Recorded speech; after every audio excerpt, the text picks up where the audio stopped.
Searched every building and home that I found. I saw no shadow, but felt the glow.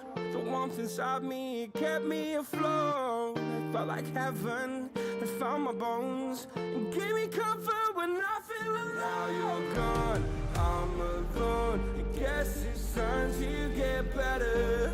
Through the pain, I will go alone. If I fall, break my bones, I will scream even louder. 'Cause I'm not dying alone. I lost my best friend to 23. She left her body and hovered above me.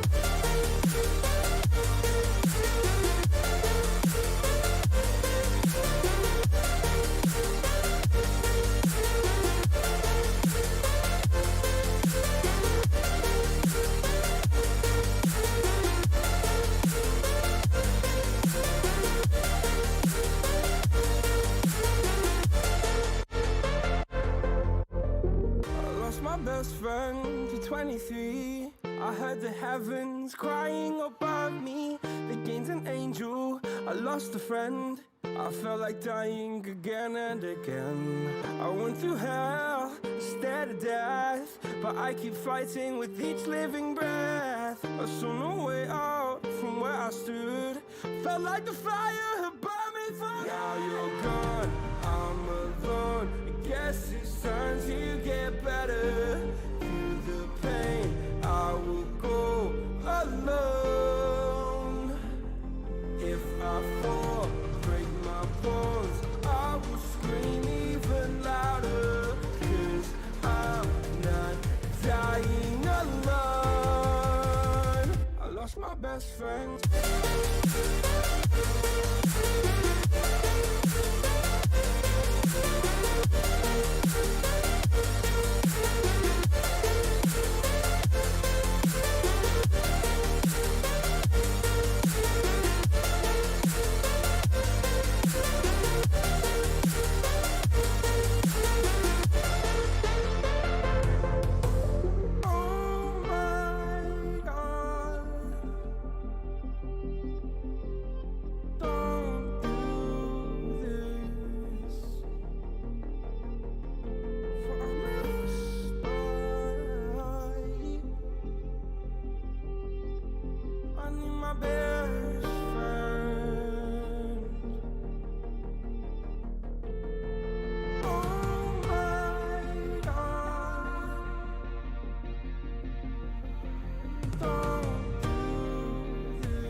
All the things you've been taught, you've been told. Don't blink, don't run, don't turn left or turn right or look straight at the sun. My mind's going in circles, I'm trying to fight it. Getting these voices inside to stay quiet. Going to the place where all this began. Just start again. Oh, you won't see the light until the dawn breaks. No, till it's all said and done, you won't know what it takes.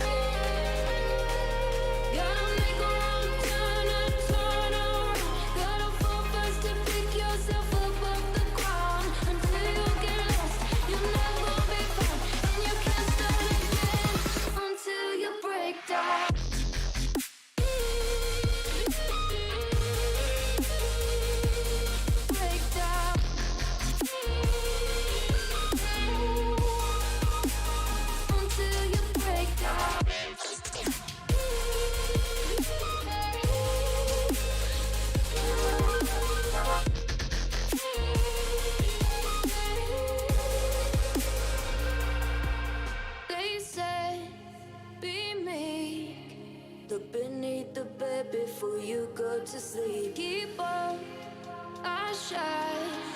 You'll surely get burned if you reach out and touch. My mind is a battle, I'm trying to hide it. Getting these voices inside to stay quiet. On to the place where all this began. To start again. Won't see the light until the dawn breaks.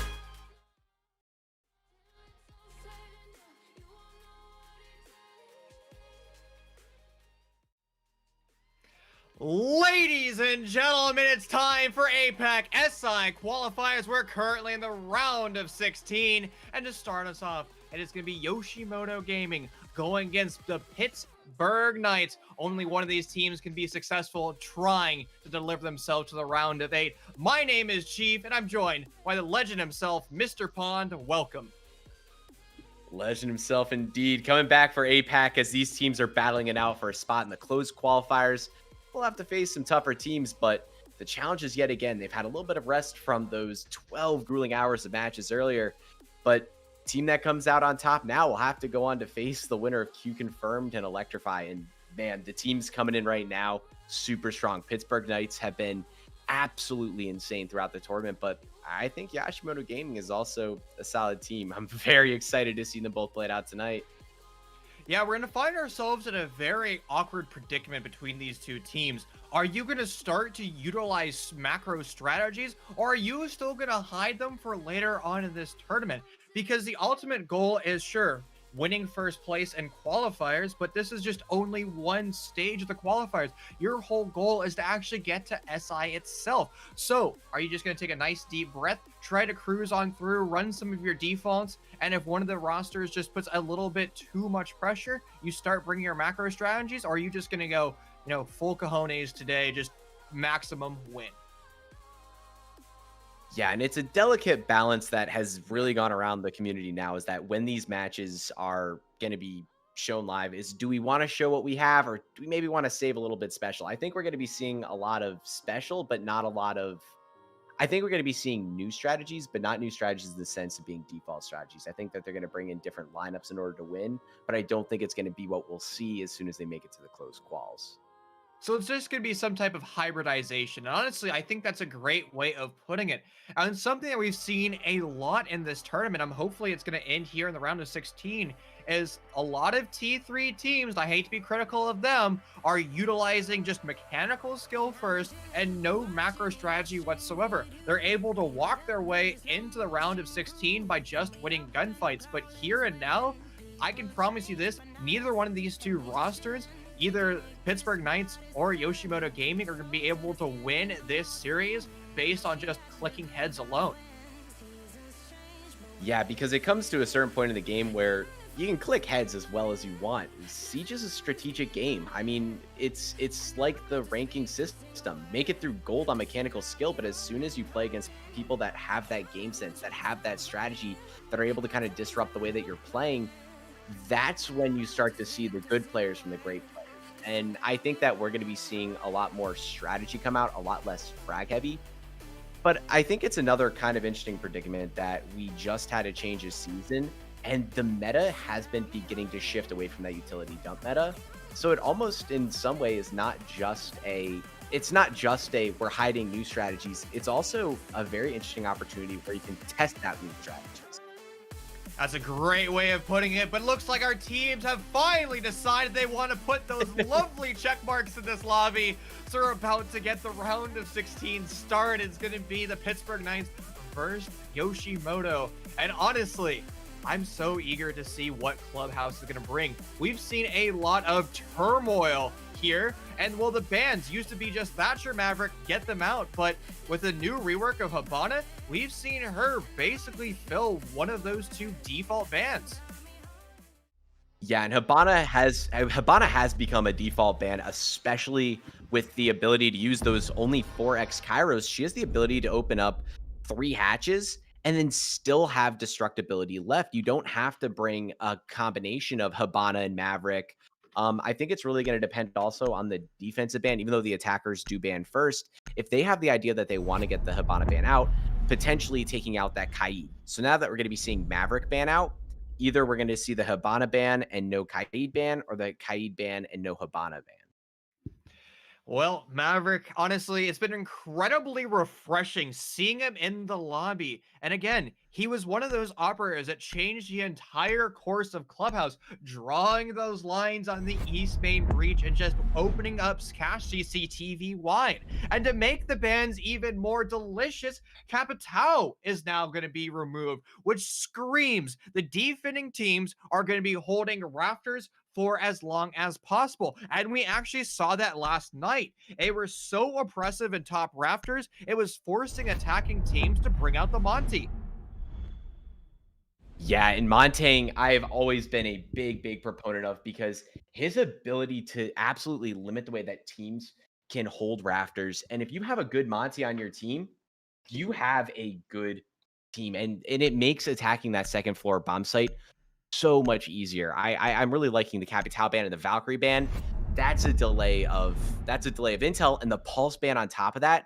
This is where we get to see that new meta shift actually shown the ban face. Instead of banning out the Wamai or potentially a Jaeger or Goyo in order to get rid of some of those shields, we're going to be seeing more intel denial, because that's the way that the meta is starting to shift. Now, a lot of people think about Clubhouse and they think about one particular macro strategy. That is the SSG roam. But there was a strategy that SSG actually brought out before that big grandiose roam was a factor. And it was a Mira downstairs, facing towards secret stairs and also facing towards the central stairs. This basically locked down those two staircases and prevented the attackers from even entering there. And that's why we actually started to see a lot of teams utilize these dirt executes as well as just the kitchen drop. And if you're looking how Europe, particularly the French, are playing this bomb site, Mira might not find herself in a phenomenal position just because the French teams basically just isolate the entire B bomb site, clearing out the 3 boxes in the middle, as well as dummies and AKs. They do a smoke drop and they go for the plant. So maybe YOSHIMOTO Gaming is going to have a contingency plan for a strategy like that. Yeah, and it looks like they are going to be... It's tough to say, because isolating off the players in dirt, clearing out the B bomb site, and getting the execute down, it's a way that we have seen, especially BBS and Secret. It's a strategy we've especially seen them work through. I'm not quite sure how much relevancy it has in APAC, but with the new change of meta, it is starting to shift back towards making dirt an actual viable execute. Typically, dirt was almost entirely ignored. You might have a player playing back in there, but a lot of focus was set on delaying that push on kitchen. With the way that the attack is starting to shift and the way that the defense is starting to shift, we're seeing that change, and dirt is honestly becoming a more viable option. And it's just about how the attackers are setting up their crossfires. In the current meta, you have to have a 360-degree crossfire, and the only real lane to do that on the north side is dirt. Now, dirt finds itself in an awkward position for the attackers, where they just basically have to push through this narrow funnel or a fatal funnel. And a lot of North American teams tend to put shotguns down that tunnel range. Now, we are in APAC currently, and it actually looks like it's going to be the Malusi. So an MP5 relegated to holding out dirt. The Pittsburgh Knights, they don't even want to take that map control, at least as of now. Yeah, it looks like they're trying to isolate out the roamers on the second floor and attempt to open up this kitchen hatch, as the Kaid is going to be on there, and it's going to be a little bit of a nuisance, but with the 4 pellets, and if Sledge can get that frag grenade into the floorboard, they're able to clear that off, and they can start to get the execute down. I'm not seeing any impact nades coming up, so it doesn't look like they're going to impact trick the hatch, and she's going to be able to open up a little bit. I don't know if she got the hatch all the way open. We've seen a lot of teams do that 2x Kairos push. But nevertheless, they're getting their execute down with a minute 15 left. They have some solid map control. They can start to get their execute running. A large part of the Knights, well, execute has been checked off. They're going to work through a little bit more of that checklist, though, before they can even really prepare for the execute. That is going to be the Moto hatch, which currently is being popped, and then these crossfires are going to come next. Now you can see Jaeger is kind of in this weird position where he's trying to determine where the attacker push is going to come from. Are they going to start to remove the hard wall of dirt, or are they just going to start the YOLO drop through the kitchen hatch? But only Father Time can tell. Only Father Time indeed, as Sledge is going to be trying to open up some vertical holes, try and get maybe a little bit of pressure, but both teams spending their sweet time. Jaeger's going to be stuck in a little bit of a predicament as he's going to be staying in dirt, because if they do isolate him out, he's going to have to make the decision to swing or not, and they do have the vertical holes to make something happen out of it, as we do get to see the gunfires come in as the YOLO drop comes down, just as you had said. It is going to be a 3K here from the attack, as they're going to be trying to get this plant down. Jaeger swings in, not able to make anything happen in a flawless round to begin us. Awesome execution from the Pittsburgh Knights. And it was the boa constrictor and a Conda style strategy for the Knights that worked out perfectly. Now, on paper and in theory, it seems incredibly slow because it takes about 2 minutes to go for your execute.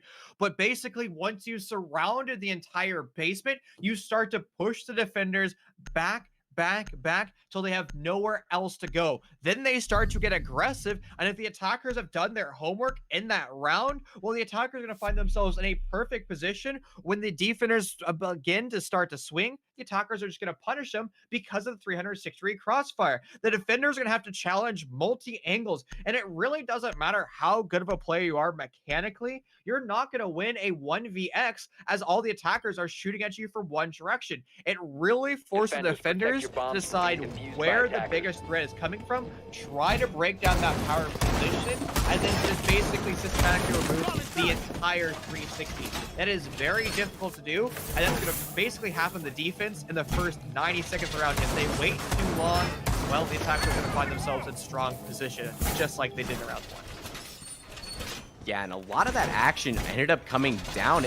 The round was over in a matter of 10 seconds. We got to see Zofia drop that hatch, and it as you had said, it caught the defenders slipping. They weren't quite sure what angle that they were going to push from. They had vertical pressure being applied over in church, and they were pushing the defenders back. They weren't able to swing over the Goyo to able to reinforce or able to help set up crossfires for the drop on kitchen hatch. And as soon as they were able to safely drop Zofia from that kitchen hatch, they did so, and they got the execute down. The coordination that we've seen right now from Pittsburgh Knights has been absolutely astonishing. Now, something that's already starting to concern me, Pon, is the fact that all the defenders are currently in hiding holes down in the basement. They're electing to not utilize a stage roam. Now, obviously, I'm not trying to do SSG-style roams, but I would at least like to see some defenders on one of the staircases sniping away a drone and then retreating to where they want to actually hold when that push comes out. But if you're just immediately just hanging out where you're going to be playing the rest of your round, that means the attackers will be able to set up their 360 crossfires or their boa constrictor strategy for free. You have to pressure the attackers pretty much the entire time, because if you give the attackers an inch, they'll take a mile. Yeah, and I do want to point out right now the drone economy. Only one drone down for the Knights. There hasn't been an attempt, and they've been playing their utility well. And as you had said, if you give them an inch, they take a mile. They have total second and third floor map control. They have their flank drone set up so they can't rotate up oil pit. They can't rotate up these stairs. They're trying right now to delay the kitchen hatch from getting pushed as we see all of these impact grenades going up, but that's just a temporary fix. A C4 coming out from D'Lo. He's trying to think about making something happen, but now you're out of impacts. You only have those C4s, and now you have to try and ration that utility. But it's a minute 16. They have total map control. They can get their execute down now, and they have all the information they need. But Remuse takes some words out of my mouth, getting a kill on the infamous Zofia that was able to make that execute happen the last time around. But even then, the Knights still have a lot of map control. A minute left. They also have a lot of drones in their back pocket. Now, some of those drones might be set up on flank watch, but Jaeger over here on Secret Stairs should be confirmed for free. One nice drone will lock him down. You have already the stock hatch open. So Jaeger's life is forfeit. It's going to be on the Knights to play these mini games and actively start to deal with the operators of YOSHIMOTO. Because if they're allowed to be breathing for this long, that means when your inevitable hatch drop comes, well, you're going to have more barrels you're going to have to deal with. Now, frag grenades are going to start to go out to try to remove those power positions, but the attackers really haven't done their due diligence in this round. As the attackers just start to push on through to church, one of them is going to get buried, and here's when the kill feed starts to get lit up, but it's all in favor of Orange, as YOSHIMOTO's just better. All their teammates are finding their frags. It's now just down to a 1v4, but the crossbars, the defenders use it against attackers this time, and in brilliant fashion. The premonition of that Jaeger absolutely dismantling the attack was one of brilliance. So you're going to see a player leave the lobby, but they had so many drones in their back pocket. And I was just sitting here thinking, wow, they have a lot of intel, but they weren't utilizing that. And Jaeger was allowed to live and breathe for as long as he had. And Jaeger was the one that had originally gotten their first frag. He took out, I believe he took out the Zofia, and his position should have been called and known there. But the attack were so heavily invested on that execute into dropping kitchen hatch that they didn't do their due diligence, and they got cleaned up. An almost flawless round and a 180 from what we saw the first round. And defuse as many bombs as they And can. honestly, I was saying midway through the round, they must have all the drone economies, so it has to be set up on flank watch. But honestly, I don't think that was the case, because Jaeger just pushed into stocks more or less for free. Now, if there were flank drones pre-established, that basically means there was nobody actively manning. So if you're putting utility down range, it is in your best interest to actually utilize it. A lot of the flank launches uses that Nomad player basically just has to sit on cameras for sub 2 minutes, 10 seconds and then to go. once the execute begins, and you usually have a downed attacker who has fallen 5 seconds someone left else before to execute, he is then relegated to cam duty, where he just has to flick on Attackers through. must locate Now the and defuse entire the bomb. attacking team was alive pretty much till sub 1 minute, so you still have to relegate one body to that task. Nonetheless, obviously that step was skipped, but that could just be the mulligan for Pittsburgh Knights. Mulligan indeed, as they have done very, very well at Attackers gaining bomb map diffuser control has been and dropped. playing off the strategies. We get to see a trade come in. That's going to be juicy and Ocho, as I'm not even sure where that kill came in from. I believe that they had popped open that recovered the Mira, bomb diffuser. and as he had dropped down, it was almost in spectacular fashion as they both taking each other out. That's your ace gone for the Malusi. Not a great trade for the Knights. This could be a temporary hiccup when you still have a secondary hard breacher alive. That's going to be the ex-Cairo pellets of Dino. Plus, you have a wall facilitator. That's going to be Josh on that Thatcher. Now, Thatcher technically doesn't open up walls, but he's always going to be that tool to help those walls basically start to crumble. Now, there isn't any true wall denial, so Thatcher's not going to find his impact. And we've actually seen this before, where walls get opened so easily, whether or not you're pushing in through stocks, utilizing vertical pressure with a Zofia launcher, as well as an Ash launcher, or just EMPing the wall. The attacker is almost guaranteed to open up the east wall, so you may as well, if you're a defender, bring out the unique utility. Yeah, as we see the gunfire go in, Alda going burr out there as we get to see Dino, that secondary hard breach taken out without that CC wall being opened up, as Remuse, the man of the hour, finds another. And the positions of the attackers getting known. Zofia trying to make something happen over in construction, not able to find the frag, as it's all going to be left up onto Hayward on this sledge, as he's going to be dropping into logistics. His position is going to be called out. There are 3 people, 3 angles he has to push forward through. As he takes out the cam, he has no way to rotate. He's got to worry about the Mira and the Jaeger as he tries to find one. Close call onto the head. He tries to find it, but he is taken out as Remuse switches over to that pistol in a little bit of a styly fashion as he cleans up that round. And it looks like Lamy's coming alive. The Remuse deathmatch right here. He is a man on a mission. He's just trying to slay anything on the receiving end of his gun barrel. And this is the second round in a row where Juicy has DC'd. I'm not sure if he's just having connection problems or if he's just trying to do a quick skin change. Now, obviously, the Knights haven't yet called for a rehost, so they're just trying to keep him in this weird purgatory. And he's back with a recruit. I don't think I've ever seen a recruit in a competitive game before, because if you have an operator, you get random picked, but you can still six pick. Absolutely perplexing. Now, let's go back to round 2 and 3. The attackers, well, are struggling setting up their 360 crossfire. That's what paid dividends in protect round your number bombs from 1, being defused what by ended up attackers. winning them this series, or not this series, just that round. So we need the Knights to take a nice deep breath, understand what is working for them, what isn't working for them, and start to change their strategies and learn from those mistakes.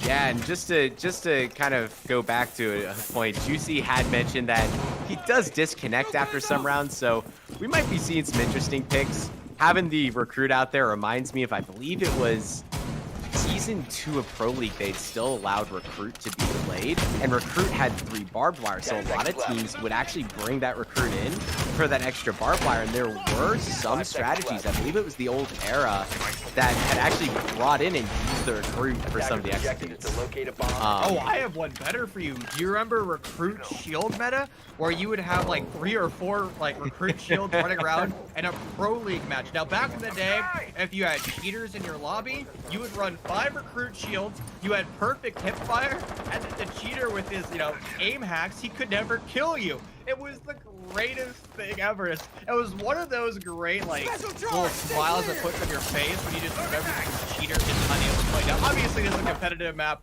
5 years later, and, well, Recruit isn't available, and there's going to be nobody cheating in this lobby, but it's still nice to just go back in time and just remember what this game used to be, because sometimes we just live in the present. Yeah, and how much the game has evolved as SI has the season invitational is looking to be an absolutely phenomenal match. I'm really looking forward to watching a lot of the APAC teams play. Big fan of Giants Gaming, but nevertheless, I am going a little bit off the round as we are going to be moving on to the temporary bomb site. And it looks like D'Lo decided to be a little bit of a demolition man as he's going to open up that almost entire gym wall, giving the crossfire and not attempting to play anybody in gym. Typically, we might see a reinforcement come in there on the second wall, giving potentially a player to play their late round, not having to worry about the crossfire from cons. We're not going to be seeing that, but with 1:35 left, the successful bandit trick is coming out over here. So the defense still being put in very good positioning, and the attack not finding and setting up any of those crossfires that they want to. They haven't got any solid positioning, and there's 1:19 left to play. Now, these, the Pittsburgh Bomb Knights, have located by dealt attackers. with the buff rooms. They now have control of the east side of the map as well as Logic. That's one of the most located a bomb. important crossfires positions now in the hands of the attackers. But they have to have more control. It is imperative that they open up the west spa wall. They have plenty of utility to do so, but Bandit's going to be tasked actually dealing with the Logic pressure. He is now off the wall, which means you can rotate Thermite as well as Thatcher on over, set up your 180 crossfire and go for broke, but Juice is going to be attempting to put the bomb down to the deck. He has coverage by his teammates, and it looks like YOSHIMOTO is not prepared for this. They have no nitro cell denial, but what they do, they have those Echo drones. Echo will shoot one burst, but the drone will be shot away. And it seems like Pittsburgh is unprepared for the second drone, as well as the nitro cells. Everybody is starting to fall in this lobby. It's going to come down to pure bananas. Who's going to be better? There are 2 members of Knights down, but not out. And it's just going to be on the poor sledge. He's a man on a mission. He has to find his kills. With 10 seconds left in this round. The biggest enemy is going to be Father Time, not those bullets that are whizzing around his head. He has to get the diffuser. He's stuck in a terrible position. A brilliant pick with the SMG-11, but it's not going to matter. Just a consolation prize. It's going to be 3 in a row for YOSHIMOTO. And in the end there, Goyo was just about to peak that. That could have been an insane clutch. It looked like Goyo had kind of went in to go for the refrag on Jaeger, but it decided to take it back. Wonderfully played here. Father Time throughout this entire tournament, I've noticed Father Time has been the biggest detriment for a lot of teams as they're trying to figure out right now how to actually get executes down. And it almost looks like we're seeing a different level of siege. We're not seeing this clear out this shield, burn out these ADSs, trying to take out the 1MI early, but clear out all the 1MI discs, and then having this late round late round execute, it looks like it's almost this, and I said this earlier, this little tango where teams don't necessarily know how they're going to attack. We're seeing Attackers a need to lot more locate and unique defuse as many lineups bombs on the as they can. defense. So the attack is now trying to figure out how are we going to counter this? How are we going to work around this? And the attack, we're able to get some really good positioning there to get the defuse down, but it was the Echo that was the menace in the end. And now that he's allowed back in competitive play, they just placed the Echo drone over in Gym to deny the master bedroom bed plant. That was absolutely brilliant. It's a lot of these things that have made this game a lot more dynamic, and a lot of the changes allow for these dynamic lineups, and we get the dynamic plays just like that. And remember, Echo has been, well, 5 seconds technically remaining. nerfed. His drones were invisible on the ceiling. They are no longer Attackers must invisible. You locate. can actually see them. So that was just an oversight by the Pittsburgh Knights, where they were just skipping steps through their execute. You, as an IGL, should probably have about 50 steps in your back pocket in your mind that you're going to be directly dealing with. And when you know there's an Echo in play, you're going to have to say, hey, who is tasked with this role? And it's usually one of the primary entries, like, hey, look at the ceiling quickly. If there's Necro drone, please do shoot it, because it can hurt us in the long run if you don't. That one small oversight won't cost Knights the entire round, because Juicy attempted to plant 3 different times, and well, he was about at 2 seconds left on his plant timer twice, which means that's more than enough time to got the bombs down in 1 stint, all because of a kick-up with an Echo. Yeah, and I gotta say, I want you to name a more iconic duo. Chief and IGL checklists. It is something that you always have been able to point out, and it's something that's really, it is something teams should be focusing on. There is a lot of utility in this game, and the thing that sets Siege apart is how that utility plays in the long run, how it affects the flow of rounds. It's not just a run and gun game, it is focusing on that utility, and I'm loving the adaptation that we got to see YOSHIMOTO make by playing an extended Echo into Gym. It was absolutely brilliant, but it is absolutely on the IGL to call out a lot of that utility, as we're going to be seeing Remuse right now stuck in a corner. He's able to find one, but is quickly traded out. But that is going to be your Habana on a Church execute.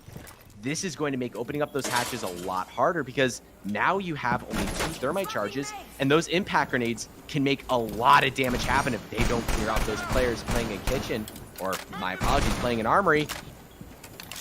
That is a huge, huge pick for them, and it's going to really be down to, can they clear out some of those players, or are they going to be stuck trying to go for potentially a dirt execute?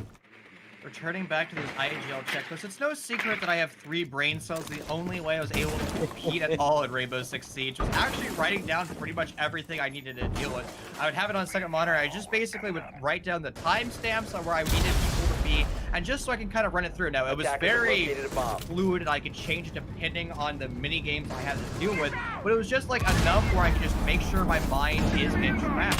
And some IGLs can just think off the top of the fly. I just got a little bit more tools in my toolbox. And another tool that seems to be in YOSHIMOTO's toolbox is their ability to win gunfights. Time after time, Pittsburgh Knights are just losing their executes because they're unable to collect heads. And with 16 seconds left on the clock, it's going to be very difficult to put the bomb down on the ground. So you're just going to have to start to go bananas and click. But it's not going to happen, as everybody just starts to fall. It's a sea of orange in the kill feed. And it's going to be, well, 4 rounds in a row, 4 to be precise. They're just going off YOSHIMOTO. I gotta say, the 180 this team had taken, it was a gut check for YOSHIMOTO coming into this match. Pittsburgh Knights looked damn near unstoppable on that first attack, but they have brought it back. They have really adapted their strategy based on the way that the Knights are playing, opting to go for that second floor roam, opting to force the attackers to push them out and not giving them those miles. A wonderful adaptation by them. And I gotta say, this is a complete reversal of what we had seen the first round, and their adaptations that they have made is something we will see coming later on in the tournament. A lot of teams stay stagnant in the way that they will play out a round. They'll play it out the same way every time, potentially having 2 or 3 different strategies, and that's it.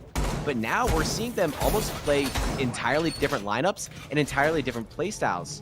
We've got to see, especially, and this is a guy I gotta give credit for, Remuse has gone from being more of a static anchor that first time that they were defending to, okay, I'm gonna go flank up blue, to then being an absolute menace up in CC and Cash and picking off that early pick onto Dino. That Hibana is a key for that George Arsenal execute. You need to be able to open up Moto Hatch. You need to be able to open up Kitchen Hatch, and Stock Hatch is a plus, and that makes your execute a lot easier.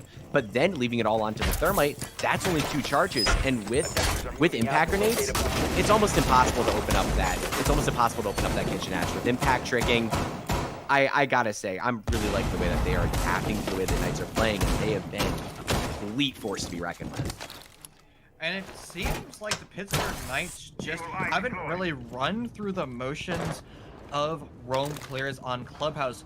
You kind of need to be in the idea, the mindset of Dark Zero, where they do the same type of attack over and over again, but they've tried to run it 6,000 times. So when they're doing it the 700th time in a live match, it is so second nature to them. They know exactly where they need to be at exactly the time stamp, and they just basically remove the defense from the lobby. And well, we saw the 360 crossfire come out from round number 1 from the Knights, and they seem to be very comfortable with that linear take into the basement, but they aren't able to play this very fluid and dynamic, which can be a huge oversight when you have a mechanically gifted player like Remuse. Yeah, and it really does come down to the fact that a lot of their strategy was made very possible because of that lack of roam game. With that roam coming in and the mechanically gifted god that is Remuse, it's those dynamic changes that has made them uncomfortable, and that is a big thing. When you are made uncomfortable and the way that you're executing isn't working and the defense is adapting, as an attacking team, you need to make the adaptations to then counter what they're doing. It's a big game of almost 4D chess, and right now, Yoshimoto's been thinking 3 steps ahead. You have to be in this game. You always have to be calculating and adapting to the pressure. And this is another good way of doing it. Putting a bunch of ADSs up in Raptors and trying to remove the line. This is going to be an Apex position. And finally, the man of the hour has been shut down, as well as his compadre in Prime. And it's now going to be the Knights' turn to have a kill feed. All in favor of the blue team as the 4-2-man advantage. And things are just heating up with Juicy starting to put the bomb down. It's going to be the Meister Evilize to save the round, but he doesn't even have enough time. He's going to have to rely on his Alda, and it's not going to hit a single hole. Sophia just going absolutely YOLO up that staircase, and this is the time we get to see that new interaction between Jaeger and Wamai. If your Wamai discs, or if you catch the utility with the Wamai discs and it's in the vicinity of a Jaeger, the Jaeger's going to zap it out, and it's going to burn both pieces of utility. They just needed 3 flashbangs to clear out 3 of those, to clear out 3 Wamai discs and 3 ADSs. And at that point, you only have 3 more ADSs to deal, or you have 3 more Wamai discs to deal with. And I'm not even quite sure if all of those Wamai discs were up there. So a wonderful little interaction that we are seeing changed. And you don't have that same safety. So holding those apex positions like Rafters is made a lot more difficult. But as soon as they cleared out that Rafters position, they were comfortable. They were comfortable. They were ready to attack. And Zofia just went absolutely mental, cleaning up that round. Wonderfully done, and definitely a momentum shift that the Knights need moving into the second half. Now, Remuse was showing that Monty ended up 6-picking into a Thatcher and eventually is deciding he wants to bring the Ashe. So this is going to show that Yoshimoto is very comfortable on a lot of different operators. Now we're going to have to see how Ashe is going to be utilized. In Utility Consumption Simulator, she wasn't the true entry fragger that she was once known to be. She was basically a flex or a support operator because she had to burn ADSs with her 3 flashbangs, utilizing her breaching launch to destroy hard targets, and then after that was accomplished, she could finally start to collect heads. It was a long laundry list before she could even do what she was designed, and it looks like Remuse is going to utilize her to basically take control of the map. I think that's something a lot of teams are also forgetting about. Primary entries jobs aren't necessarily to get kills, they're to get map control. And when you're getting map control, you usually have to take gunfights. You know, Chief, I've missed the days where flashbangs were used to flashbang, and they were used to clear out positions and try and clear out defenders. Oh, I miss don't those want to get days. flashed. I like to see what I'm shooting at, not just milky white goodness, but I get it. I'm a Warden main after all, so it's not like it's going to ever affect me. Oh, that Warden APAC, or that Warden Red Dot Suppressor, an underrated combo. It's my favorite thing to bring out, and I gotta say, last season on PS4, I had a 2.3 KD with Warden, Red Dot Suppressor. Casting a Pittsburgh Knights game, we're talking about PS4 right now. The tangents are really amazing right now. Just like this execute from YOSHIMOTO. But as I say that, I might have just jinxed them. We're going to see a brilliant headshot from all the way out in the grapes. Not sure how he lined up that masterpiece, but nonetheless, it's going to be the defense finding the opening casualty. Yeah. Cutting off our little tangents here as the attack have kind of stalled out. Hayward finding a second, absolutely dismantling them, playing this almost deep roam as we get to see Vigil making an impact, and it looks like Hibana's position is going to be known, but Vigil is going to have to deal with both Brokon and the Hibana, as we are going to be seeing Hibana try and rotate around and get in more positive position. All 4 defenders are alive. They're set up around like rats, ready to just pounce on anything that they can find. And right now, they're looking pretty good. 2 hard breach bros left in a 2v5. It's a bad place for the guys to destroy hard walls, but they can still find frags and impacts in this round. They just have to synergize and play together. They're still laser focused on clearing the road, trying to actively kill Josh. But with 30 seconds left in this round, you're gonna have to basically go for broke and attempt to push down one of these darn staircases, and it's going to be secret stairs that might be the death of Hibana as she gets shut down from a very nice wide swing, and it's going to be the AK attempting to go for one. He will be successful but unable to land another. A nice play and a nice synergization from the defenders. What a momentum shift. I mean, the Knights were absolutely mental on that defense. And I think one of the funniest parts is those hard breach bros were trying to clear out the roamer upstairs. He had already rotated back to site. They had all 5 players back on site, but because they weren't able to confirm their position, they're still playing, looking behind them, thinking that they got eyes on them, but all the eyes are on site. And with 22 seconds left, their only avenue to push there was blue stairs, and with the smokes coming down and the firepower, especially from Hayward, there wasn't a whole ton that they could do. Very beautifully executed by the Knights there. So far, basically, both defending teams are just electing to do these crazy grandiose roams where they're just like, you know what, I want to play the entire map. We're just going to put 4 individuals from our team, basically put them throughout the map, and hey, attackers, you want map control? Go deal with my other friends. They're somewhere out in the grape. Good luck finding them. And as soon as the attackers enter the building, it's just like a swarm of angry piranhas, just going mine, and just trying to get 3 pieces of YOSHIMOTO. But honestly, again, both of these rosters have done the same thing. They're just struggling on the road clear, and that's going to come down to Ideal and those checklists. He has to decide what minigame is going to be the most important, what buffer is the most important, and systematically remove every single case operators. And if he starts to skip them, they're going to start to lose rounds. Yeah, and a big part and a big downfall to YOSHIMOTO's roam clear was the fact that they opted to take, I believe, they opted to take the Vigil on all one-on-one gunfights. They opted to take Vigil and Hayward both on one-on-one gunfights.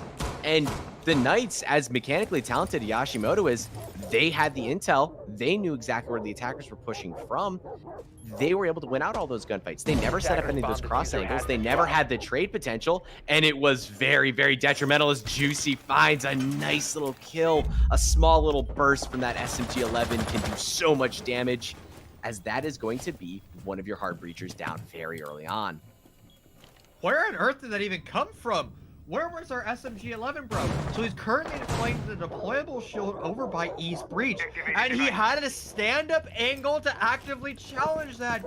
So when the Selva charge Attackers have opened the recovered their wall, diffuser. he was basically just cut down. This is an impeccable strategy. It's absolutely brilliant, and you can see Yoshimoto just absolutely perplexed and discombobulated on what happened. As we were talking about earlier, are we going to see these great strategies coming out by these teams since they're the round of 8, or are they going to be saving them as they get close to the doomsday hour, which is that final grand final of SI Quals? And right now, it seems like the strategies are flying. The strategies are flying indeed. A dirty little angle that was able to clear out. And that is a crucial pick. That's your Hibana.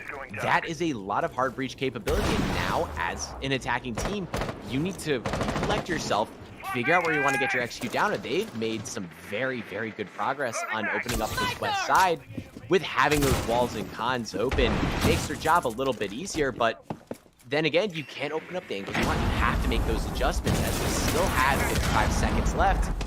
The execute is starting to go down. They're trying to get this execute in from cons. They're trying to also find a little bit of an angle over here on the CC wall, but they haven't cleared out rafters. That can be huge. That is a position that can cut off that default plan and isolate out a lot of those attackers, putting the crossfire on them and making it very challenging as Ramirez finds one. The execute seems to be coming in.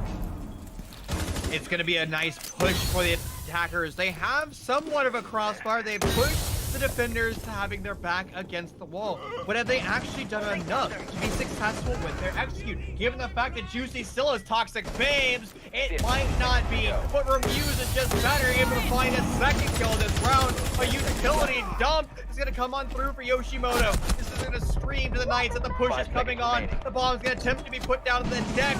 But is there enough crossfires? There with everybody down from Yoshimoto, it might not matter. But the attackers able to hold Mouse 1 and save the round. It was looking terrible, but they're still able to win it out. In a spectacular fashion indeed, Ramirez, the Jaeger main on defense, switching over to that Thatcher role, still showing he's got it with that mechanical skill, hitting his shots, and the attack looked a little bit lost there, but they made those adjustments. They went all in on that cons push. They clicked heads. They were able to get that diffuser in there, and Father Time was ticking down on them, but Gaggle was able to clean that up. Very, very beautifully done. Honestly, we have to see more attacks like that. And, well, it's going to be also on the defenders to not back themselves into a corner so soon. Again, rely on your stage round, Attackers need to snipe away locate and drones. You did defuse a bombs. wonderful job of wasting time. But then once 60 came, it seemed like the Pittsburgh Knights forgot about their micro position. They forgot where their teammates were. They stopped synergizing.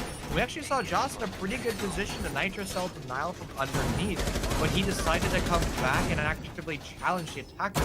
That could have been the round changer, because we saw Rokun start to put the bomb down. And actually so well placed, that would have shut him down, killing him, and nobody from Yoshimoto been able to grab the bomb.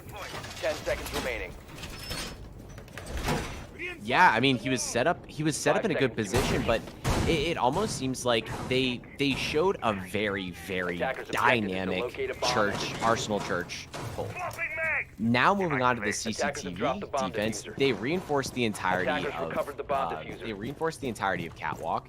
They're not opting to really actively hold it or attempt to set up the crossfire angles into construction or onto the CC wall.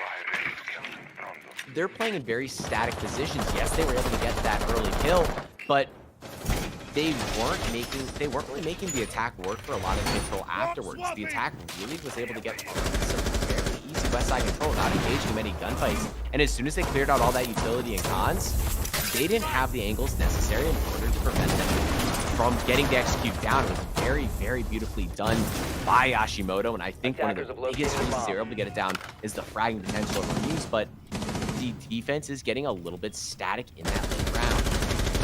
We actually saw the Knights utilizing a bandit trick. Now, one of the Selmas did confirm the southmost wall, but Bandit was able to still kill one Selma, which means Ace has one more in his back pocket. He has to utilize that very wisely. breaking down that hard wall. And again, it's all about putting the defenders with their backs against the wall. They have to utilize that Selma to do exactly that. With the reinforcement between Cash CCTV, a nice play Selma will do exactly that, because Dino is going to be tasked with holding that position with his ulti. You remove that apex position, and that's going to force the Knights to basically change their strategy on the fly. And Ramuse, who's just been better this series, able to find another headshot. Ramuse being better.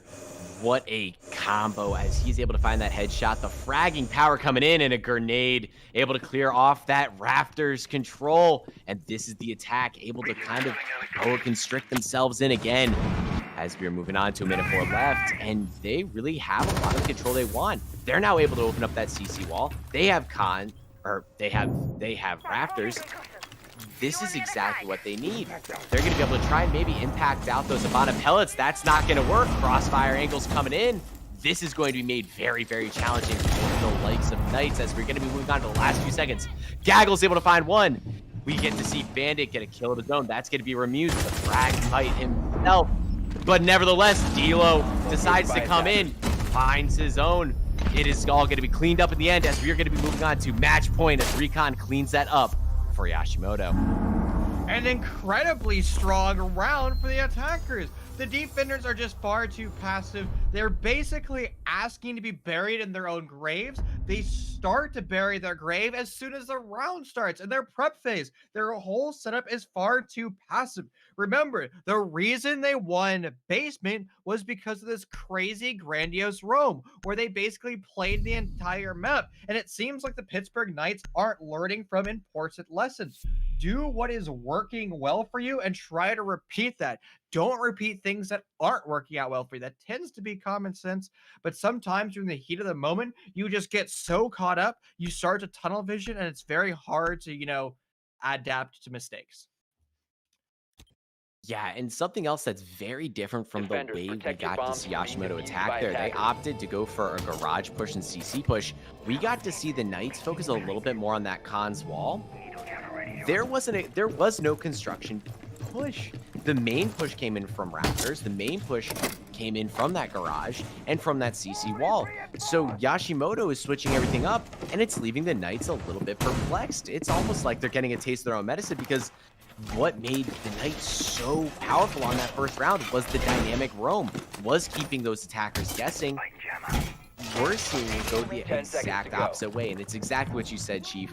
All of those passive angles do 5 not seconds left. work out in the long run. We are going to be seeing them go back to that Church Arsenal bomb site, Attackers which was one they won spectacularly. bomb. The roam is going to come in. It's going to be up to YOSHIMOTO to clean out those roamers and attempt to possibly put this map away, as if they've learned from their mistakes as well as they have so far, we could be seeing map point.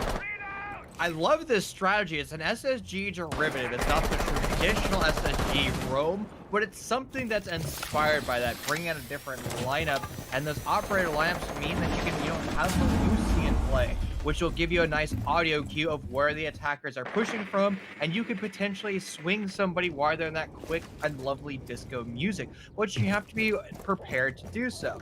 Now YOSHIMOTO has learned their lesson, it seems, as they're going to be putting somebody over on Jenny, looking straight in to that east main stairs, or the central staircase, cutting off that road. Yeah, as we're going to be seeing the Malusi retreat back to site, open up a little hole in case that she wants to get an impact trick out. And the attackers are cleaning out these roamers. They're cutting off a lot of their angles, setting up crossfire. We got to see that nice little crossfire main stairs. They're attempting to push these out, as we still do get to see the Vigil just being so patient. It's a waiting game between him and Rokon, as it is going to come down to now his position is going to be known. I really like this adaptation of Malusi in it. I mean, I love watching it, hate playing against it, that you get information on where the attackers can be pushing from, and you get those pre-fires, as we get to see Vigil do just that. He pre-fires Gaggle, and that is going to be the Sophia gone. A minute 20 left. The attackers are now trying to clean out this roam. It is taking quite a bit of time, and Vigil doing just that. His life he could play for, maybe go for another frag, as his job is again absolutely spectacularly done. It has taken almost 2 full minutes to clean him out for an execution, even an attempt to be made. and looking the wrong direction. It's gonna be a huge blunder for YOSHIMOTO. It's gonna be rectified a little bit as Ramuz is able to get the kill on Josh in the end, but Josh has done his damage. He has killed the 2 primary entries and wasted 2 minutes. Phenomenal hold of logic, and honestly, he should not have been able to do that for that long. That was a huge oversight, YOSHIMOTO. They weren't playing together as a cohesive unit. They're basically just trying to dry beat their way into Josh, and well, they lost every single time they attempted those dry beat. Mistakes like that will start to compound, and with 24 seconds left in this clock, it truly has compounded. This is going to force the attackers just solo drop through the central stairs as well as the kitchen hatch. Everybody on the Knights are going to be alert to this, and they're just going to be holding angles and waiting for the push to happen, trying to hold it. There it goes. It's Ramuz, the first one to walk on through. He's going to be immediately cut down, and time is going to be the big killer in the end. Josh saves the round 10 for the Knights. Getting a little bit of a taste of their own medicine, and this time being the downfall for YOSHIMOTO this time, the same way it was on that gym bedroom hold. And I gotta say, a nice little bit of a blunder that we got to see there was the Hibana and Thatcher still thinking there was a player in logistics. They spent 20 seconds trying to clean it out, throwing stun grenades, pre-firing every angle. There was no more player left in there, and it's showing that those same cracks are still there for YOSHIMOTO. Their roam clear took a lot of time, and it was the downfall overall to the entire round. They were forced to get an execute down in dirt with only a few seconds left. Father Time is the one thing you cannot beat. Protect your bombs from being defused That's by very attackers. true. He's always going to hurt you. As a defender, technically, he'll hurt you. As an attacker, he's going to hurt you. He's basically just against you. He's the guy kind of creepily sitting at the corner of a bar, you know, sitting some rum and coke, and just basically giving the stink eye the entire time. He's basically that guy in this lobby. Now we're going to be seeing this tertiary bomb site for the first time from the Pittsburgh Knights. The whole idea behind this hold is to expand over into cache CCTV and force the attackers to utilize as much of their hard breach gadgetry on the east side of the map as possible. So if they use 2 Selma charges, one on the northmost wall and one on the southmost wall, it's actually the east wall and the south wall, well, that basically means they're going to have less Selmas when they actually deal with spa and or washrooms upstairs. Attackers drop the diffuser. Attackers recover. Yeah, washrooms is going to be a very, very challenging hold for them. I mean, we got to see YOSHIMOTO gain some pretty significant control. But with this position right here, they're going to need to make a very quick execute on the YOMI playing top red, as he is going to have this shield, and this shield is going to be a very critical position. And as the YOMI, he gets more powerful as the round goes on. He gets a little bit more behind this and makes the execute a lot more challenging, as we're going to be seeing YOSHIMOTO open up the whole city construction, and the execute is going in. They're doing a split push, trying to open up that jacuzzi wall, trying to gain control of cache to then move into construction and set up those crossfire angles. But right now, it looks like the Knights have a little bit more of a wow factor, as we are going to be seeing Hayward playing downstairs, and he has been a little bit of a menace on that road, winning out a lot of things for his team as a frag grenade goes in, but caught by the disc. He's just going to be waiting, but Hayward is somebody that we are going to have to watch out for, as that C4 from below could be a huge detriment to YOSHIMOTO. And there goes the hard breach utility. Unfortunately, Dino, he's unable to find more X-Pyros with the impact grenade, which means his power position, his bunker position, will be less fortified. He can still hold this, but his life is more or less forfeit. He knows he cannot leave cache alive unless by some miracle oversight by the attackers, and with his teammate falling over on the red stairs, he is most definitely dead, but somehow able to win the gunfight. It is looking really awkward for YOSHIMOTO, but they do have the man advantage, pushing in the last 65 seconds of the round. Man, the Chief Curse comes out again. As soon as you make the call, the opposite happens. As we got to see that Melusi hit an absolutely nutty shot, as she's able to take out Gaggle. Man advantage still looking good for YOSHIMOTO. They have the control they want, but a control operator like that. Melusi taken out, and it's going to make it a lot more difficult to deal with a lot of this utility, as Hayward is going to be trying to prevent the rotate coming up the main stairs, but that doesn't look like where the attack is coming. We get to see that Jaeger pushed all the way back into the bathroom, as it is kind of a desperate hold, trying to prevent anything from happening over here in logistics. Remuse, the man of the hour, finding his pick, but quickly answered with Hayward. Juicy able to be that SMG-11, bro, as he finds one. It's all going to be left right now. It's all going to be left on to Hayward, as he's just going to rotate downstairs. 9 seconds left. They're going to have to try to find the kill, or they're going to have to go for the defuse. I don't think there's enough time to go for the defuse. Hayward just needs to not let his position be known, as Delo's going to pre-fire every angle, but is not able to find him. Father Time yet again on the side of the Knights, able to let them win out another one, as they're going to be crawling their way back through. Set at match point. Deja vu once again. YOSHIMOTO was able to win the round almost in a mirror fashion, where there was somebody over by the spa wall and or in the gym door frame and just gets a free kill in the planter and island. And it seems like, well, it's Pittsburgh's Knights' turn to basically answer that back, as we find ourselves in round 12. It is imperative that Pittsburgh Knights wins this round, delivering them to overtime, where they're going to have to basically fight for an additional 3 rounds to confirm if they want to win Clubhouse. Now, it will be on YOSHIMOTO. How will they play round 12? Are they going to play it to win, or are they going to play the round to lose? That could be a huge mindset shift. Now, fortunately for YOSHIMOTO, though, this is their 3rd time attacking into Cash CCTV. Every single time they've attacked Cash CCTV, they've won simply because the Knights were far too fast. Yeah, this is going to be a make or break for the Knights. They're going to be able to, are they going to be able to learn from those mistakes, play a little bit more dynamic, try and disrupt that attack, or are they just going to go back to the same strat? Seeing a little bit more of an extended hold here, as I believe they have reinforced off that catwalk wall. That's going to enable them to have a little bit more of an advantage as the Khans push comes in, but they're going to have to play their lives a little bit better, and right now they're going to have to be trying to get some people maybe a bit more on site, as Melusi is going to be playing in garage, potentially getting a little quick little pick, picking off maybe 2 drones coming into catwalk, as she is going to be on that soft roam. Something to keep an eye out for as the round develops, as Jaeger is going to be attempting to hold this down. The attackers are going to get open that CCD wall.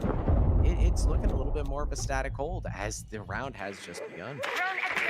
And that's the big question mark. Every time Knights are able to win a defense, it's off their roam. It is imperative that they attempt to utilize some type of roam. You said that Melusi has a soft roam, which is true. That's not going to be good enough, because she can basically be gunned down from secret window, from lobby. She's basically in a position where she can be shut down for 360-degree angles. It's a very awkward place to be. We need to see Knights be a little bit more aggressive, try to invest in this stage roam, snipe away drones. But when you have 3 members of your team over on the red staircase, then it's already just death sentencing. Yeah, the attackers can just move into cons for free. They don't have to worry about any of those angles. They can move into cons for free, open up that cons wall, and get the execute down. You have 2 players playing the same angle. This allows for the attack to then isolate you. As soon as they figure out that position, they can just hold you in that red staircase without any ability to rotate, and it's just shoot position and barrel at that point. They're going to need to be able to try and rotate out here, but as time ticks on, that ability is made a lot harder, as we are going to be seeing potentially the wall getting opened up, but an impact grenade shuts that down. Dino being the one-man force, preventing or really keeping his team alive because of his position taken out. That is really going to be it. And as I say that, he's going to be taken out from Gaggle, and Gaggle traded out, but now you don't have that Alda. Now you don't have those impact grenades. Crossfire's opening in. The end of this round is getting that much more interesting. But have YOSHIMOTO calculated there are 2 members holding lobby trying to deny the plant? They might just push their way on through, but is it going to be actually enough?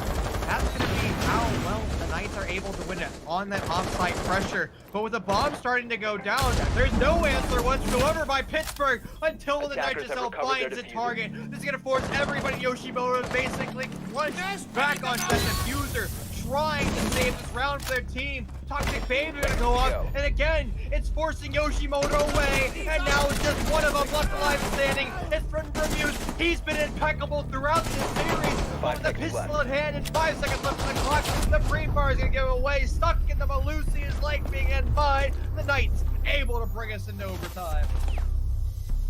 Coming back from a 4-2 split in a spectacular fashion.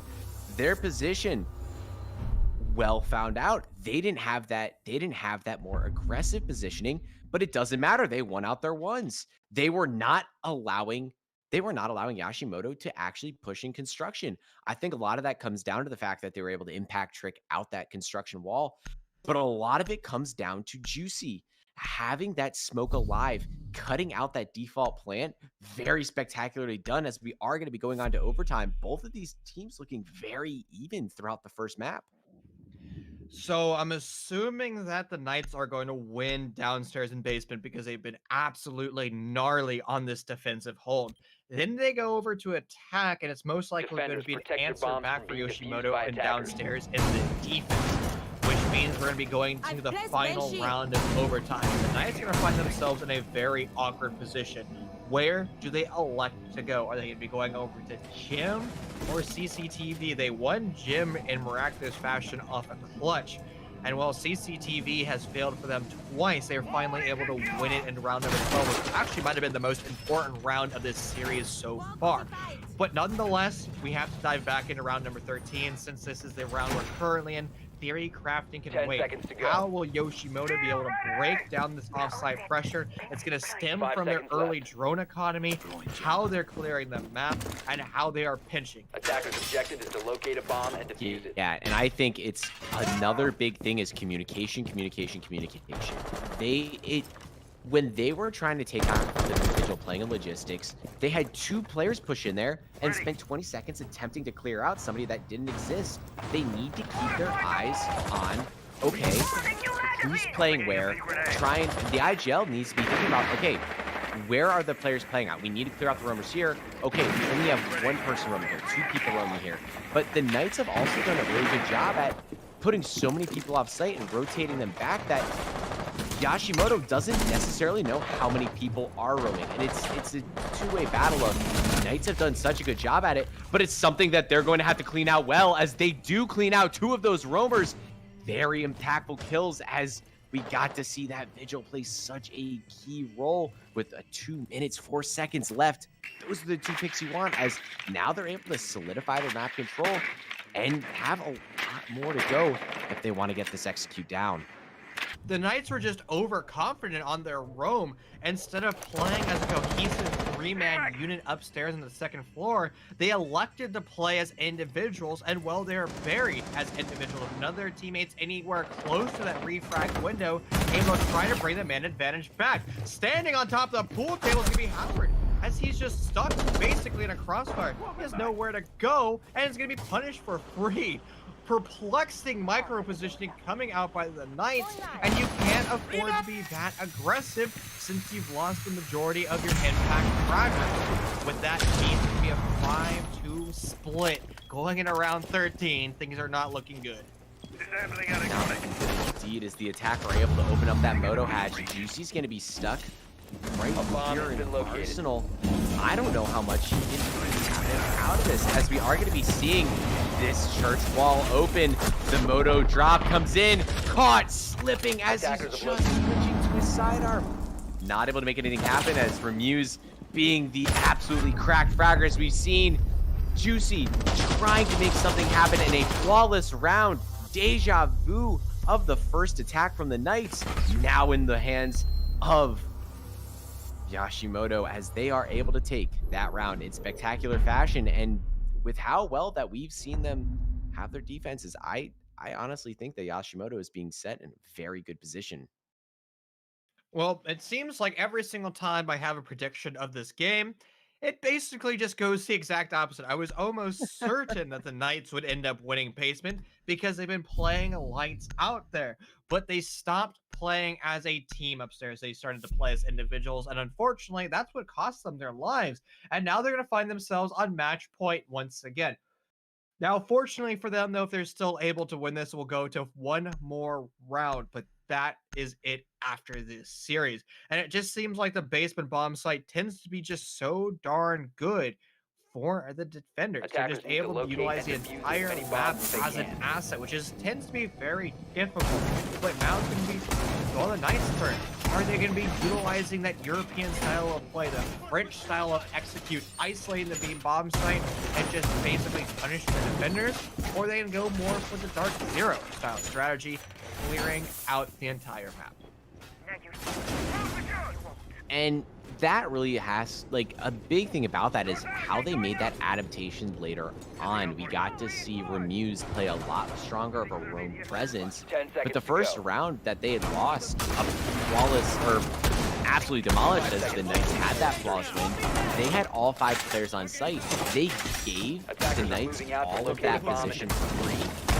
They gave the Knights entire map control for free. If they're able to make that same adjustment and force them to clear them out, I think this could be. I think that this could go in Yashimoto's favor, as it looks like the Knights are electing to go for a full map roam clear just to give themselves that extra cushion to set up their 360-degree crossfires and really get the execute down. The thing is, the Knights actually found themselves in a very good position. It's all going to be stemming from the player that was currently sitting on stage, or not stage. It could be the chain repel. That's basically going to cut down this nice line of sight over into toilets. And if any defenders are caught out rotating from central stairs, they will be gunned down.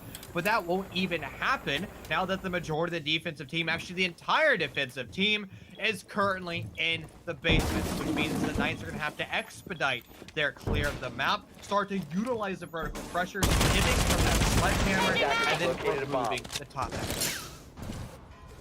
Yeah, and removing the top hatch is going to be made very easy for the attackers now, as they don't have to worry about any late round flanks. If they're able to prevent Remuse from having a late flank at blue yet again, this could be huge for them, as they are going to be having Sophia playing on blue stairs, preventing that same missing dirty plays we saw the second time that they had attacked here. This is huge for them. This is the exact position we got to see Yoshimoto in the first round of the game, and the Knights flawlessed it. I think right now it's looking really good for the Knights, as the next round is do or die.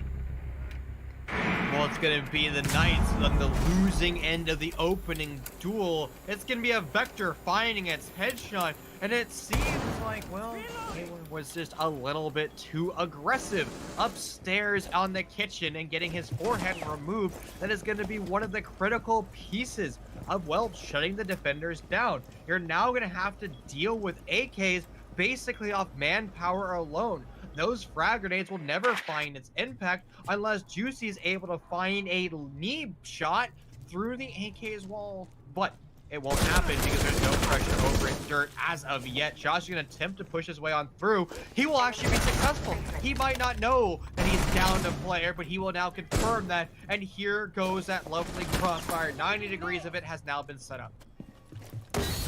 90 degrees.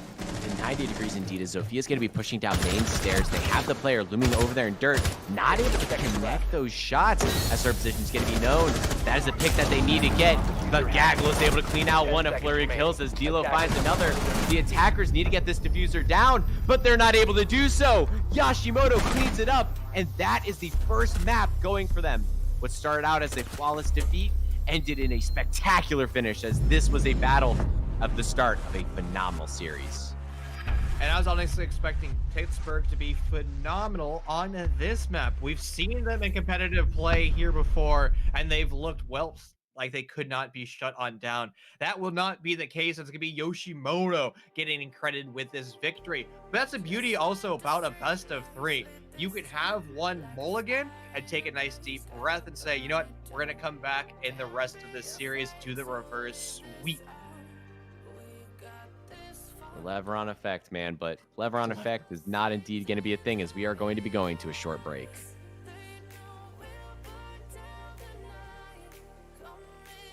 Like the sunrise, you know that we gonna light it up tonight. We gonna light it up, babe.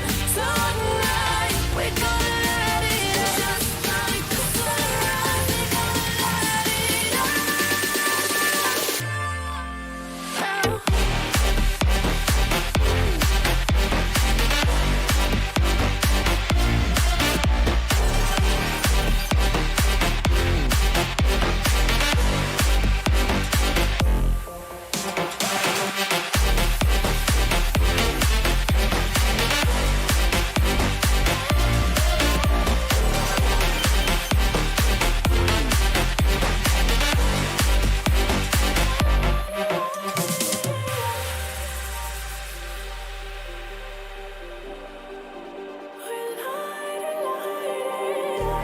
Just like a spark that's breaking out.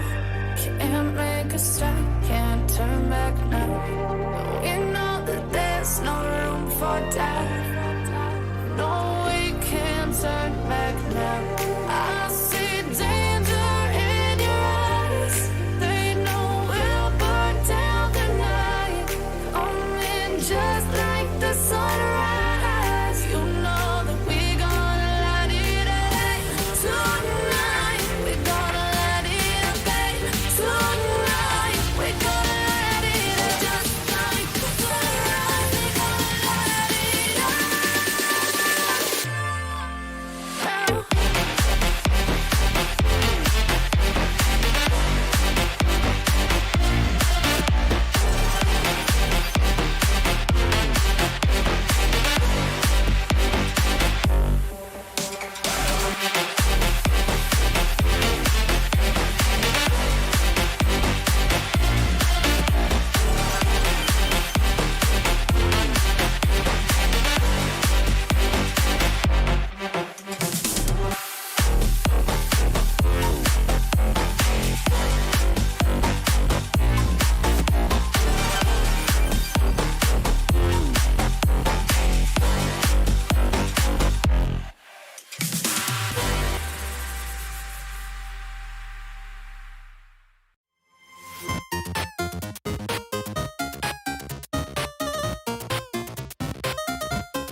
Hello and welcome back, everybody, to an exciting match between YOSHIMOTO Gaming and the Pittsburgh Knights. As YOSHIMOTO is able to take the first match of Clubhouse, we are going to be moving on to the second map of Villa, but what a spectacular overtime finish. Two teams that are evenly matched here, Chief. I'm really excited to see what they can bring forward on Villa. Honestly, the way Clubhouse went 8-6 in favor of YOSHIMOTO, I think we're going to see Villa do exactly the same thing, utilizing all 12 rounds and potentially 15 rounds, those 3 additional rounds into overtime. Now, we're going to be going over to Villa. This map can be incredibly taxing on IGLs because it's going to force them to basically play the entire map, setting up their flank drones, dealing with planes and games. But it looked like we're actually about to start the lobby, and then an unfortunate quick hiccup. We're going to be re-hosting, so we're going to have a little bit of delay, but nonetheless, we'll still continuously break down map number 2, which again is Villa. Yeah, and map number 2. I mean, it's really going to determine how these teams play defense. We got to see the Knights. The Knights were able to have. I mean, I think the biggest thing the Knights have is they do have, when they want to, a very strong roam game, but they really only had that on their Church Arsenal defense. Minus a few heroics, a lot of their static defenses were very quickly broken down by YOSHIMOTO, and YOSHIMOTO hasn't shown as strong of an ability to cut off the roam. I mean, other than that last round that we got to see, YOSHIMOTO was able to take their ones, and that overconfidence did show from the Knights. If we are able to see YOSHIMOTO Gaming find that impact, find that ability to cut off the roam game and potentially take some attacking rounds. I know Villa is a very defender-sided map. If they're able to take out the rounds, I still think that, just as you'd said, I think we're going to be going into overtime, and I think it's going to really rely on that overtime pick. And what I love about Villa is the fact that it really, again, taxes those IGLs. You have to participate in those mini games. You know, when you're talking about setting up flank drones, you put them on the 3 staircases, but it's also, more importantly, the rotations you do as an IGL. So let's say the defenders go to planes and games as their primary bomb site. Common wisdom says we're going to be pushing in for master bedroom, taking control of the entire side of the map. And then once we hit about at the 90 mark, as well as zombie door and lamp, we're going to have to start to rotate attackers on over to study. Now we have set up our crossfire once again. It's all about 368 crossfires. And while Villa, both in the NAL and the EUL in stage 2, is attacker sided. The defenders tend to win this map only 48% of the time. So it's more or less balanced, but nonetheless, it is one of the Enigma maps where it's attacker sided. Yeah, and I'm interested to see. I mean, I know I've talked a lot about this. Utility dump shift, but one of the biggest strategies that would be played out is playing on that 90-degree corridor outside of games. You have a shield there, and traditionally you'd play somebody there and somebody at the top of main stairs to have that crossfire into study to prevent that push from coming into study.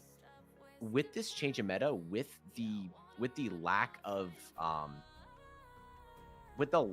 utility denial from the defenders, it really is going to shape, okay, we're either going to be able to push one or the other. We aren't going to be able to spread out our ADSs the same way. And if the attackers are quick enough to hop on those ADSs and clear out those shields, you aren't going to have to worry about, as the man Canadian has said, you won't have to worry about Bolo or Remuse peeking up, coming up and out from the shield. You're going to be able to clear out a lot of those positions, and it is going. I'm interested to see how this changes, because we haven't been able to see teams at this caliber play with this new meta shift.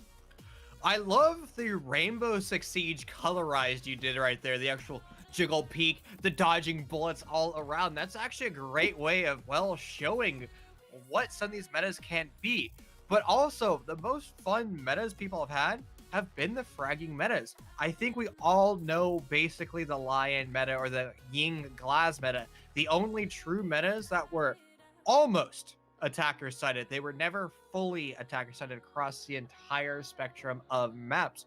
And also, we're going to macro strategy, you're talking about utility consumption simulator, but another key component is actually invulnerable Kaids. On Clubhouse, we didn't see those brought out once, but basically the East Breach Wall, good luck destroying with an explosive from underneath, a frag grenade, or an IQ.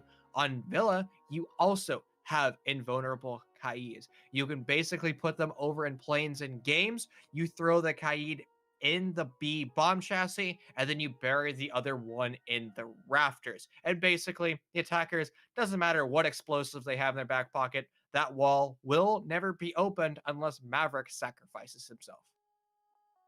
Yeah, and it really also will matter if we get to see Maverick played. A lot of teams end up banning out Maverick. I'm not quite sure what his ban rate is out on Villa, but I know that it is typically a comfort pick, because when you have those invulnerable Kaids, it makes attacking study a nightmare, and an actual nightmare. You aren't able to clear out that utility. You have to almost sacrifice a life to get somebody into the plane's bomb site.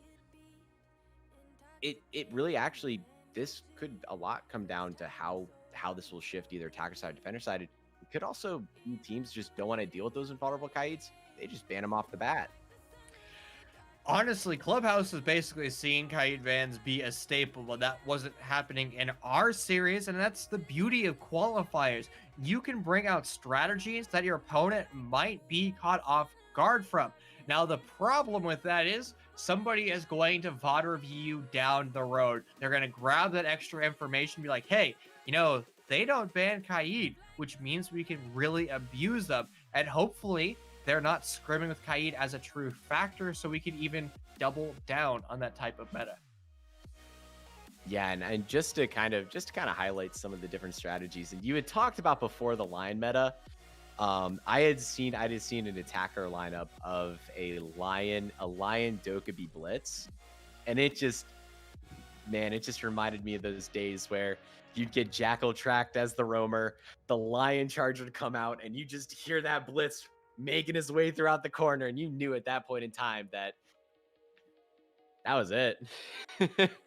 Well, here's a hot take. We're talking about Jackal. Honestly, I don't think Jackal has ever been an incredibly oppressive operator. We see it in ranked where people are like, oh my lord, there's a Jackal in play. I must ban him because I don't know how to deal with him. But Jackal actually provides you, the defender, who is currently being Jackal tracked, with information.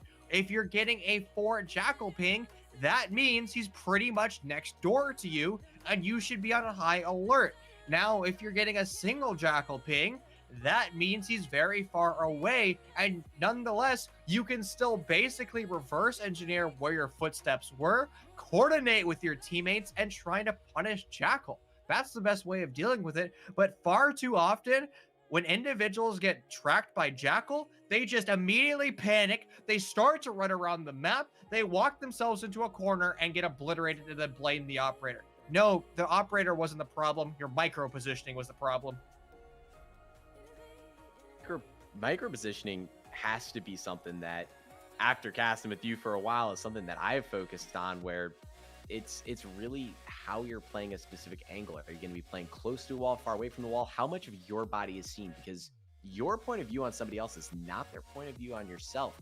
How is that position going to play with the different crossfires that can come in? How is that going to play as the round develops? You might be safe in a position in one way, and you might have a good angle in one way, but if you don't have your teammates synergizing with that and cutting off other angles, you're left for toast.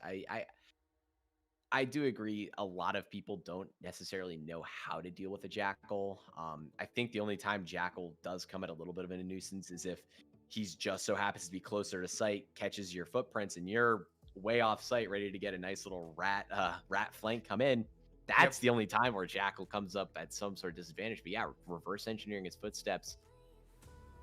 The big thing though, and I have seen this a bit more, is that Jackal Lion duo as being a roam clearing duo. I don't think it is as strong as it was in the past, because I mean, you don't get the wall hacks, but I still think that with the changes that we've seen and with how dynamic the attacker lineups have been, I could see a lot of teams opting to go for that as kind of a quick way against droning. It's a lot of people, as we know, droning isn't the most fun thing to do in the world. They might opt to just not go for the drone, Jackal track out the roamers, and just clear them off like that. And that gives a lot of teams a lot more time to get their execute down, if executed right. Now, I will say on coastline, Jackal can be in a huge pain, because sure, you know where he is off the amount of pings he has, but you don't have the fluidity of some of these bigger maps. Like if you get Jackal pinged on Villa, you have so many different staircases that you can maneuver through. You can basically put Jackal through a loop. But on coastline, you're most likely to be put into a crossfire pretty quickly and shut down by the attackers. And you're also highlighting Lion earlier. He is a phenomenal operator, because every time he makes a call, he provides information. If he is getting those nice red pings, Well, you obviously know that the defenders are moving. But if you're not getting pings, that means the defenders are stationary. And if you did your homework early on, you could basically pinch a defender. And if he's not getting pings, that means he's still in the exact same spot. And it's going to be a free kill for the attackers. But finally, our lobby oopsie has been rectified. Our two teams are in the lobby. And we're about to get the party started here on map 2. Yeah, and the way that this map is going to play out is going to come down to what bans come out. Are we going to be seeing this Hibana ban? Hibana is a very staple ban on this map, as she's able to open up a lot of windows, or she's able to open up a lot of line of sights, especially when attacking that Aviator Games bomb site. But we are going to be seeing the Nomad taken out, a very good operator, just as you had said before, Chief. There's a lot of fluidity on this map. You could rotate downstairs, you can get a flank coming up. You could have a flank coming all the way from Wine Cellar all the way up to Astronomy Stairs, and that could be cut off with the Nomad. But we are going to be seeing the Ash ban come in. Not quite sure what the strategy is around this, but an interesting ban nonetheless. Honestly, I'm so hyped to see the Ash ban. I don't know if this basically means it's going to be, hey, Shield Bonanza, yes, please. We're going to be bringing Goya, Warden, and Ella. Good luck killing those. Or maybe they're just trying to nerf the Knights a little bit, trying to shut down some of their lethality. But nonetheless, it is definitely quite perplexing. A pseudo Echo Valkyrie will find herself removed, and it could be potentially a Wamai, but it's going to be unable to be a factor in map 2. Yeah, just as you had said, having that Valkyrie and Mira, the two Intel, I'd consider Mira an Intel operator, as that indestructible shield allows her have the intel on where the attackers are pushing from. Having that intel, those intel bands, we could be seeing a lot of Jaeger Omai and just having to deal with a flurry of shields, as we are going to be seeing that Jaeger Omai combo in the smoke. Not having that third shield, but Mozzie is going to be picked. Interesting to see how the lineups come out, as the first site we're going to is that Aviator Games. I love planes and games. This is such a fun bomb site to attack, truly. Because again, it's all about taxing your IGL. You have to have so many steps to work on through. Now, you were saying earlier that Hibana is a staple pick on this map, but they're not going to be bringing Hibana whatsoever. It is actually going to be a Blackbeard in play. Far too many teams think Blackbeard is basically this just BM operator, but when you're doing a linear take-through study, you basically just put your Blackbeard over a 90 window, say, good luck, Blackbeard, have fun holding that window, you're basically going to be there the entire game, so good luck to you, mate, and basically just do your entire setup over here on the south. Honestly, I guess it could be a very linear take. Hard to tell since we're still 20 seconds into the prep phase, but we love adaptation.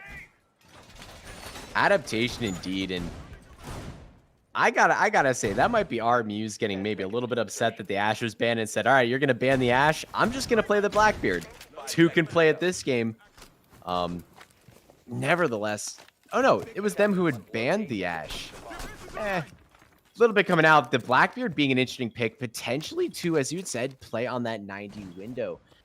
It is, I mean, we do see teams push this site very linearly. They do attempt to try and get that master bedroom control, but it looks like we aren't even going to be seeing our Muse playing on any windows, as he's going to be droning in the main entrance.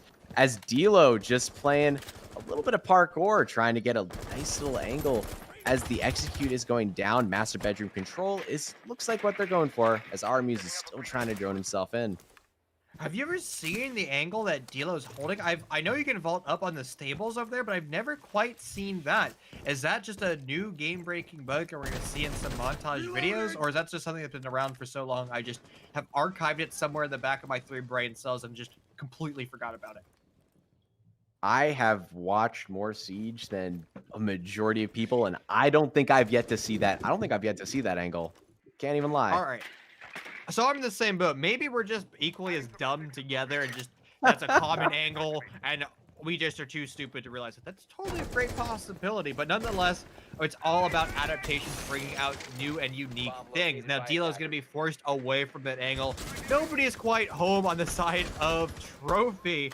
but those bullets won't be home at all for Josh as he misses every single shot on that poor drone. But eventually, Juicy's able to save his teammate's life and getting a kill on one of the most impact fraggers of map number 1, and particularly a Blackbeard.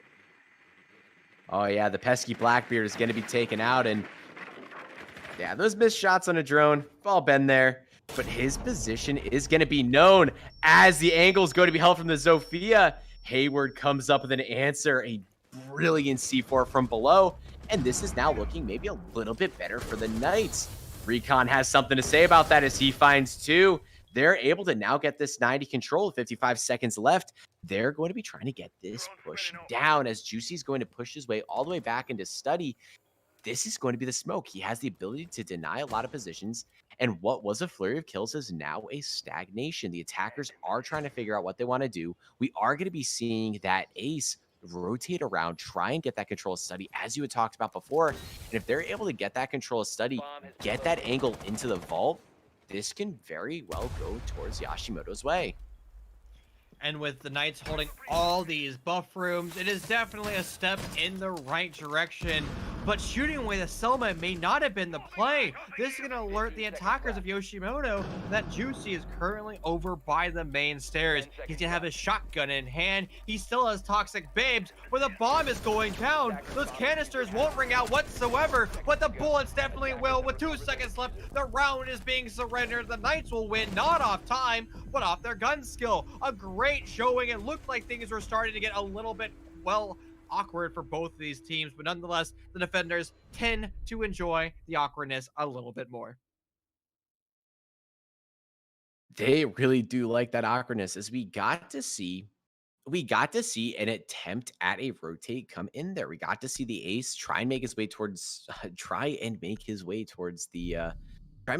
study, but not able to make anything happen. They were left at such a low man advantage. They did not clear out the rumors from below.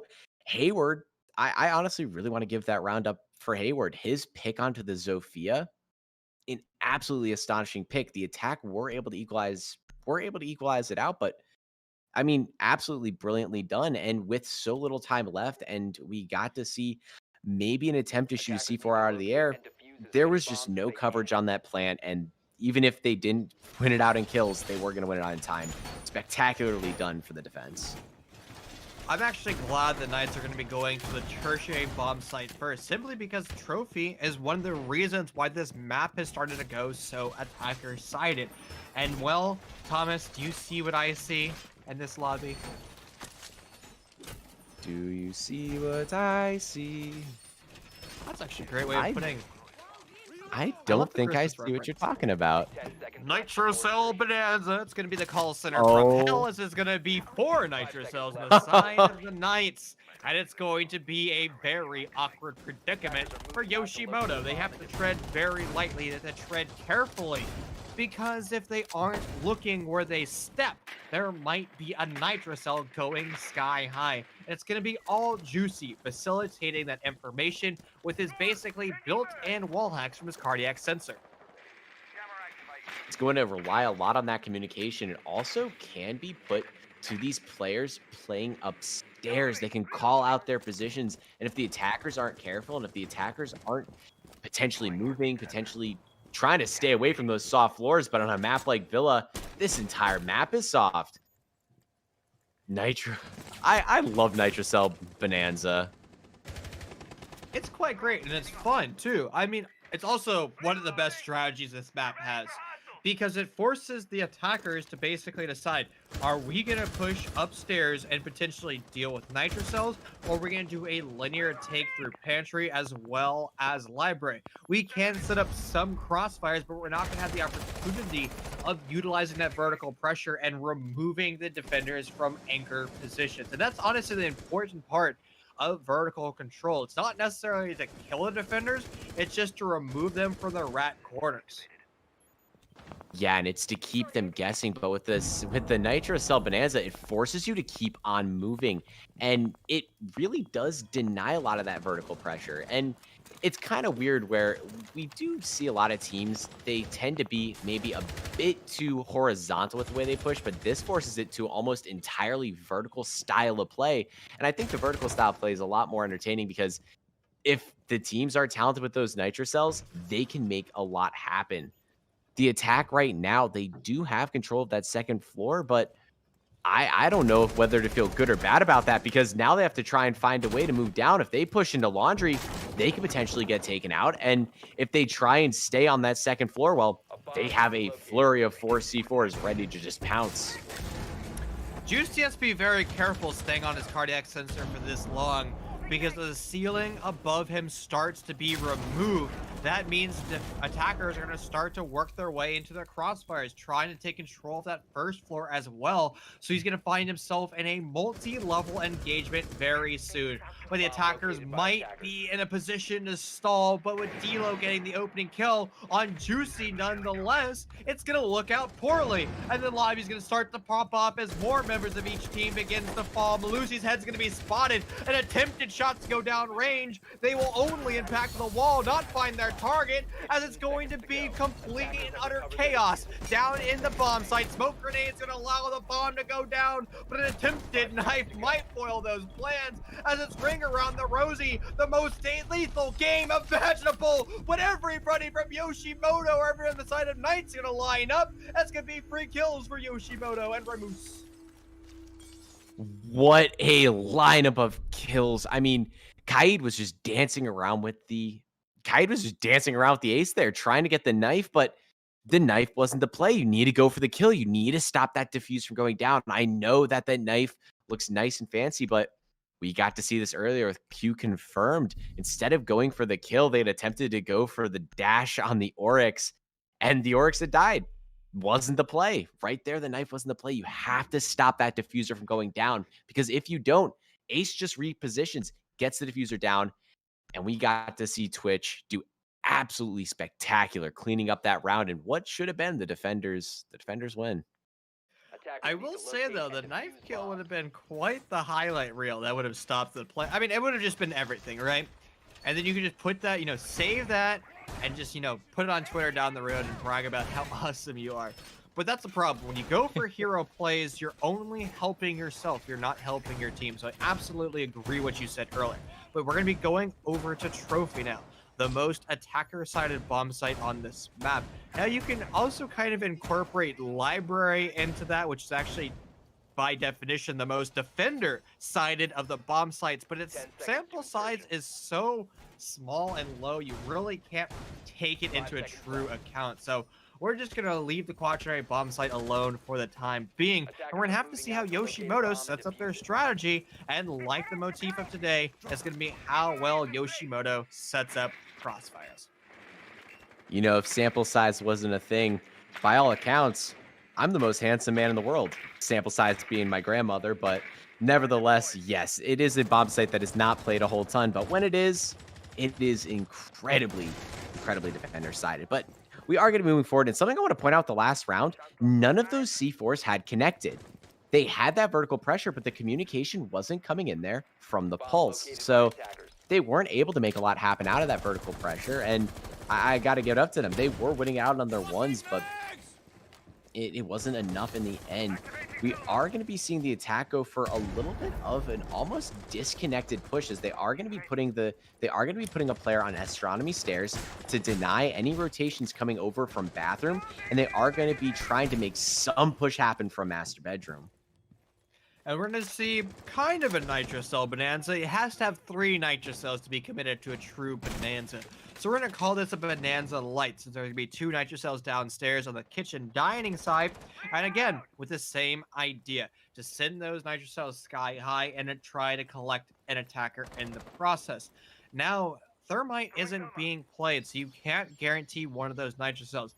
back in the day when it was just thermite, all you needed to do was just, well, as soon as you heard the thermite charge being placed on the wall, it was more or less a free kill, as the lobby is going to start to pop off once again. And it just seems like Yoshimoto is better in just about every single one of these fragging engagements, but Dino is going to jinx that law.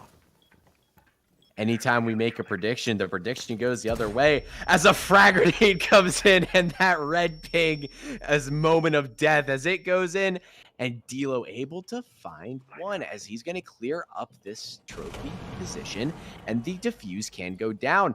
Can one of those C4s from below make something happen? It does. That stops the plan. Hayward coming in there.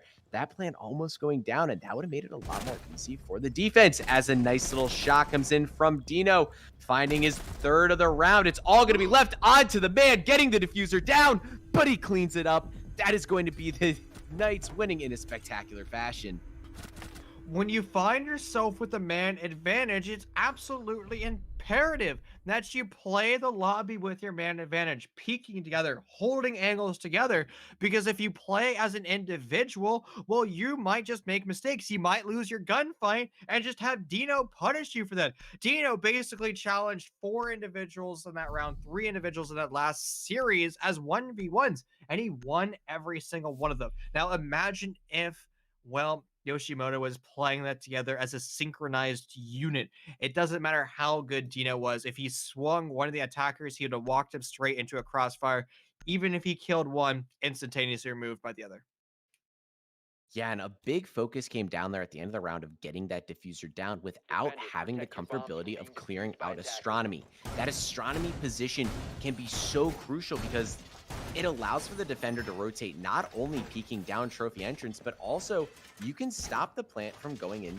You can stop the plant from going down in the default plant spot in statuary. You have to clear out that defender or set up an angle to prevent him from getting that push, but it doesn't even matter.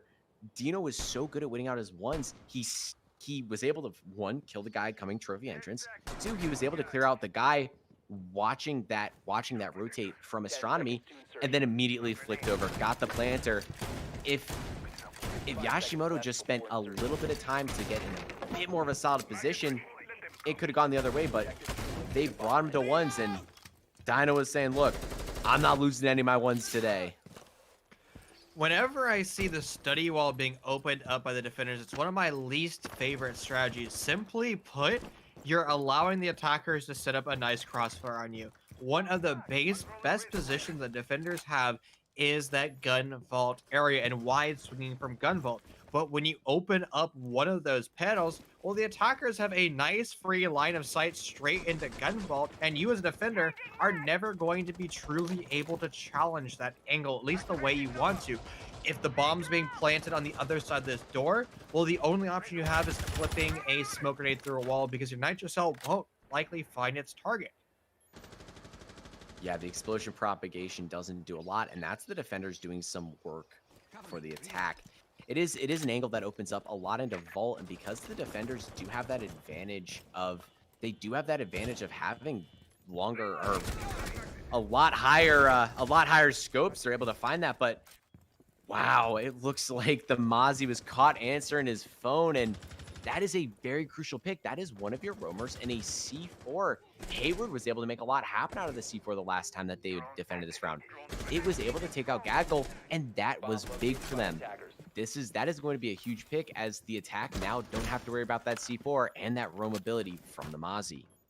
And I love the way Ramuse is currently playing in this series. He's basically a flex player, playing any operator that his team needs. He was on Blackbeard earlier. He was on the F2 wielding Twitch, and now he's going to be on Dokkaebi. It seems like, well, Yoshimoto is going to be changing up their strategy depending on the lessons they've learned in the previous rounds, and so far it's working out brilliantly. But I think they're going to have to utilize another call to remove the pressure over on Lamp, because it's going to be a death spawn, but it's actually going to be Knights losing every single one of those engagements. Now, you did have Ace down but not out earlier on. He was confirmed, but things are not looking too brilliantly for the Knights. Not indeed, as they now have to worry about this pressure coming up from main stairs, and Dino is going to be left in a very tough position as all of these players are just spending their time and getting their execute down. His position is going to be known. a quick little peek into study. He's all going to be left on to the Wamai, as the Wamai is going to be holding it down. Peeks come in. He's going to be stunned as the Wamais come out to potentially hold him out. But we are going to be seeing them just rotate around. The dance coming in. The defenders just peeking angle after angle after angle, trying to find something. Dino finds one. We get to see the Wamai find another. And they are able to get as much as they want. Dogs backed in a corner. They didn't bark. They bit. Wonderfully executed round there from the Knights. The second blunder in a row, a mirror copy of round number 3. Start to play as individuals, because if you solo push into the bomb site as well, 3-second delay, you're going to have your head removed. It's a huge oversight and a huge mistake. Honestly, YOSHIMOTO is tacking perfectly. They're doing everything right until they execute, where they just throw it all away. Honestly, that's one of the biggest oversights we've seen from them. They've looked great. They just are making really, really silly mistakes. And they honestly should be up in this series 3-0 instead, or it should be 1-3. But instead, they just made bad decisions. Late round blunder. The thing that, and this is something I've always heard said time and time again, the difference between a good team and a great team is not how you execute the first 2 minutes and 40 seconds. It's how you execute the last 20. It's how you are able to really react in those chaotic situations. I mean, we got to see Sakyan and Dino dance around the bomb site. If they just had crossfire angles put up, we got to see Dino worry about the push coming in from Study, worry about the push coming in from Red Stairs. The attack never rotated around to attempt to push Aviator. 5 seconds left. Or they never rotated around to push Games. They funneled into the same position, and in that blunder, as soon as they equalized out the man count, YOSHIMOTO just, they almost freaked out. And you want to be able to kind of keep your cool, because that's what really separates the good teams from the greats. The great teams are able to keep their heads together, know what they have to do, know what gunfights to take, process all of that information, and act confidently on it. That's not something we've seen, and YOSHIMOTO should be up by more, but the Knights absolutely playing lights out. And the Knights are actually changing things up once again. They are going to be bringing out a Capcan, an operator that's designed to waste time and potentially remove attacker HP for free. If the attackers haven't done their homework, haven't done their due diligence, droning out the entire map and checking door frames, well, they'll be shut down and lose 60 HP off a silly mistake. Couple that with the stage roam that the Knights are currently utilizing, and it's going to be all about time, minding the clock as your execute works on through, something that YOSHIMOTO has been struggling with. It looks like Capcan is going to keep one little pocket trap. Don't know what that's for. Maybe potentially in the late round, he's going to try and set it up on a doorway that's already been gone through. But an interesting pick, as I believe that was Gaggle that just took a little bit of damage from that Capcan. Not at this level. You usually don't worry about that on the doorways. It's not something you're actively looking for. But in that gunfight with Capcan, he was able to take out 50 points of health and cleans up his prey, leaving them to a 5-man advantage. Him getting taken out, but taken down but not out, as the attack are trying to make something happen as another one of the traps goes out.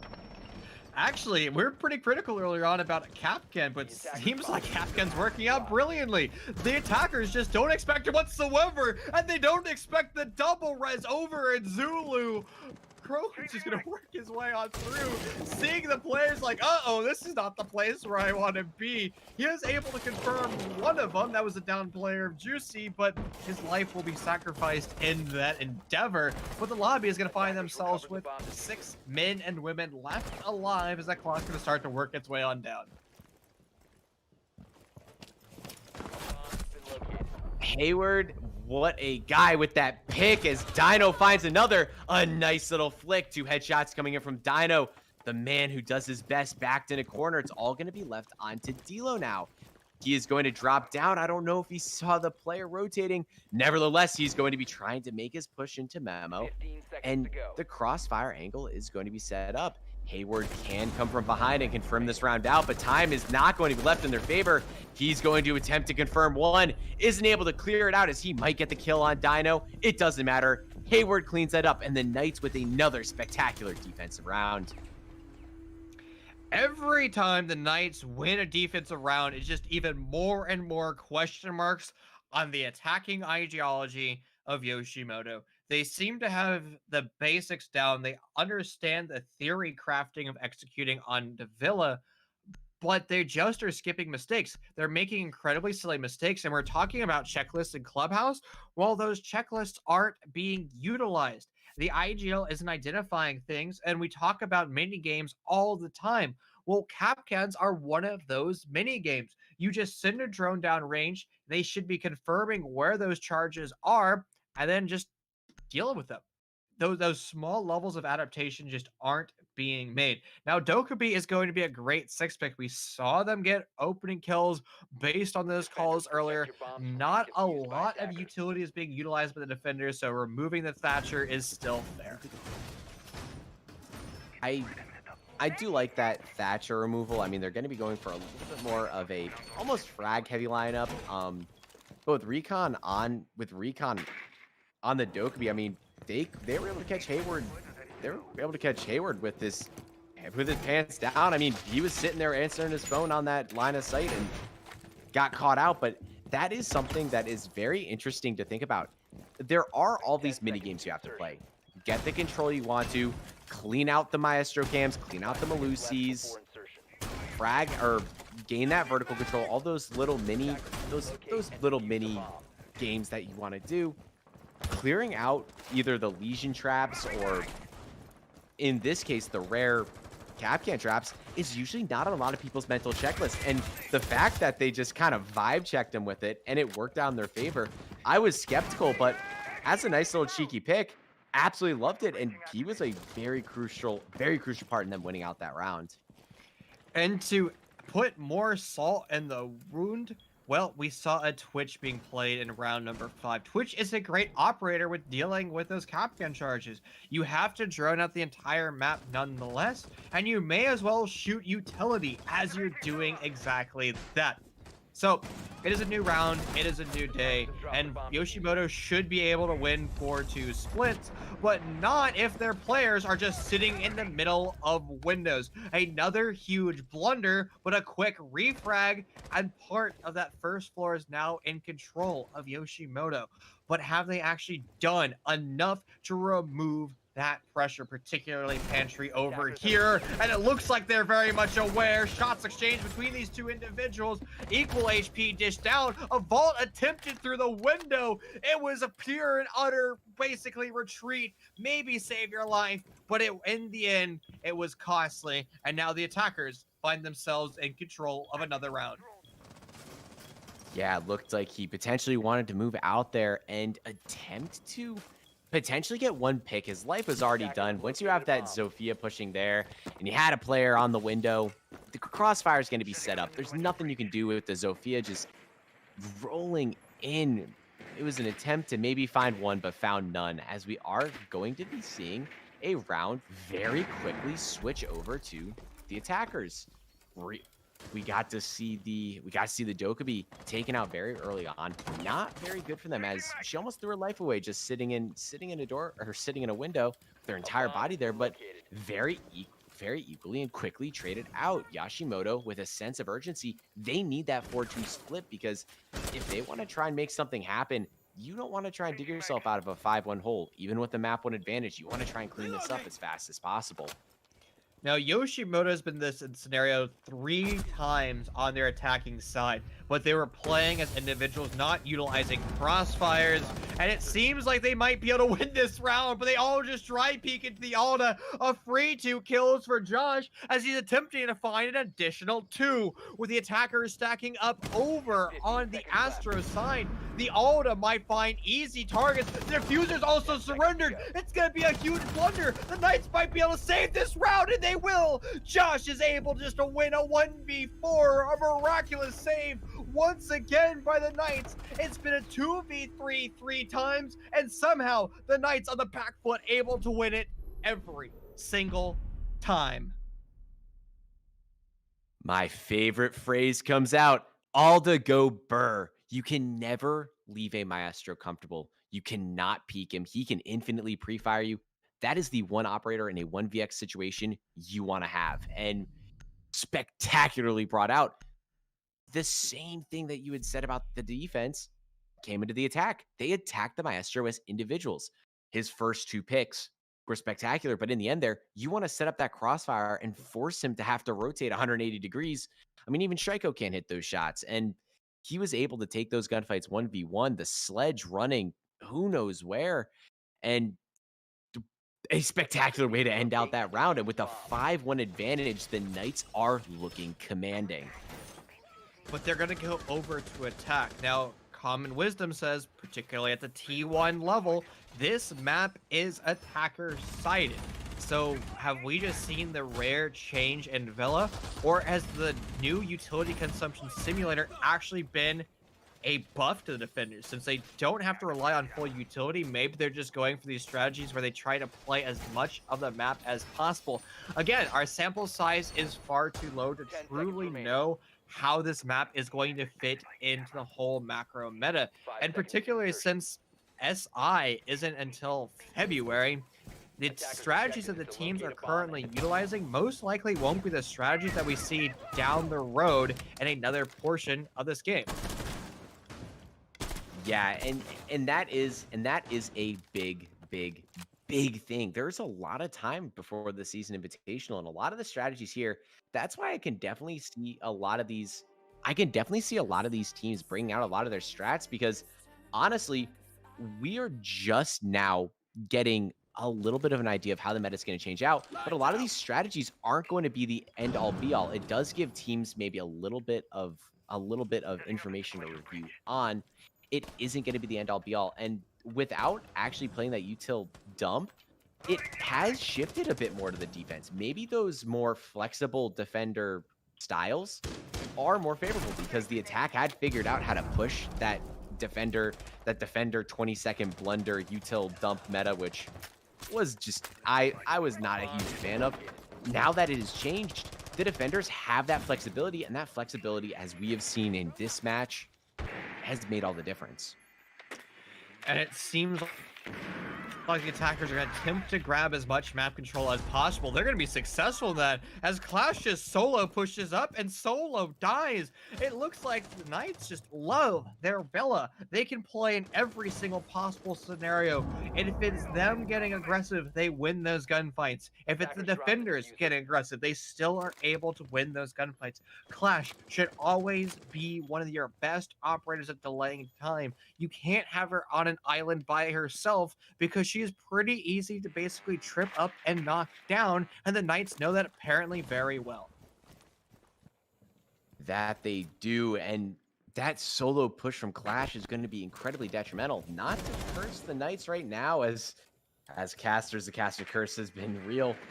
Getting rid of that Clash is very important, but Remuse takes the words out of my mouth. Able to clean up Juicy. 2 kills for him, as he's not going to be traded out. Hayward is able to try and make something more happen, as he's able to clean out Remuse, but it is going to be all left onto Dilo, as we get to see the Yana taken down. Hayward's going to be left at such low health. He was able to clean this up for his round. It's just 1 bullet needed. He finds it. Dilo coming up with something at the end with the Clash down early. It doesn't matter. They clean it up in a first defender round 1 in the same sort of blunder for YOSHIMOTO.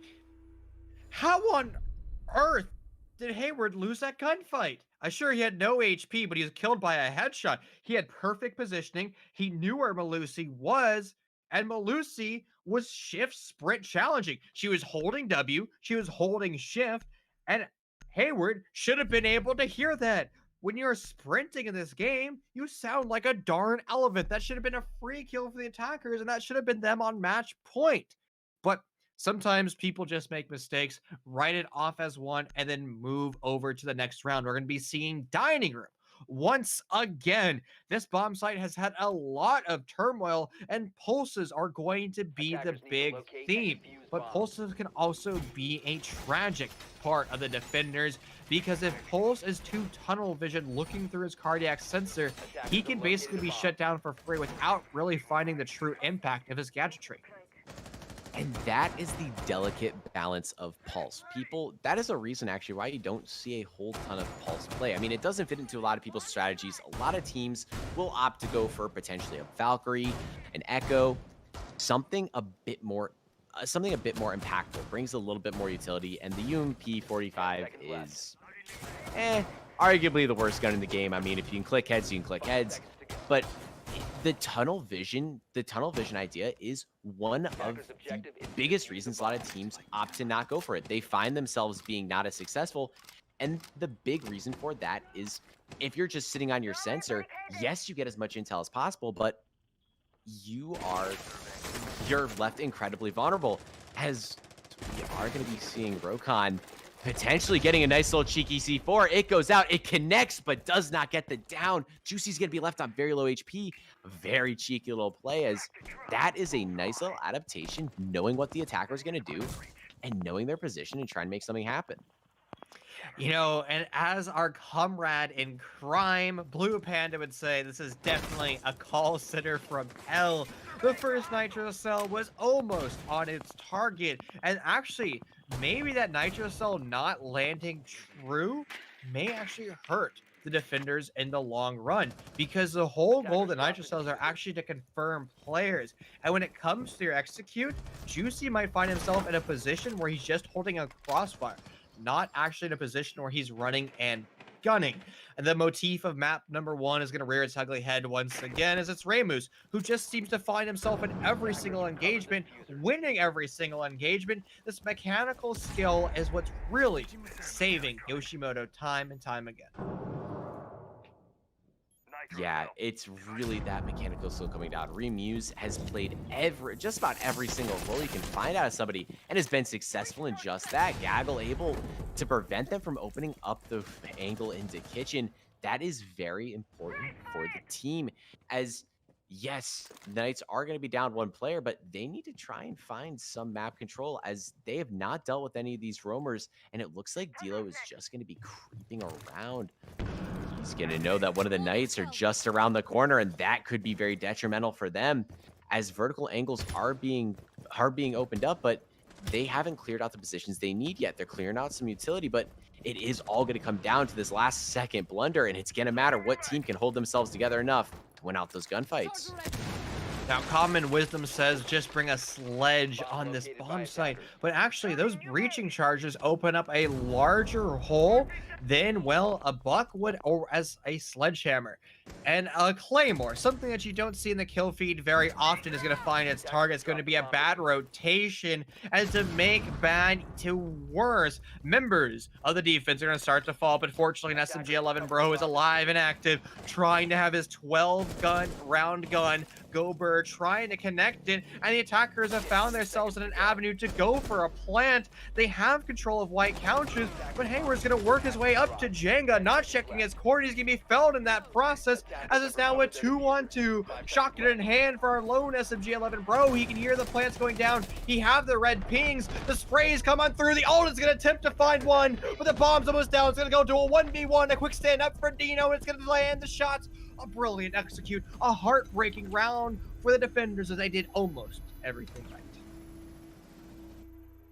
Phenomenally played there. I mean, Dino has been the man. That is the guy that we've been talking about. I mean, he has been just as good as Dinosaur Chicken Nuggets, man. He has been an absolute force to be reckoned with in those late round. I mean, I think he's been a majority of our kill feed, because even when it comes down to 1v1, even when it comes down to just everything on the line, he hits his shots. He holds himself together, and we're not looking at match point. The defense should have been able to win that out, but the positioning of the smoke was not beneficial. The Maestro had a sprint challenge in, but with the timing of the diffuser going down, Dino hit his shots, and against that Alda, impressive indeed, as we are going to be moving on to this match point. And I think a lot of people forget that the Alda has a very bad ADS type. After all, it is an LMG, which means it has LMG handling. When ADS, good luck winning those gunfights. But when it is currently in the act of ADSing, you as an attacker are going to have a huge advantage because your AR is going to get to aim down sights just that much quicker. And since an LMG and AR have the same damage profile, that's going to put you at a one-shot advantage going into that tandem duel. And we were talking about the quaternary bomb site earlier, and here it goes. This bomb site is incredibly unique. It's very much like Cafe Reading Room, where it's going to force the attackers, or pardon me, it's going to force the defenders to hold vertically, creating nice long lines of sight looking over into jungle and Big Ben. And the attackers are going to have to clear it like Reading Room, taking control of planes and games as quickly as possible, and then working their troops on down to a linear take from kitchen and dining. It requires a lot of time management from the Knights, and hopefully they're up to that task. Yeah, and it's going to require an efficient drone clear. This is where team synergy comes in. They need to play as a solid unit, because if they give up any of their bodies to this roam clear, your entire push becomes that much more challenging, as we are going to be seeing Dino make his push in, but he needs to get droned in. He needs to have people there for the refrag, because you need to get that control of Aviator Games. You need to get that control of the Aviator hallway, or the game's hallway, because those angles are what allows you to get that vertical pressure on site. Without that, if you just go for a linear blunder, the defense holds such an advantage with the angles, they can win it out just right. Drones going to continuously work their way through the map, trying to locate where those defenders are. And now the drones, a very long time ago, should have already accomplished that task, confirming that YOSHIMOTO is holding upstairs in planes and games. And remember, Villa is a test of how good your IGLs are. This is going to require them to do a 360-degree crossfire coming from the north side of the map, but as well as the south side through study, to actively deal with the offsite pressure. And the Knights just look completely perplexed. They have no idea how to execute on this bomb site, and with every second they're dilly-dallying, that's going to be a second loss when it comes to their execute. This is not a bomb site you would typically see brought out, because if you do get that control of Aviator Games, you essentially give up the entire bomb site. Right now, the attackers look like they're just trying to deal with the off-site presence. They're still trying to get some vertical control.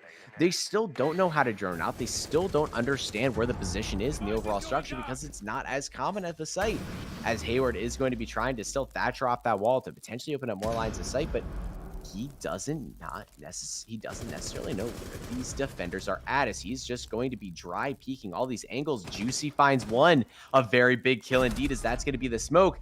But there is going to be another caught slipping, as this Malusi has been able to do everything. Hayward is going to go down, but it's still going to get cleaned up as Diana makes her way towards the site. Only 15 seconds left. Father Time, the biggest enemy of all, is going to be, what a blunder, as D'Lo founds one, and all that clears up another. The diffuser can't go down. 5 seconds left. They're going to have to get this down if they want something to happen. Gaggle makes the rotate. Is he able to find it? The C4 comes out, and that is going to be YOSHIMOTO keeping it alive. And that C4 in the clutchest moments of the round brings it to 3-6. And it looked like the Knights were actually pretty prepared to actually deal with that when it came to their execute. But instead of just holding angles and forcing the defenders to peek into them, the attackers are like, you know what? We're just going to try to win our gunfights, particularly the gunfights upstairs. If Thatcher just held his angle in Zombie Door or Skull Door, it would have been completely different. That would have forced basically the defenders upstairs to challenge him, drawing their attention away from the bomb plant. That's the most important thing. Also, I would have liked to see the Knights try to bait away some of those nitro cells, try to bait away those utilities, just like we used to do back in Bank all those years ago. At least it feels like years. When you're executing downstairs in the basement bomb site, which was CCTV, Thermite would walk on through, attempt the plant. He would hear the pin being pulled to the nitro cell, run away, and hope he doesn't die to that nitro. After that, he'd attempt to go again. Another nitro would go down range, and back and forth till the attackers assumed there are no more nitro cells left, and then he would try to stick the bomb plant. The Knights need to learn that lesson, or maybe relearn that lesson, or pull from their memory banks, but you can't just full YOLO sit. Oh man, you're talking about the server shuffle, trying to get that defuse down. 10 seconds left. Yes, the server shuffle. You try and go. You get your first defuse in. You get your first defuse out. You get your first defuse in, and try to shake the C4s out. Defuse a bomb. I've not heard the server shuffle. I've never heard that before. That's pretty good though. Maybe is that like a PS4 reference? No, I just came up with it about, I don't know, a minute ago. I appreciate the wit. That was pretty clever, honestly. The server shuffle. Nevertheless, yes, it is a lesson that needs to be learned. Hard committing to a plant, especially with as many C4s as we are going to be seeing brought out. My favorite part about Villa is the presence of C4s. I don't know what it is about the map, maybe all the soft destructibility, but it's the biggest thing as 2 big kills come up and crossfires set, both caught slacking. That's going to be Remuse, a very pivotal player for the YOSHIMOTO Gaming. He's been a guy that has been fragging out for them, and that is going to also be huge because he was playing in Astronomy. This is going to make that push up master, make that push to get that control over 90 that much easier. And if they're able to get that control early and potentially rotate that player over to study, this is looking pretty good. I think it's important to note that both top frags have now been quickly eliminated. So it's going to be on how the supporting cast is able to play with the others. Will they be playing nicely, or will they be playing with their teeth and claws in hand? Now, of course, this is Rainbow Six, so the only option you have is to show your fangs, go for the bite, go for the neck, and try to suck your opponent's blood. But that also means you're going to have to deal with offsite pressure. You're going to have to deal with these buff rooms as well as these Goyo shields. The upside down rappel at 90 is a great way of pushing the defenders out of 90, but it's not going to be enough to deal with the shields themselves. Yeah, they're going to need an explosive to clear this out. And whenever that Goyo shield goes off in an explosive, you need to be able to back up as fast as possible. Malusi dancing a little bit with life as we get to see Hayward attempt to just hold an angle, try and catch somebody in a rotate, and we're just going to be seeing peak after peak after peak. The rotation comes over to study, but potentially a little bit prematurely as they do not have any solid 90 control. Now it's just going to be a feeding battle in that study balk, but doesn't matter. Gunfights are going to be won out. The pistol comes out from Dino. He's able to find one. We find yet another recon trying to do as much as possible, cleaning out Dino, coming back into the bond site. Hayward finds one, a 1v1, and the second comes out. The Knights clear this up, and we are going to be moving 1-1 onto the decider map. And it seemed like map number 1 was just set up to win gunfights, but it never really came in. It was just the defenders bullying their way into victory. Now here, it just seems like it's complete and utter bonanza. It's trade after trade, gunfight after gunfight, and it can go to either one of these teams. But honestly, YOSHIMOTO found themselves in far more winning scenarios. They just sacrifice it straight to the nether realm. And that is exactly what it is. I mean, I'd like to say a good 70% of those rounds came down to the last 10 seconds and who was able to win out those gunfights in the end. The overall macro strategy tended to almost not matter, as it really came down to, can we get these last second frags? Can we get the defuse down? And if we get the defuse down, can we just win out this quick 1v1? Almost the entire game seems like it was a majority of clutches, and that has been big. The Knights came up a lot bigger this time, but I'd argue that YOSHIMOTO were set up. They had so many more winning positions, and I think that 7-3 scoreline doesn't really highlight the fact that they played absolutely lights out. And with that, we're going to dive over to a quick 3-minute break, but please do not go anywhere. We'll be back with you momentarily.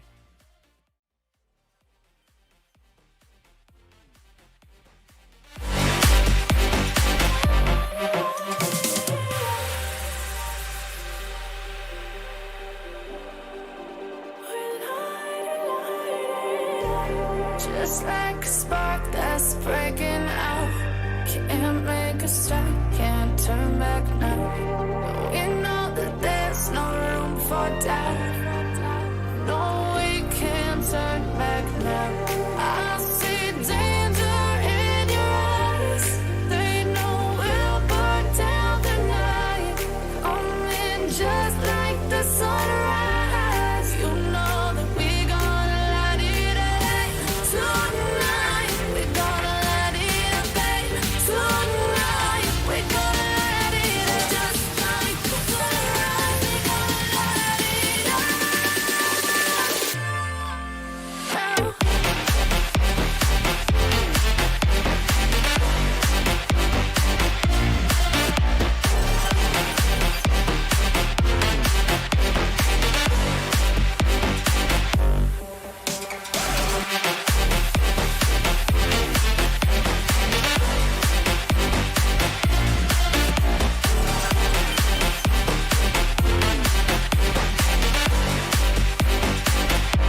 get up. We want you to get on your feet. Stand up, stand up. Come on, get loose with the heat.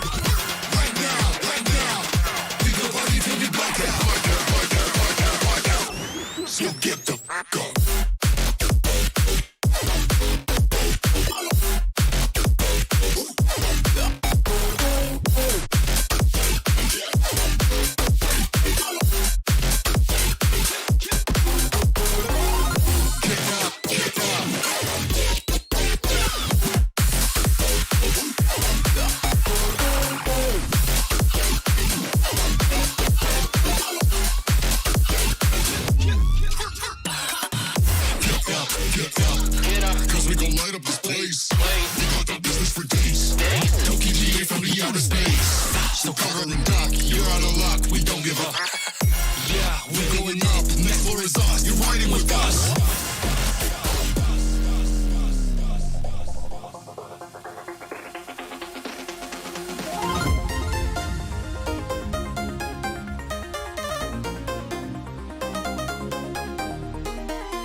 Ladies and gentlemen, we're returning. This is the round of 8 here in the APAC SI qualifiers. This round might be going the distance. It will be going the distance as it's both YOSHIMOTO versus the Pittsburgh Knights, winning one map apiece as we move over to Oregon, the final map for this round of 8.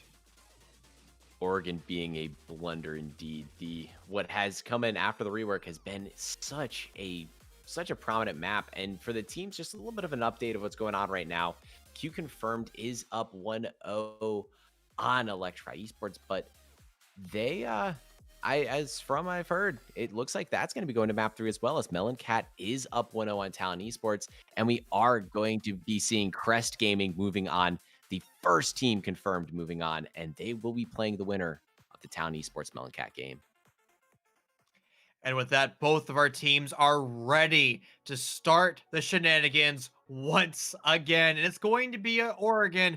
And it seems like Villa was the map where people were just clicking heads. There wasn't a lot of strategy. It's just who can just rush into the bomb site the quickest and just slaughter everybody on the receiving end of their reticle.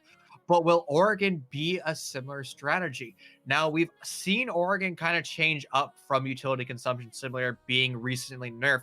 J bunker extended holds aren't the norm downstairs. It's actually, well, one of the oldest strategies in the books. It's going to be the meeting room extension upstairs.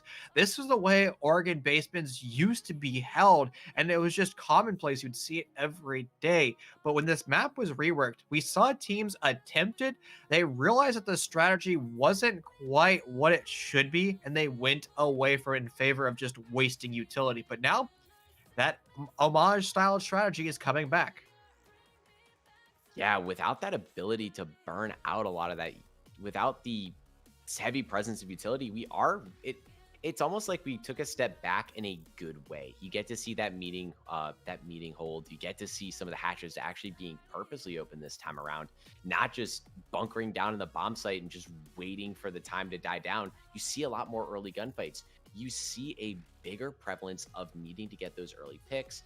And you get to see a lot of those earlier engagements. It makes a full roam clear. You actually have to roam clear. I mean, a lot of teams won't opt. They might have a roamer playing over on small tower. It depends on what information they have on the other team. You could potentially have that roamer, but you needed to focus on holding those angles in freeze, or you need to focus on holding down J bunker. Now that we're moving into this extended hold, we get to see a lot more freedom for the defense, and it makes for a lot more exciting and honestly a more crafty match. So I think I spoke a little bit too soon, Pun. We're actually waiting on admin to flip a coin. So the way overtime works on map number 3, if each team wins a map, which they will to be over here in map 3, that means it's going to come down to a coin toss. So here's our simulation coin toss. We're just going to say Pittsburgh is heads. So we flip it and it lands on, well, that is going to be heads, which means the Pittsburgh Knights are going to decide, do we want to start on defense first or are we going to start on attack? Common wisdom is going to say, we want to be on defense first. We want the opportunity to defend twice and have our opponent's YOSHIMOTO attack twice. We're going to have to see if that plays out again. That was just our simulation coin toss, and what actually happened in the lobby might be something that's completely different, but the Knights will be defending in overtime. So I guess our simulation was correct. Hey, your simulation was right on. Even in beta tests, we were able to, hey, this is one prediction we made that went out here. Cassid's Curse does not come out, as they will be starting on defense in overtime, but Oregon is one of those matches or one of those maps that is so up in the air. I have seen it between teams where it's so strongly attacker sided when an attack knows exactly what they want to do. They get the execute down, but it also can be incredibly defender sided. We have seen a lot in pro league games that go 6-0 on the defensive side and then go 6-0 yet again. It really is going to depend a lot on those last second blunders. Is YOSHIMOTO gonna win out a lot of those last second blunders, or are they gonna set themselves up in a way where they don't need to be getting that execute down in the last 20 seconds, or setting themselves up in a more setting up their positioning at those last seconds rounds so that those gunfights they take are a lot more advantageous towards them? It can also come down to the operator bans themselves, because if you have Thatcher left unbanned, that means you can just destroy all that stuff utility for free, not destroy, but turn it off temporarily, which means you can have easier access to the bomb site, removing the walls, which means your entire execute will be quicker.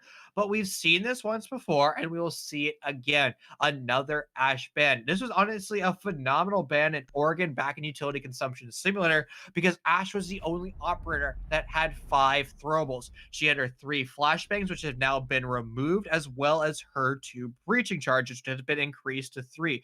So destroying deployable shields will be a little bit harder for both attacking teams. And there goes Thatcher, now banned, which means both attacking rosters will have access to every single hard breacher.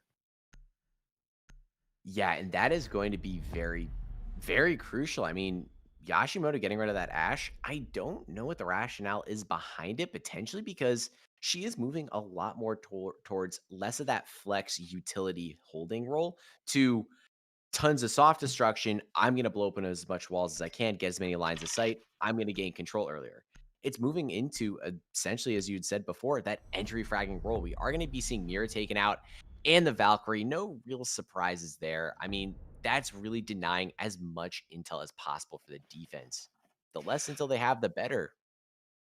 Poor Valkyrie, the SEAL team operator, just wants to have love. She wants to utilize her cameras, and every time she attempts to step into the lobby, she just gets voted straight off the island and has to go sulk in the cry corner, the ban corner. Now, Thatcher doesn't cry anymore after his bans because he's just so darn used to being in that position. Clash is going to rear her ugly head. She had some bit of love on Villa, but she was basically just sacrificed instantaneously for free. There's no way that she found her impact because she was playing as a solo operator. Malusi is the play. Now Maverick is a phenomenal operator at opening up the upstairs, particularly dorms on North Attic, but they're also going to be making a 6-pick. That will be Monty. I'm liking the bait we see here as they saw that Clash pick, and I don't know if that was a direct. I don't know if that was a direct correlation to the fact that, all right, they're bringing the Clash. We'll bring our own shield with that 6-pick. That really can change up the round. And I do want to point out that Montang is made a lot more viable, especially on maps like Oregon, because he does have that hard breach secondary gadget.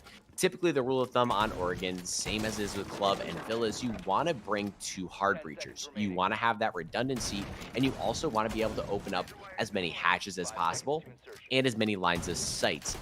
Typical rationale says you want to bring Thermite Ace and then either a Habana and or Maverick. But here, with that soft breach, with that hard breach device, you can honestly opt to go for just the Ace and then take out one of those hatches with a hard breach on a Monting or the Capitao. Definitely a very interesting pick, nevertheless. And it seems like we're going to see a clubhouse-style strategy where the entire defensive team is just running around the map, and with all that flexibility and all those rotation holes being opened by the Mute, it's definitely screaming that way. Now, it seems like YOSHIMOTO is not prepared for the level of aggression as well as the Jackal. You couple that with the Monty, and the J-Bunker extension is good as dead. And we're also saying that Maverick was 6 picked into, but technically Monty can act as a pseudo hard breacher because he has that pocket thermite charge. Basically, he can put on any wall, and Dino's going to fall to the hands of Jaeger. Yeah, that's your ace. That is why the redundancy is so important, but they still do have Juicy, who has that hard breach gadget. The biggest, honestly, one of the biggest introductions they made because it allows for a lot more dynamic teams, but he's going to have to be careful with his life because as Montang plays, he's going to be somebody that needs to draw a lot of attention to himself, but if he draws the attention the wrong way, he can find an early death. Talking about early death, Remuse is going to be brought down to about 20 HP as the Jackal track comes through, and it looks like Knights are cleaning out these roamers as fast and efficiently as possible. As J-Bunker control has been given up and Montang is just dancing over a pillar, it's really going to take them something spectacular to come out. As the C4 comes out, not able to make anything happen, we get to see Zofia find one before being quickly traded out, but it's going to be left 3-3 as Hayward makes his way down the stairs. The roamers are left to push right back to site as the last minute execute is coming down. An explosive moment for the Knights, but just like a rubber band, it rebounds straight into their face. Monty's gonna force on Sheet. That's gonna be his undoing as it's now just a 1v3. Nitrocelled hand going straight towards E-Box. It's gonna find its target, removing 90 HP, and now Jackal still has to climb the mountain of 3 members of YOSHIMOTO staring him down, looking at every single possible scenario. Delo's gonna push straight into the dry fire, and that's going to be his life instantaneously removed. But it was a down but not out, but the red's going to be quick, but no faster than the trigger pull. It's going to be YOSHIMOTO able to win round number 1, and it seems like the defenders are just constantly on their toes and able to rebound from everything that goes poorly for them. I really got to highlight Goyo right there. What a nice little dirty quick jiggle peek. I mean, spectacularly done, and the attacks started to make their presence known, but we got to see the defense hold on tight. Yoshimoto Gaming was very, very, very calm. They were collected. They didn't overpeak. As soon as they knew it was a 1v3, we got to see them hold those very passive angles. Minus a nice little anticipation from Hayward on the smoke. They didn't have to worry. They knew they had the time advantage. They knew they had the position advantage, and that's exactly what they need to do. They're going to be winning out any of those last second blunders. They need to play confidently, and they need to play smart with the man advantage that they do have. Now, with Dorms, it's going to put the attackers in a lot of different avenues for success. They can immediately deal with North Attic. They can deal with South Games. They go to Big Window. Honestly, the best macro strategy is when you couple all of those roads. It's basically like a freeway. The reason freeways are so good is because you have more lanes. So when you're an attacker, the more lanes that you can utilize, the worse position the defenders are going to be. When you basically set that 360 up, the defenders won't find themselves in a position to challenge all those angles. But throughout this series, it seems like the attackers are just absolutely struggling to set up crossfires, or they're just not interested in doing so, instead just challenging as 1v1s and, well, finding 50% success with that. Yes, because another name for 1v1 gunfights is 50-50 gunfights. It matters who aim is on point, who has the higher fire rate gun, who's able to click the heads better. And at this level, just about everybody has that same mechanical skill. It comes down to your positioning. It comes to how you engage the gunfight. Are you sprinting into it? How much of the opponent can you see, and how much can they see of you? It's a lot of those small things that comes away from the mouse movement. And right now, it's going, those 50-50 gunfights, that's a reason why a lot of these rounds have gone in such a such an almost like I'd like to say a 50-50 way. I mean, Knights coming out very big on Villa. It is changing now as Yoshimoto has been able to win out a lot of these. But again, it's an interesting point that I kind of want to bring up for something that we'll see a lot more prevalent as the game goes on. Both teams are challenging ones, and it's coming down to who can take those out. Yoshimoto did a good time at challenging the twos, but even then, you had that individual smoke push, could have gone a totally different way. So with North Attic now being opened up for the Knights, it's going to allow them to push through that fatal funnel, and Juicy and the Monty is going to make that a little bit better. He's forcing the defenders to retreat, but with Echo Jones basically lurking all around, providing information, and with the ability to stick to the ceiling and tase the Monty, having him drop his shield, that's going to be how Yoshimoto is going to be successful with this defense. They have to actively deal with Monty. Now, Knights understand they find themselves in an extremely advantageous position, so they're going to utilize all the time that they put in their piggy bank throughout this execute to utilize their drones, confirm the last known locations of Yoshimoto before they actually go for the throat. Yeah, and Pulse is not going to be found out. He's going to be playing in this little cheeky corner and kitchen, and that corner gives him so much intel. He's able to kind of call out any of the players pushing an attic, and we're going to be seeing Hayward attempt to make some push happen. They do have that intel from the Echo. That's not going to be found out. We're going to be seeing the first kill coming here. That's going to be Gaggle taken out very quickly by the Twitch. The F2 coming in big with the headshot, and 19 seconds left are up on the clock. The attack need to start making their push into sight. They have the pick. They find the second. Diffuse is starting to go down, but the Echo sees it. The C4 not as successful. He's able to clean that out as 5 seconds are left on the clock. If they're not able to find these kills, the Echo could deny it just throughout. As Echo's in his own gunfight, time wins without. And we are going to be seeing another round one. Father Time being the biggest detriment of all. What I love was people were like, Echo will no longer be an operator designed for plant denial. Well, ladies and gentlemen, he clearly still is the same old menace. Now, sure, his drones aren't stuck to the ceiling, and it's going to force the defenders to be a lot more creative with him to stop the plant.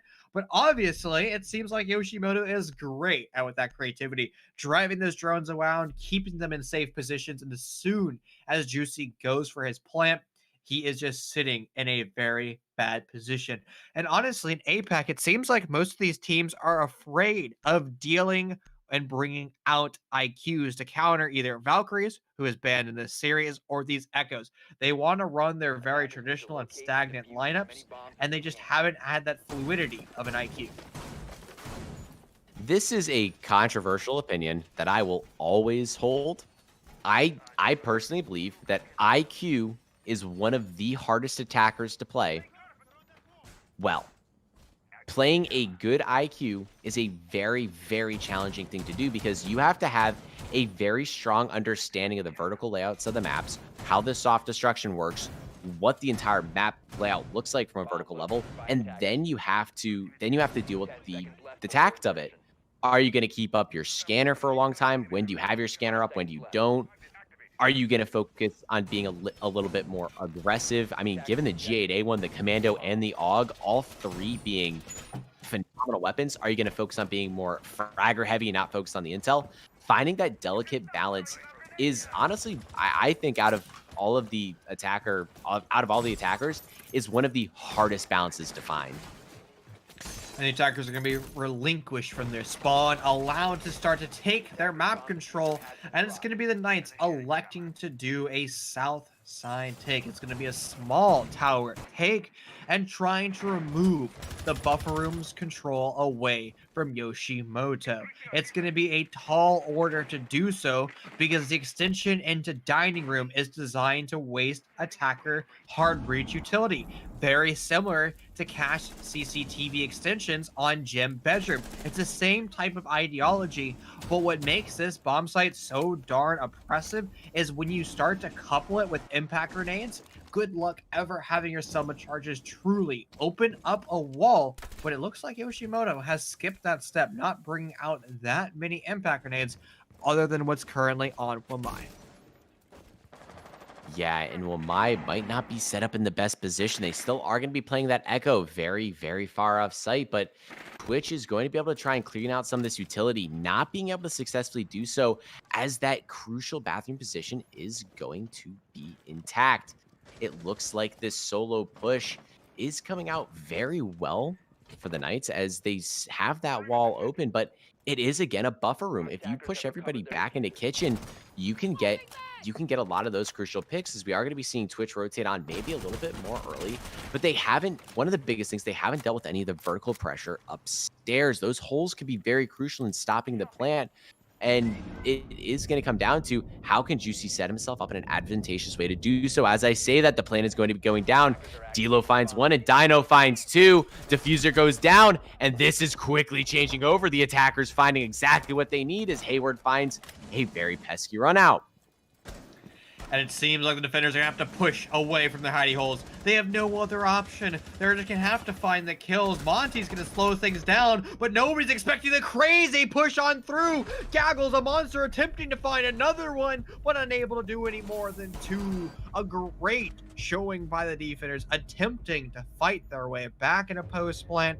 But once the bomb's down, most of the defenders just really struggle in that position because the defender guns, when turned into attackers, just don't have the same oomph they once did. No, and one of those guns that does have quite an oomph is that 416, but two very good shots, not able to find the third. A very solid attempt from Gaggle there, but in the end not being successful. What seemed like a little bit of a curious linear push from Small Tower ended up working out their favor, and I'm really liking the Monty play we have seen from Juicy. He's able to turn around as that Monte and have that protection that they need, and even with the Echo still in play, those Yokais were not able to deny that plant, which I think can be in part to the brilliant craft of the smoke grenades, but also that they could have also taken out that utility. It was very wonderfully done, and I am really liking, even though Juicy is currently 0-2, his impact on this game as a whole has been absolutely spectacular. Yeah, I mean, his threat and presence as a mountain is good enough. Far too often do individuals just think, you know, support operators, you're not finding your frags. Obviously, you're failing at your job. And if you have that mindset, immediately remove it from your brain. Because support operators are designed to drone in your entries, allow your entries to have information so they can utilize their mechanical skill, their mechanical brilliance. I honestly think Geo from TSM is a great example of this. A phenomenally mechanical gifted player, but he's tasked with playing hard support. And well, he has to drone in Bolo, Merc, and basically that's not a flashy position to be in, but it's incredibly important. And he understands that, you know, my success is my teammates' mistakes, and I have to do it for the better of my mates. And Monty Juicy is a great example that he might not be getting kills in that Monty, but he's facilitated a large amount. And Juicy throughout this entire series has been playing a lot of those more, I don't know how you'd say it, down and dirty operators. He plays the smoke. He plays the smoke very well. He's playing that heavy support role. But as we are talking about the man, he decides support roles, they can frag, as he finds a nice little headshot, a big one, as that is going to be one C4 down, and makes his job a lot easier in the late round, as he is going to be taking a little bit of damage from the smoke, but this J bunker control is being made a lot easier as that mountain makes it so much beneficial for the Knights. He has to be very careful where he treads, though, and sometimes he pushes up a little bit too far away without support and gets shot in the back because of it. He has to be sitting in this door frame, a small angle to open up for his attacking comrades, but if he's able to do, though, it should be a free kill. And, well, he's going to be the one credited with that kill, and the entire lobby starts to pop off. It's orange in the kill feed, it's blue in the kill feed, but the most important thing is the Knights maintain their man advantage with a +1. Yeah, that man advantage is going to be made that much stronger because of the presence of that Monty. Monty just showed he has that presence to frag, and you can't just leave him hanging. You have to actively be contesting it. And it forces you to almost set up a free 2v1 gunfight, because if you do not actively contest that Montang and you leave your eyes off him for just a little bit of time, he can unextend his shield and take you out. It forces you to set up a crossfire, and it has been played very well from the attacks. Montang does open in. He does unextend his shield. D'Lo trying to do as much as he can. No more smoke canisters to boot as he just goes around the corner, and in quick successions, the Knight cleaned that up. And that is going to be their second round, largely in part due to the 3 kills that we saw from Juicy. And Juicy's just this common question mark, this chaos creator. And you can see YOSHIMOTO defenders deciding on, oh my lord, where on earth is this pushing coming from? Where do I trade my gun barrels? Because I have a Monty staring at me. I know that there's somebody close by holding his shield, but I also know they're setting up a crossfire downtown. Where do I look? Where do I throw my utility? And sadly, D'Lo was attempting to smoke out Monty, but he was constantly short throwing that. It requires the entire team of YOSHIMOTO to deal with the Monty. We talk about attackers utilizing mini games, but the defenders still have those same type of mini games. It's just going to be on the entire team to identify that and come together to a solution quickly. Yeah, and the biggest mini game right now is, how do we deal with that Montang? How do we eliminate that one pesky problem? Because he's made that impact known. He's really fell into his role. And another big one is, how are you delaying this attack from coming in? The attack seems to be taking a lot of their early gunfights. I don't know if it's the positioning that has been seeing change, but it looks like YOSHIMOTO they've almost fallen off a little bit in their positioning. They haven't been as comfortable and as tafty as they had been in the first 2 rounds. And this is a perfect time for them to make that adjustment, as they are going to be going back to this basement bomb site. And if they're able to change it out, Smoke is going to have to make a little bit more of an impact earlier on, and potentially C4 something is going to have to deal with that Montang, because J Bunker has been just free real estate so far for these attackers. And maybe bring out a Legion instead of the Melusi. Now, the Melusi's in play to, again, participate somewhat in utility consumption simulator, force the attackers to use explosives on that. But that's the problem. Melusi is going to slow down Monty a little bit, but you need a way to chip away Monty's HP. Legion is a great tool to do so. He utilizes one of his goo mines, and then all of a sudden, Monty steps on it, and he's going to have to retreat very slowly. And during that retreat, he's going to be losing 7 to 10 HP. That's going to start to add up with every single goo mine. And you couple that with a few well-placed toxic babes, and Monty will not have enough HP to survive a nitro cell when he goes for the reverse plant. Exactly, and we are going to be seeing this extended hold. Juicy going to be taking a little bit of damage, as D'Lo is going to be playing back a little bit as the Smoke. He is going to be a little bit more passively try and hold off the angle, but it's something else I want to notice is that's not something typical that we have seen at the Smoke in past. He isn't opting to hold J Bunker. Rather, he's going to push back into pillars and attempt to stop that push in E-box that we have seen Monty go into, as they need to try and prevent a lot of this hard destruction from coming in, potentially with impacts, potentially with some denial. If they want to make something happen, the first smoke grenade goes out and very quickly cleaned up by the SMG-11, bro, as they are going to be seeing the Cabot Tower rotate down these tower stairs with a minute 9. It looks like the frags are starting to come in. I'm actually not sure what Josh was attempting to do there. Just sprint challenging is never the play. It's a huge oversight. Now the fire bolts of Capital might work out perfectly as he can flame the player in Harry Potter. He's going to completely miss with every single one of them as his entire team crumbles around him. It is going to be an LMG against the world. This is a 1v4. It won't be the ult this time. It'll be the M249 Saw. He has plenty of bullets in the magazine to actually have the impacts, but with all the defenders looking towards the north stairs, he's going to have to relocate and attempt to save his team from a different angle. Yeah, he's going to go for the full-on retreat. That hatch isn't open. He does have that hard breach gadget, but with 20 seconds left, I don't think he can make anything happen out of it. He's just going to try and rotate down Freezer right now, but the door is going to be closed. The sound cue goes out. The entire team knows Are those 100 rounds going to be able to make something happen? He finds one. He's going to be peeking over. He tries to find the second, but he doesn't. D'Lo cleans up that round in a spectacular fashion there for the defense as we are moving to their third round one. A valiant effort. He almost flicked the prone angle of D'Lo, but just millimeters off the head.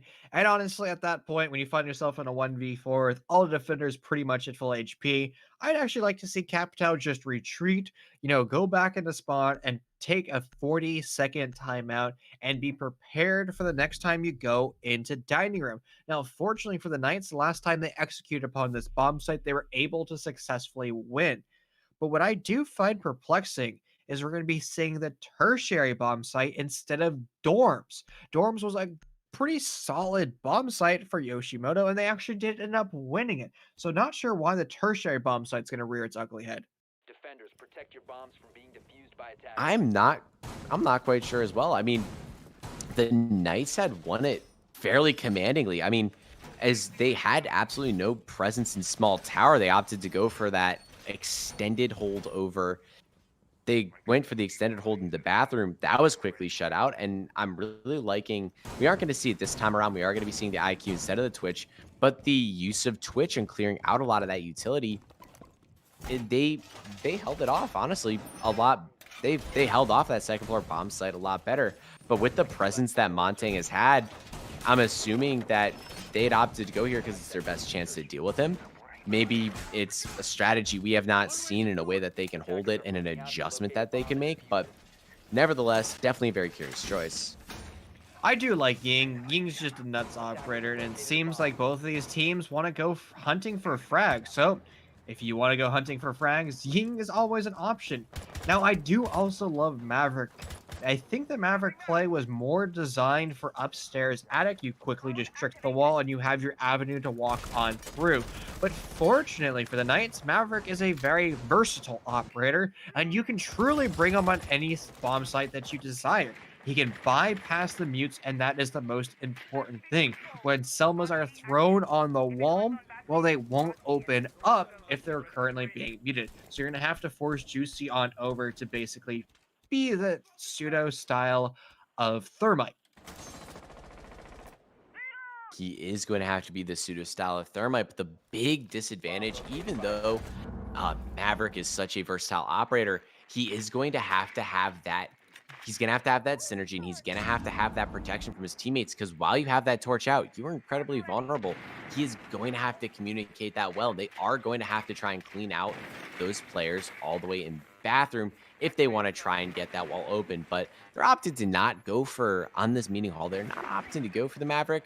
They're just going to use those Selmas. They're just going to open it up, and they are going to deal with these cams, the mini games being played. Both of her only a stun and a impact coming out. They're just going to have to deal with one more camera, and with that getting taken out, that is a lot of intel for the late on. As long as that IQ can find out those yokai drones, they are set up to get another execute down and in very good position. But if they don't get out Remused playing over here in this bathroom or in showers, it could be made very negatively very quickly. It's been a very long time since we saw Maestro and Echo in the exact same operator lineup. This is screaming OG Bank, and we constantly are referencing these maps because, well, that's how these attackers and defenders are electing to play it. They're utilizing lessons that they learned on maps that are currently not in the competitive pool and applying them to the current 7 maps, and no better place to do it when you're in a best of 3 with both teams winning a map. You have to start to utilize every single asset in your arsenal. You have to sharpen your tools in your toolbox, because you're going to have to start to have that hammer just knocking down heads as Knights are going to attempt to go for a plan. Explosive are going to say hello to Juicy, forcing him off, and it's going to be an SMG-11 Grow followed up by those Candelas going off. This is going to confirm that everybody in Yoshimoto might be flashed if they found their targets, but since the Knights did not take vertical destruction, they're having to deal with the vertical angles as well as all the on-site pressure. It's not looking good for them. Time is going to come down to it, but they're actually being felled by the bullets. A great showing by Yoshimoto. It's the 4-2 split. It's such an interesting concept that, I mean, in a game like Siege, all of the operators have to synergize off of each other. And the way that you play certain rounds, like that is something we haven't seen in a while. Having that maestro dance between that shield, that was from the old bank days, but it finds its way back. It's the circle of life that is Siege, nerfing and buffing, nerfing and buffing. It's almost like we get to see this sort of delicate dance. And right now, I think that it's in good position. But another big key is with having all of the players pushing from small tower and not dealing with dorms, which they hadn't done the last time around. They had not dealt with that dorms push. They'd opted to just go for the Montang, and the Montang putting his shield up at a 45-degree angle prevents him from getting contested from those vertical angles. Or makes it a lot harder to contest them, but a lot of the times, depending on where the angle is, it can completely dismiss those angles. Not getting that vertical pressure just puts you in a blender, just puts you now not only having to contest what's in front of you, but what's above you. And it creates a lot of chaos. It creates a lot of almost doubt and it ruins a lot of the confidence in your shot and your push, because you are very quickly taken out and very easily taken out. And I'm really liking how YOSHIMOTO abused that fact. And that could have been the thing that they saw last time. They understood that, okay, the Knights aren't opting to clear us out, and we're going to punish them for that. So we're going to be seeing a meeting room extension, but without Castle.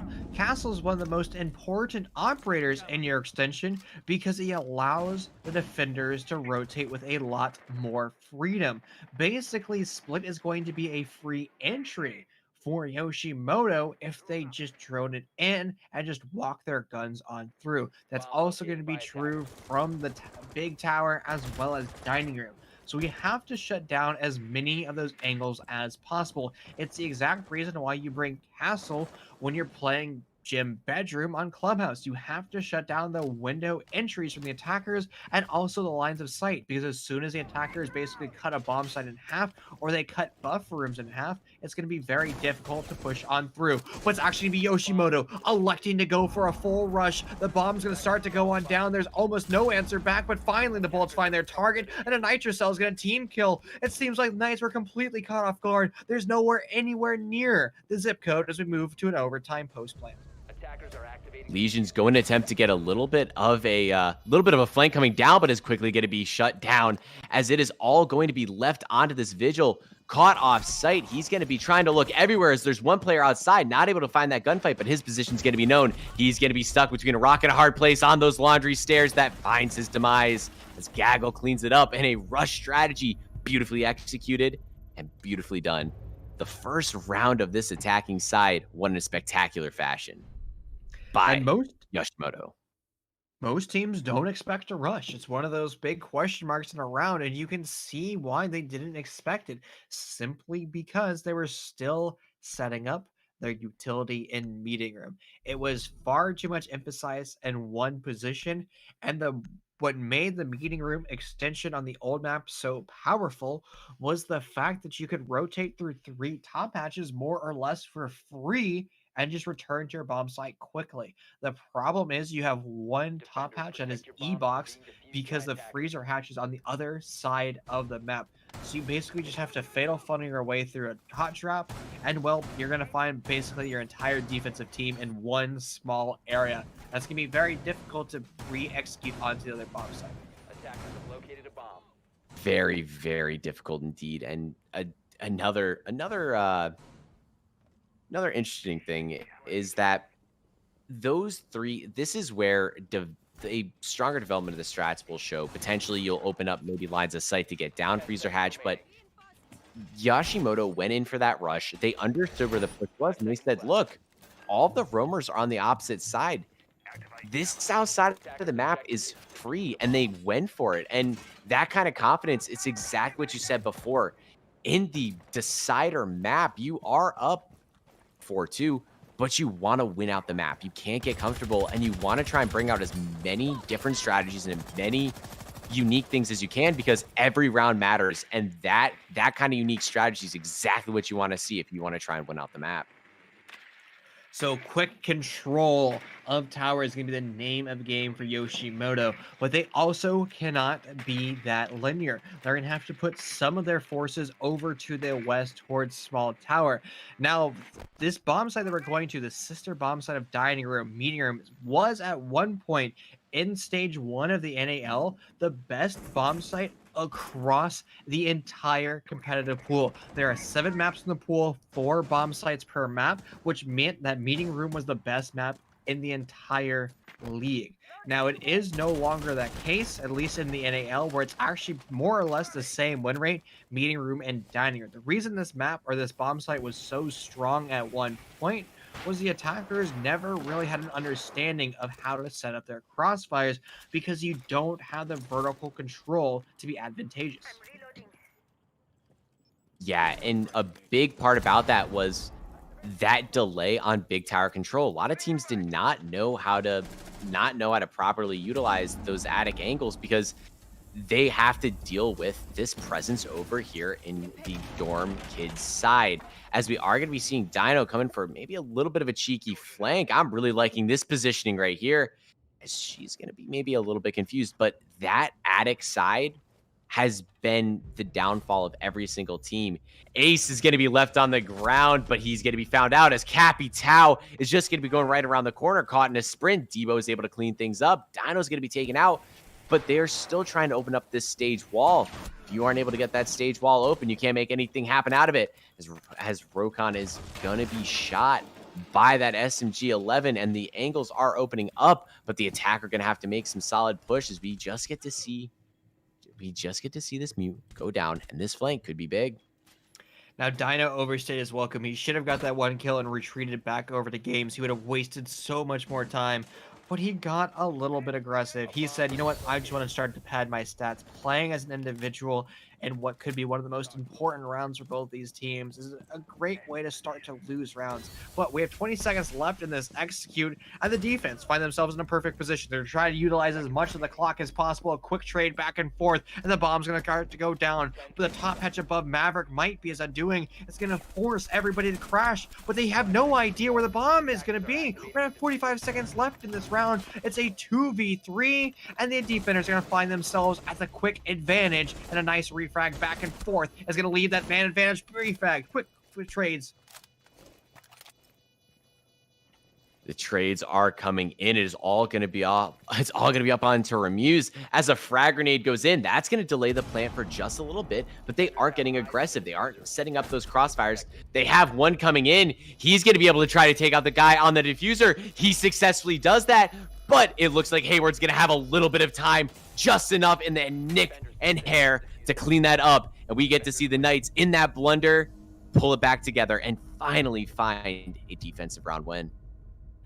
What a phenomenal showing by the defenders. It was getting very close to the end, and they just utilized their man advantage perfectly. Something that we were really lacking in map number 2, where we would see one of the attacking rosters, it was YOSHIMOTO. They would have the man advantage, and they wouldn't utilize it whatsoever. They would just start to dry peek into angles and be forced to sacrifice teammates. This, however, the Knights version of this, they utilized their man advantage. Sometimes they understood that they'd have to lose their gunfight, but the moment that gunfight was lost, there was another member of the Knights filling that hole, setting up a crossfire, and playing the refrag law. Yeah, and that creates a huge blunder for the attacker, especially that sledge in that position. Do you go for the guy in the defuse, or do you go for the guy setting up the crossfire? You hear the defuse coming, you don't know if it's a fake defuse. You can't allow him to have that time. Worst comes to worst, you kill him and lose your life, and don't leave the other defender enough time to defuse. But it is such a delicate balance, and that is a big adjustment that the Knights had made. And just as you had said, they played off the man advantage very well there. Maverick was set up in a position that if they did take those guns as ones, he would have been in a very, very good situation. But they didn't do that. They set up those refrags. They knew that they'd lose one gunfight, but that refrag was just right there in a spectacular fashion. Well done. We're going to be seeing the secondary bomb site now come on through. And I think the switch up of going to the tertiary bomb site was good enough for the Knights to help them propel themselves to that quick round win. But they're going to be fighting on the back foot for quite a while since they lost 2 of those critical rounds in a row. And it looks like the Knights are going to lose some damage early on. Melusi's going to find herself in an early engagement attempting to spawn peak, but the only thing she's going to actually find is HP lost. Yeah, and brought down to 20 HP. That is not an operator you want to see at such low HP because of her C4. That is late round denial. And one of the big things is that denial is super important, especially on that kid's bomb site. It looks like, I mean, getting cheeky like that, you need to come up with a lot of those more impactful plays and those unexpected plays, but the spawn peak not playing out in their favor, as we are going to be seeing the attack attempt to do almost a disconnected push, as they are going to be trying to gain that west side control. They are going to be droning themselves in, and it is going to be a dance right now as Cappy Tao is right around death, but Gaggle finds one. Juicy just goes in for the knife. That's the time to make some style, as he is now going to have his position unknown and is going to be a little bit of a menace on this roam, as Rokon is going to try and find him out. Gaggle attempting to reposition themselves, because now that you don't have Dilo, your entire attacking position has changed with no fireballs and no smokes. Very big, and Juicy finds his second. That is going to be Rokon. That is going to be Diffuser. That's going to be a third. This is what they need. It's going to be a fourth. The quad kill is exactly what they need to find it in, and the round going to be cleaned up in spectacular fashion, all on that small tower side. What was so helpful to the Pittsburgh Knights back in map number 1 were these big, grandiose style of roams where they waste time and they sacrifice members of YOSHIMOTO because they're not playing together as a unit. They're going for their 1v1 gunfights. That was a round that just started off in phenomenal fashion. You don't expect someone to be playing underneath that white bus cam window, and you don't expect them to be sprinting at you trying to knife you in the face. After that, though, we probably should have seen everybody in YOSHIMOTO basically be on full and utter alert because, well, where is Juicy going to go? He has no rotation options other than hanging out in small tower. It should have been a full rotation on over to deal with that position and then go on like nothing happened. But that never actually came on through because we saw them playing as individuals. And the biggest individual blunder of that round was Rokon. Having the diffuser going for a solo push, not having those crossfires set up, as soon as Juicy got that kill and got that diffuser down, his life was made a lot easier. Now, he doesn't have to worry about them taking sight. He doesn't have to worry about them getting an execute down without them. He has the diffuser. I mean, even though Siege is a shooter, it still has an objective. If you can't find those frags, the defenders can just delay out the time and hide. They can win on time, and that has been a huge factor that has come into play. And Rokon pushing with that diffuser was definitely not the blunder that they had wanted. It gave Juicy that advantage. He knew that the attackers would have to come to him, and in spectacular fashion, the nice little 4K in the tower, beautifully done. So it seems like the Knights were prepared for a very quick execute that could be coming from the south. I highly doubt that YOSHIMOTO is going to even attempt to do something like that, and they're going to go for a more traditional take. And given the fact that we see a lot of red dots over towards the north, indeed, it will not be that quick level execute. But what it has done is put a little bit of fear in the minds of the Knights, because they've put their deployable shields to actively challenge the rush. So it's going to actually be on Juicy, the man that saved round number 9, to move his deployable shield to be in a more advantageous position. Instead, though, he's going to attempt to get aggressive, playing off the Melusi over here in Zulu. Yeah, and they're going to be dancing around with this Zofia, as Zofia is looking over into security. Juicy is going to rotate out, not able to find him. Remuse does find Dino, and that is going to be crucial. A C4 off, and this is the roam game starting to get taken apart just a little bit. The Knights are completely spread out throughout this map, and it's leaving a lot for the attackers to figure out. And this was the downfall that we had seen before. The position of the Vigil's going to be known. The wallbang comes in. Gaggle able to find him out. And this is where the attack starts to pick up momentum. 2 of the roamers are out, and they still have a minute 24, enough time to get that execute down. And to make it even better, there is still one more Inox in the back pocket, I guess in the headgear of D'Lo, who is on that Jackal. So if he looks anywhere towards the bomb site, he can once again confirm the location of one of the defenders. And that'll be enough for about 10 seconds of information, and that's going to be good enough to set up those crossfires. But as we're sub 1 minute left in the round, though, those drones are going to become incredibly important. It's going to be about confirming the location of the defenders, setting up a strategy, and utilizing that utility. As a frag grenade pin's going to be thrown, it's going to try to find its target, but nobody's home. Cleaning out some of that barbed wire as we are going to see this push come down Laundry Stairs. D'Lo is going to be trying to use his headgear to find some of those footprints. It's not going to be successful in doing just so. The Legion Mine is going to let his location be known as Gaggle is going to be taken down. They were able to clear out some of those roamers, but that late round execute, not exactly what they had wanted, as we are going to be seeing the man count evened up and 13 seconds left on the clock.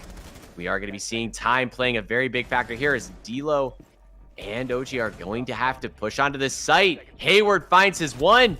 2 seconds left. He doesn't know where the last player is, and the Knights are evening out this round count in a spectacular fashion. And it seemed like YOSHIMOTO was in a perfect position once again.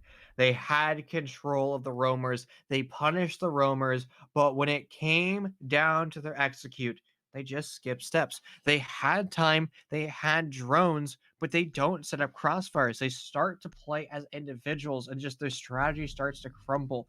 And you said it best earlier, a lot of teams are incredibly competent at dealing with the offsite pressure, but when it comes to actual execute, just something clicks in their minds and they start to make mistakes. Difference between those good teams and great teams. How can you execute? I mean, the setup, you can practice setup as much as possible. I mean, it's honestly exactly as you had talked about. You need to clear out certain things. You need to get small tower control, then you need to get big tower control, then you need to flush out the roamers and push everybody back on site. You need to open up E-box. You need to get that line of sight coming down big stairs, push the player off pillars, and attempt to get an execute down. Getting a lot of those checklists done is not, I mean, easier said than done, but it's not difficult. It's when you have a lot of those unpredictabilities. Are you going to have somebody playing in freezer? Do you have to deal with the C4? Is the smoke still going to be left on the board? Now you only have 15 seconds left. The pressure to get that execute down builds, and it is the biggest thing that separates those good teams from greats. So what makes this so strong for the defenders is the fact that they can hold the entire second floor for as long as possible. That top hatched meeting room does work both ways. So as soon as the defenders are forced out of North Attic, basically that hole will be utilized perfectly for the attackers, as they're able to shut down the stage as well as the incredibly crucial rotation. Now, we're talking about crucial steps for the defenders. It is going to be opening up the floor underneath the big window. You basically put an M590 there, and good luck entering in through that slim angle. We actually see D'Lo with his own reverse Uno card playing that angle on an incredibly nice spot. Yeah, D'Lo is going to be just rotating around, trying to find something, but with that shotgun just playing from below, he's going to opt to rotate over to Armory, and it looks like the SMG-11 finds Gaggle. Gaggle not having as big of an impact on this attacking side as the Zofia is going to be taken out early on.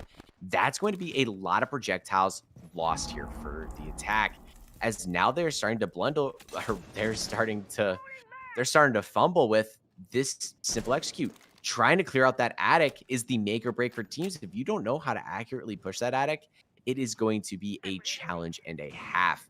And right now, we get to see this Malusi stay up here almost uncontested as the smoke comes in to maybe try and eliminate some of those lines of sights. but not able to do it just as such.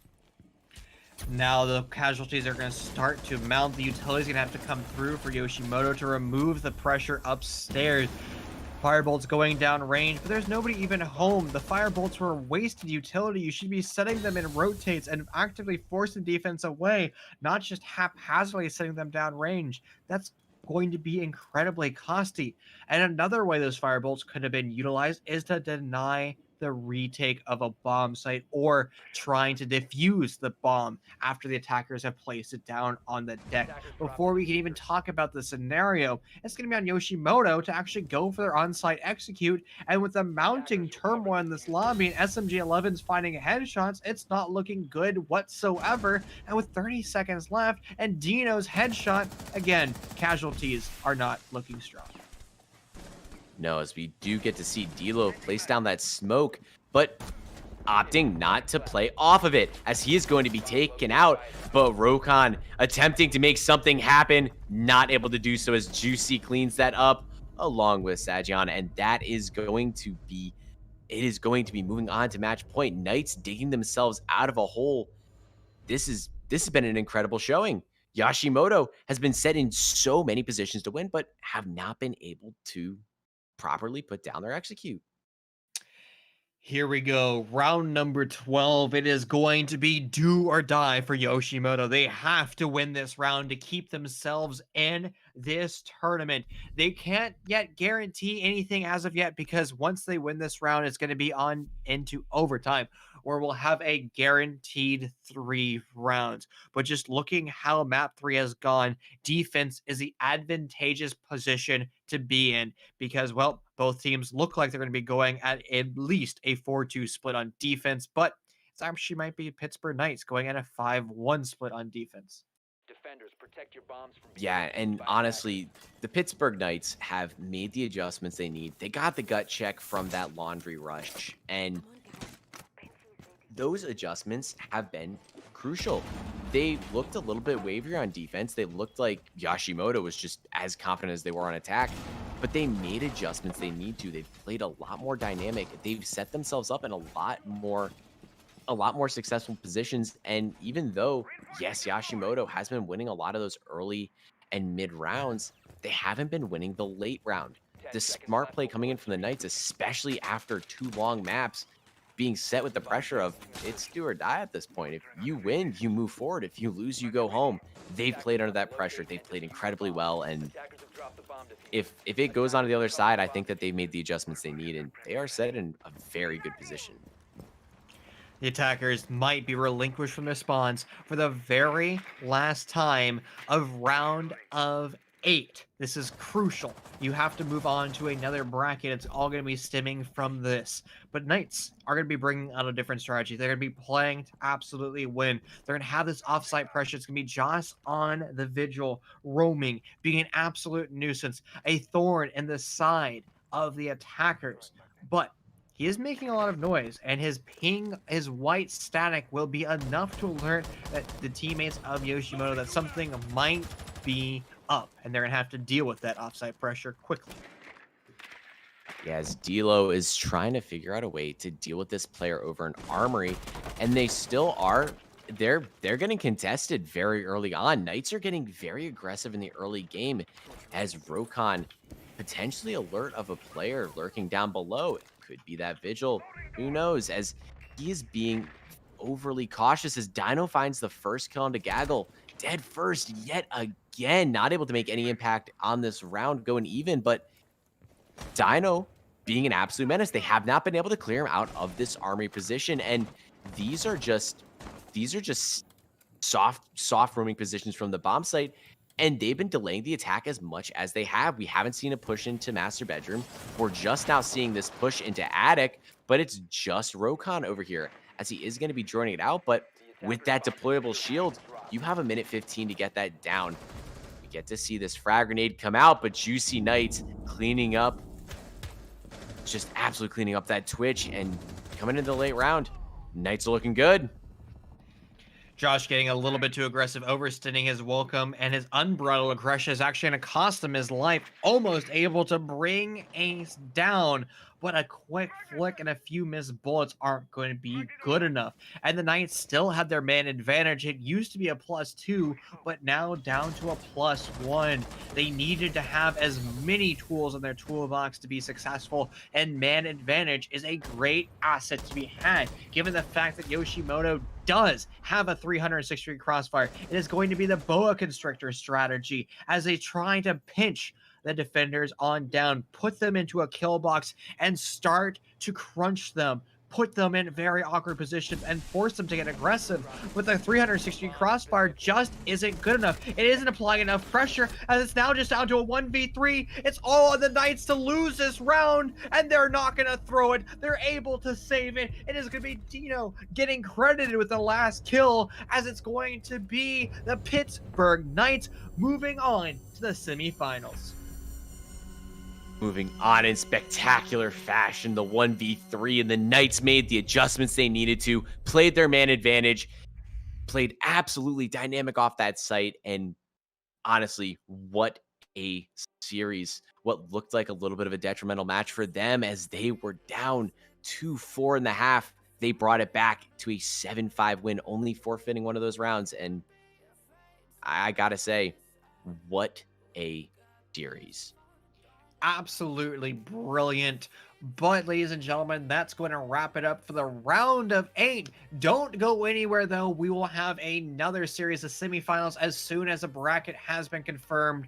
I've been Chief. My partner in crime today has been Pawn. Until next time, stay safe, stay well. We'll be back with you in about 20 minutes.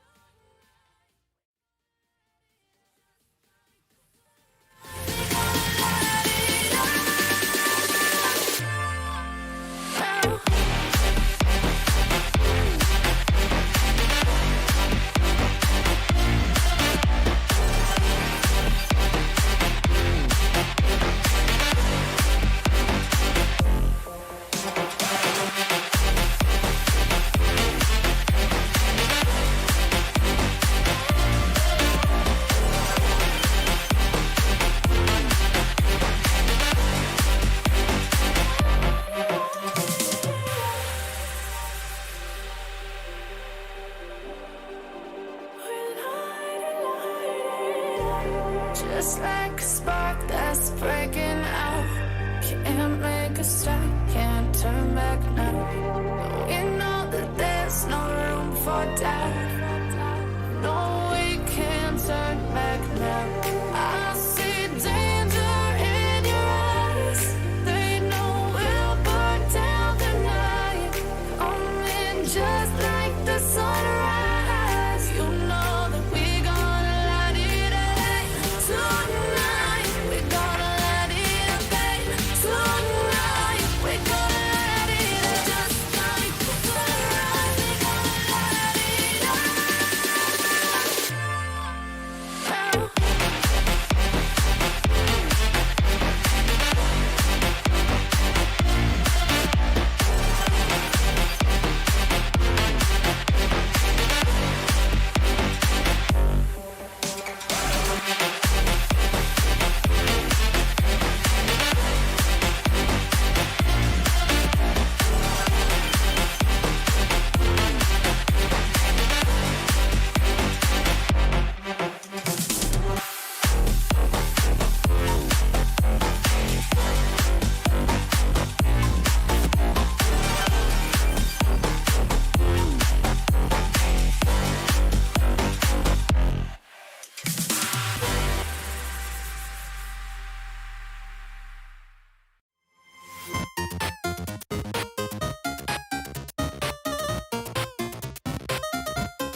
give up.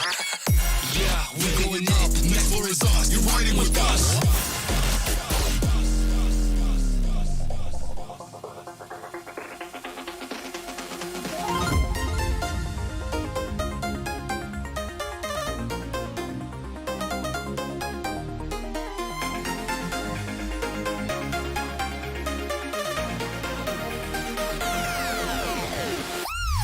Get up.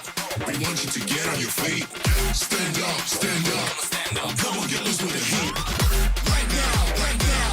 Pick up body till we black out. So get the fuck up.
Empty hearts and neon lights. They're playing with my mind. Gotta get out of here tonight. Oh, I wanna run off and fly. And I'll tell myself it's fine to be alone. Just to find somewhere that finally feels like home. Oh, oh, oh. I hate all this overthinking. Oh, oh, oh, oh. The more I swim, the more I'm sinking. Take me to a world of silver. No more heartbreaks, tears, painkillers. Take me somewhere unfamiliar. Bring me back to where we started out. Get me out of now. To where we started out. Get me out of now. To where we started out. La la la la la. Oh, oh. Get me out of broken hearts and starting fights, turning truth to lies. Gotta get up, stop wasting time. Yeah, I wanna run off and fly. And I'll tell myself it's fine to be alone. Just to find somewhere that finally feels like home. Oh, oh, oh. I hate all this overthinking. Oh, oh, oh, oh. The more I swim, the more I'm sinking. Take me to a world of silver. No more heartbreaks, tears,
can see it beat, intoxicating your energy.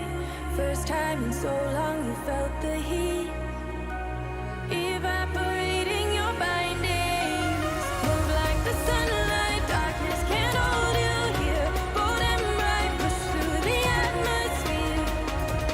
This is your dawn, this is your break. Move like the, move like the, move like the sunlight, darkness can't hold you here. Bold and bright, push through the atmosphere. This is your dawn, this is your break. Move like the, move like the.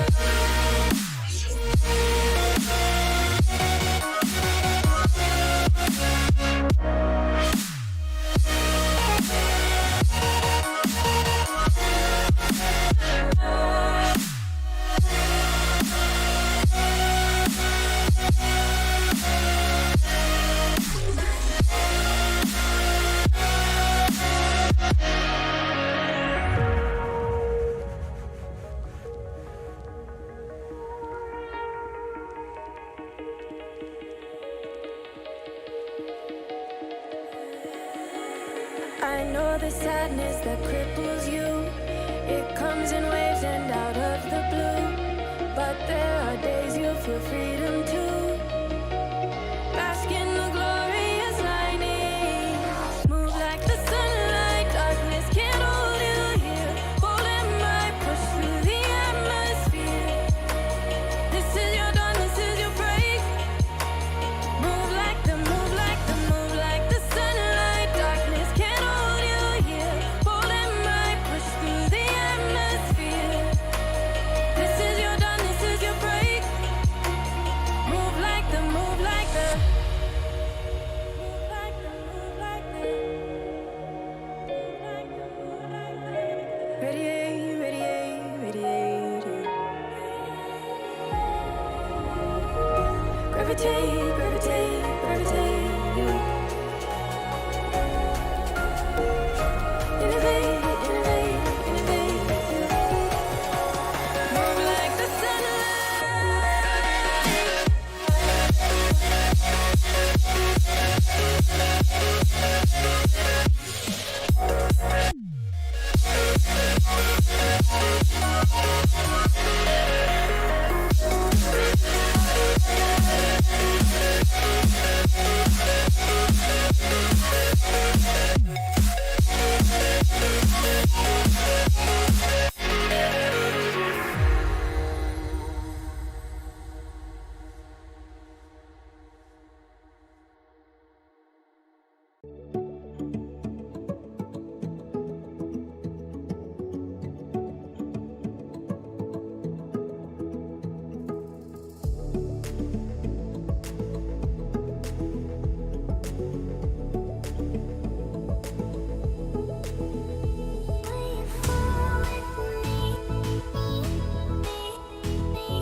me alive.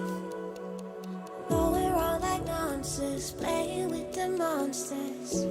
They brought me alive, but got no alibi.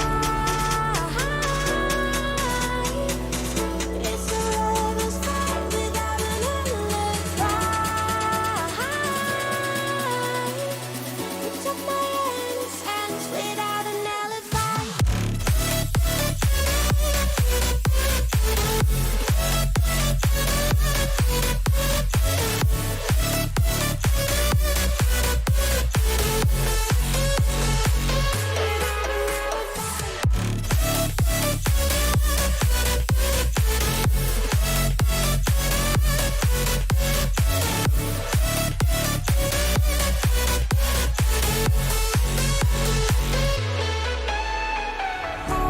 Smoking gun, you got me on the run. We know that will come. We're up till dawn. But how can I hide it without an alibi? It's a lover's fight without an alibi. Took my innocence. I can't wait no longer. I'm playing with the monsters. Everything that brought me alive. Oh, we're all like monsters, playing with the monsters. They brought me alive, but got no alibi. It's a lover's fight without an alibi. You took my innocence without an alibi.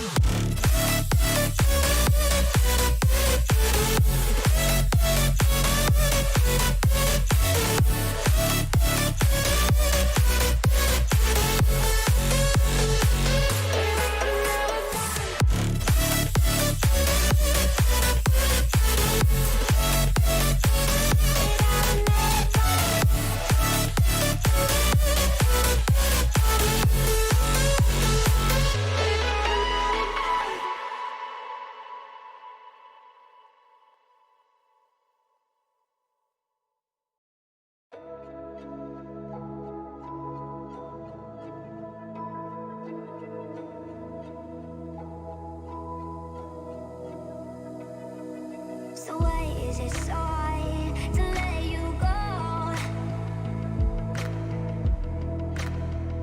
To let you go. So why is it so hard to let you go? To let you go.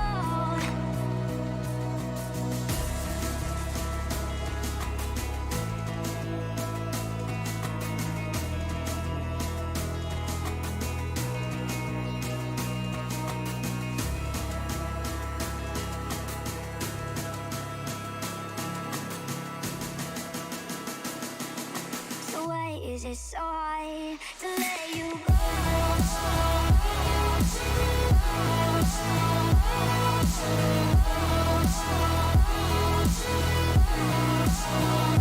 Let you go.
decide to let you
interstellar night space, no one else sees. In the underground, we're living low key. Can give you peace here in your mind. And as I found no place in the dead of night to come alive. Life is waiting on the other side. Follow me into the underground.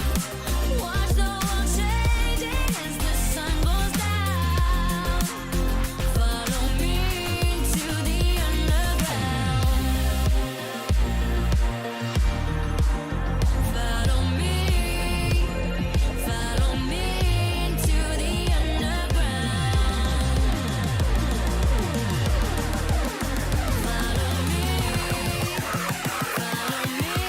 into the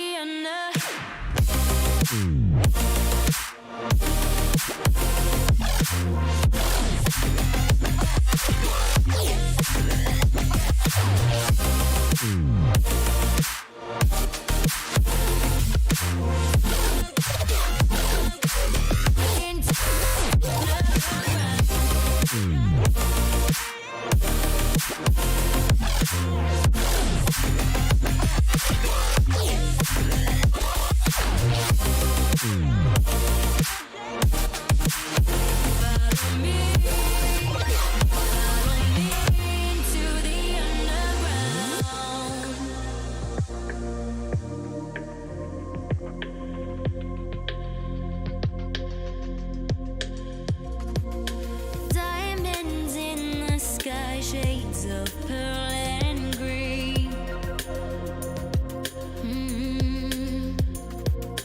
Fire burning hearts in darkest places.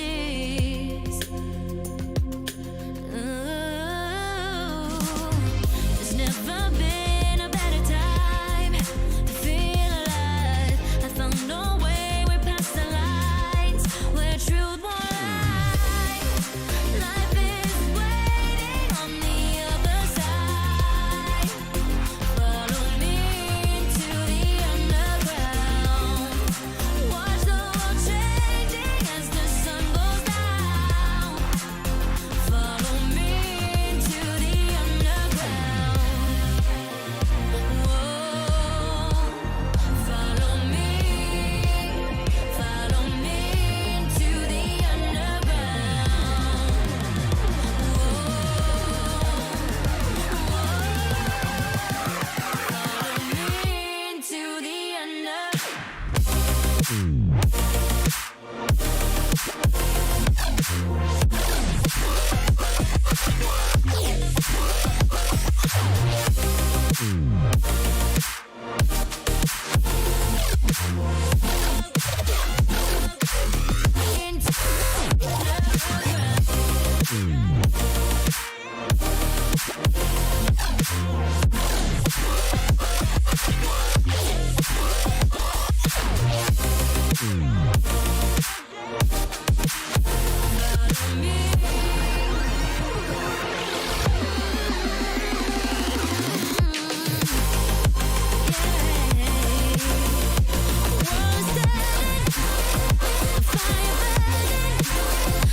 I get lost inside my thoughts, and when I start to think, oh, the hole closest starts to end up on the brink.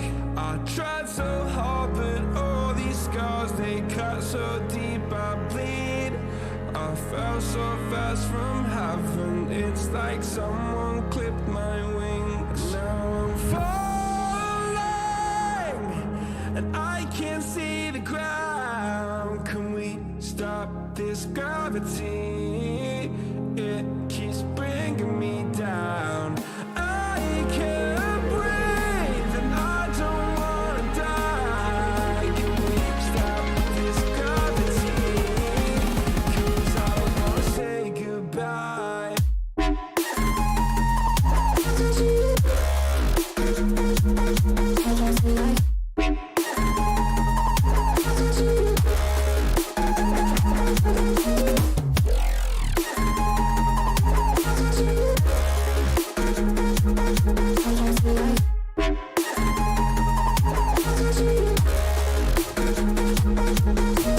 I forgive the pain you gave to me so long ago. Sleepless nights I laid awake just begging to let go. I almost got to suicidal thoughts, but you stepped in. An angel sent from heaven showed me how to live again. Now I'm falling, and I can't see the ground. Can we stop this gravity? It keeps bringing me down. I can't breathe, and I don't wanna die. Can we stop this gravity? 'Cause I don't wanna say goodbye.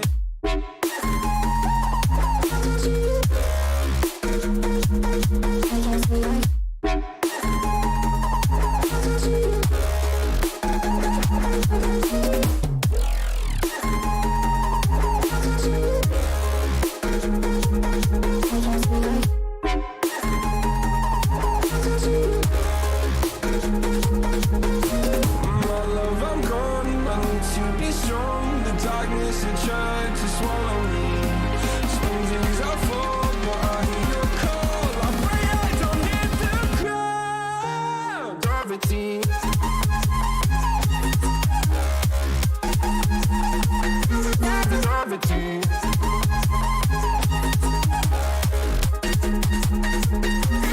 Gravity.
shade. I see the sparks you throw my way. I know your name is written on everyone's mind.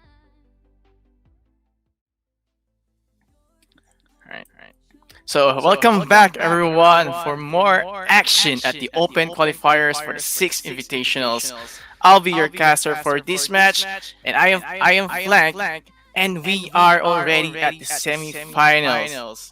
So on this match, we'll be seeing Q Confirm go against the Knights.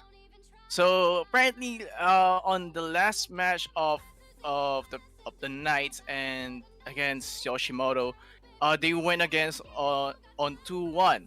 They struggled a bit on Clubhouse, but they did a redemption on Villa and in the what's the map again? It's Oregon. Yeah, they struggled in Clubhouse and then went back up in Clubhouse. I mean in Villa and Oregon. So and on the side of Kyoko, so on the bracket we see that Melon Cat is gonna be out of the tournament, and then so Grass Gaming will be moving to the grand finals, and we'll wait for their opponent on the match of Q Confirm and the Knights. Alright. We will be back after this. You got close to me, close to me. You had me falling so hard, baby, hard, baby. Yeah, now I get it. You got heads turning, and you don't even try. Well, would you look at that? My glass is empty, glass empty. How about I get another drink, baby, drink, baby? Okay, I get it. You got fire running, right there in your eyes. Oh yeah.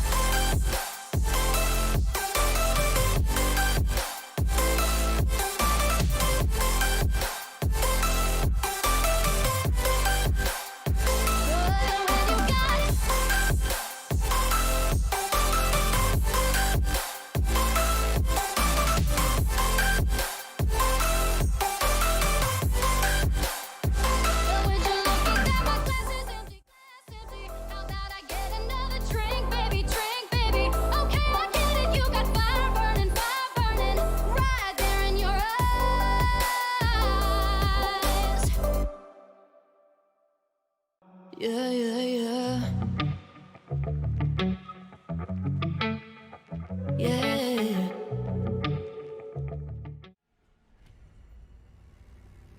Alright, so on our first map, we'll be seeing Q Confirm go against the Knights in Coastline.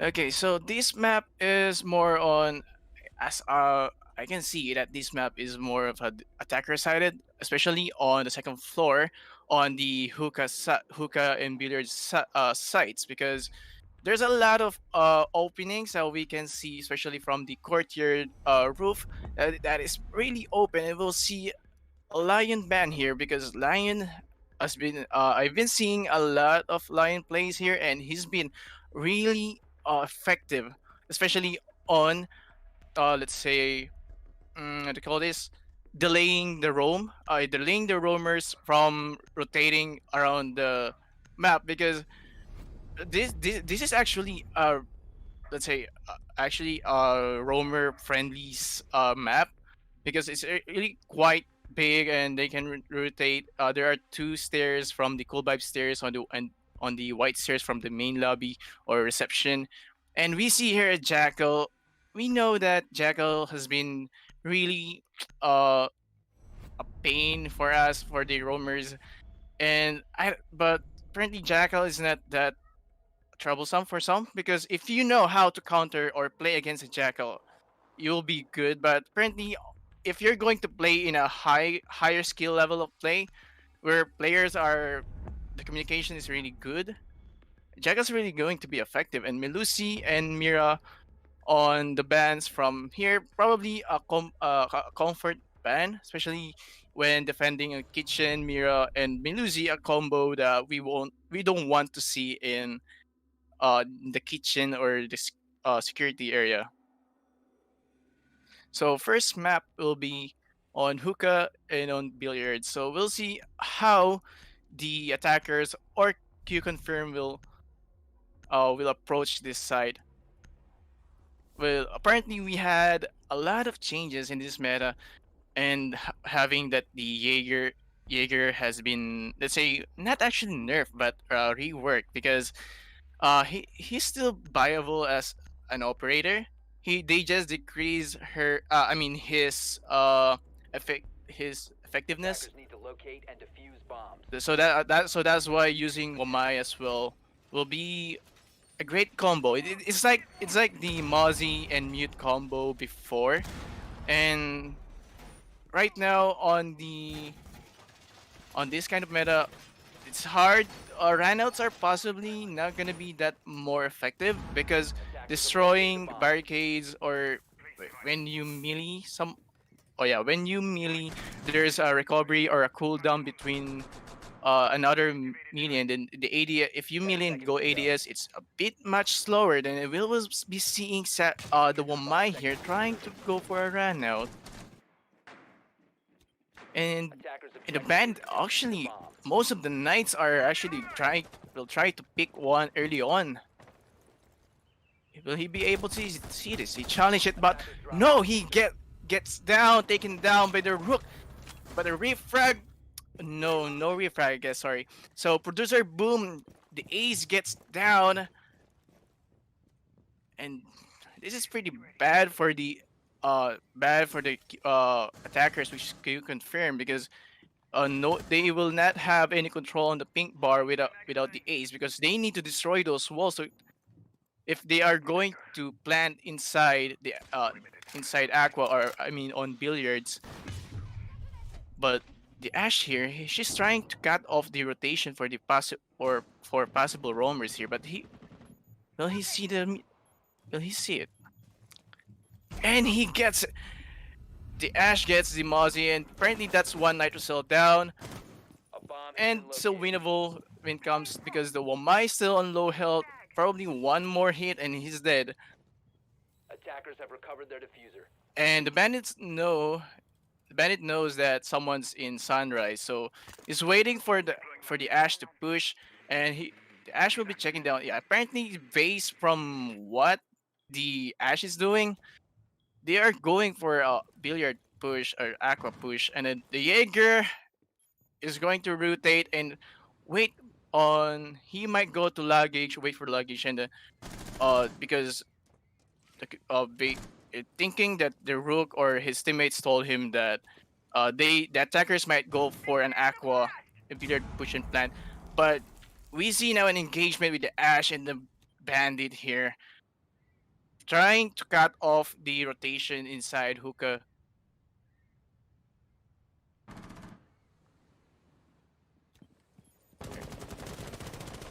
Alright, so joining me right now is James as my co-caster here, and we'll be casting this match today. So Hey hello, Frank, how are you James. doing? Sorry, I'm I'm a bit doing late fine. into the game, but as we were talking, not much has happened. We are now in a 2v4 situation in favor of Knights. The So attacker seems to be struggling a bit here, trying to get into sight, but Ash will manage to get in. Gets a kill onto Juicy Knights. That's a headshot. A second kill onto Dino from the stairs. And now all of a sudden, everything has changed, and it's a 2v2. Only 15 seconds ago, Diffuser is making its way to the B bomb side, and it's gonna be up to Knights to get the retake. It's gonna be a bit difficult for them, but now that the attackers are outside the site, Attackers are activating the diffuser. they're just gonna run out. They're just going to wait. To protect the diffuser. yeah, all they need to do is just kill the time until the diffuser's time takes off. Not gonna engage any gunfights.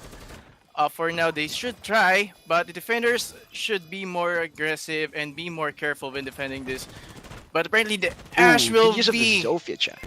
cancel the diffuse and takes down two. A healthcare OG goes for I a believe double that kill is and with a the ace. quad. Oh, that's an ace. Yeah. What an amazing Already a round. good start to the first round of the semifinals here with Q confirm and the Pittsburgh Knights. Both teams showing excellent performance in the quarterfinals.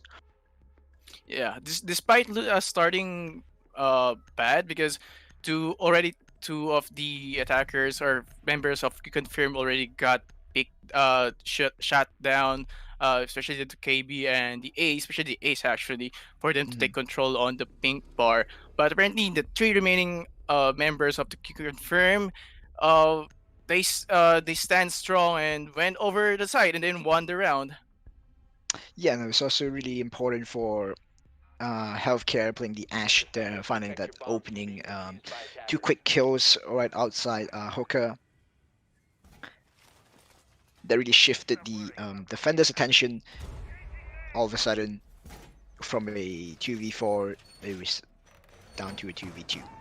Yeah, and yeah, like instead, I think their first plan was to go for an billiard and aqua push, but apparently because of some recent changes that some of their members got taken down, which is needed for that push, they changed their route to the hookah actually, and then it worked. They had control in sunrise. The Ash had control on the rotation of the roamers around Mhm. on kitchen and blue bar. So apparently that's the time that you can fair and change the tide. Yeah, and that's what's important in these games, right? Having the ability to make the call for the change on your plans. In such a short time, you have to, come up with a new plan on how you want to attack in such a dire situation.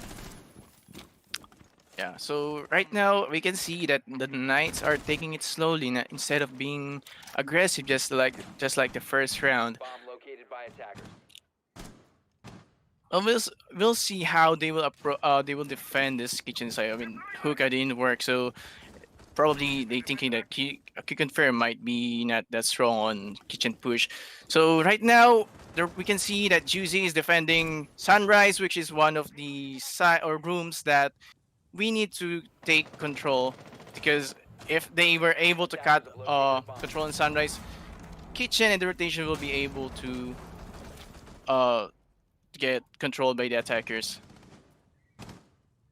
The attack right now is making good work in securing map control, but Juicy was playing quite aggressive there just now, making a lot of peeks that I don't think he needed to. He could have just sat in a corner, waited for the attackers to push in, but feeling a bit lucky today, maybe coming off the win from the last game.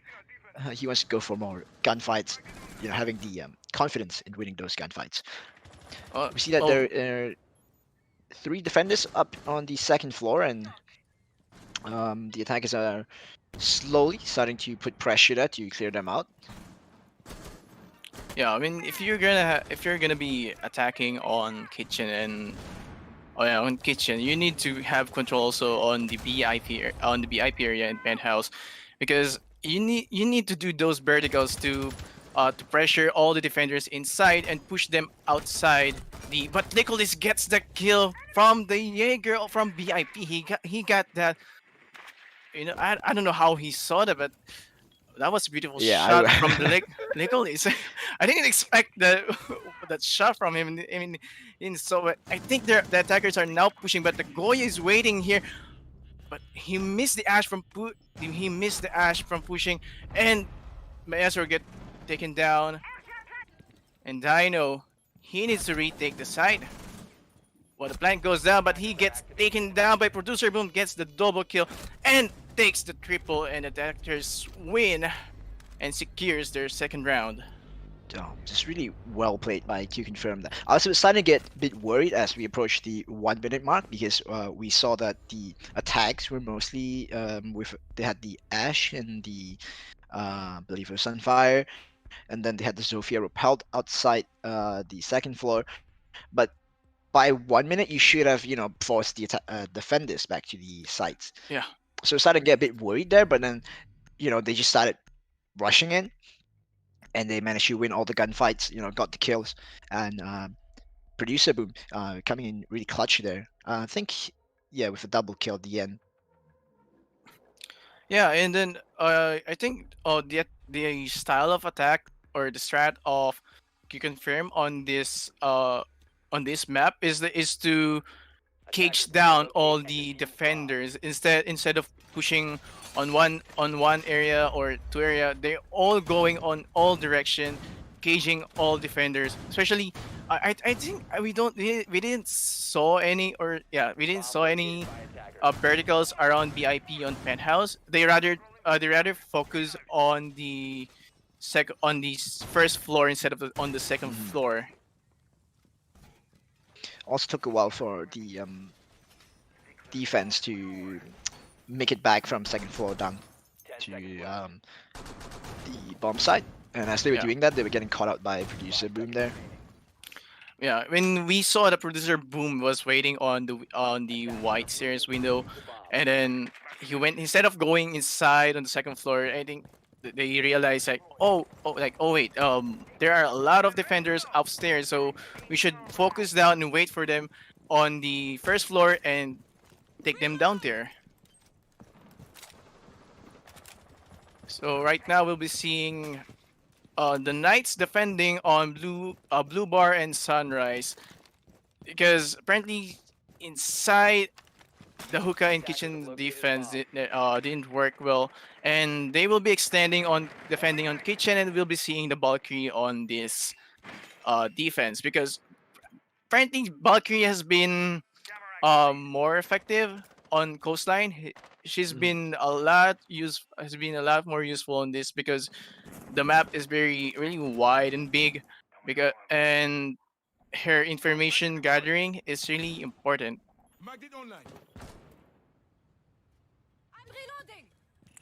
Call gonna come out now, but you're gonna know that someone is in the Sunrise bar trying to flush him out.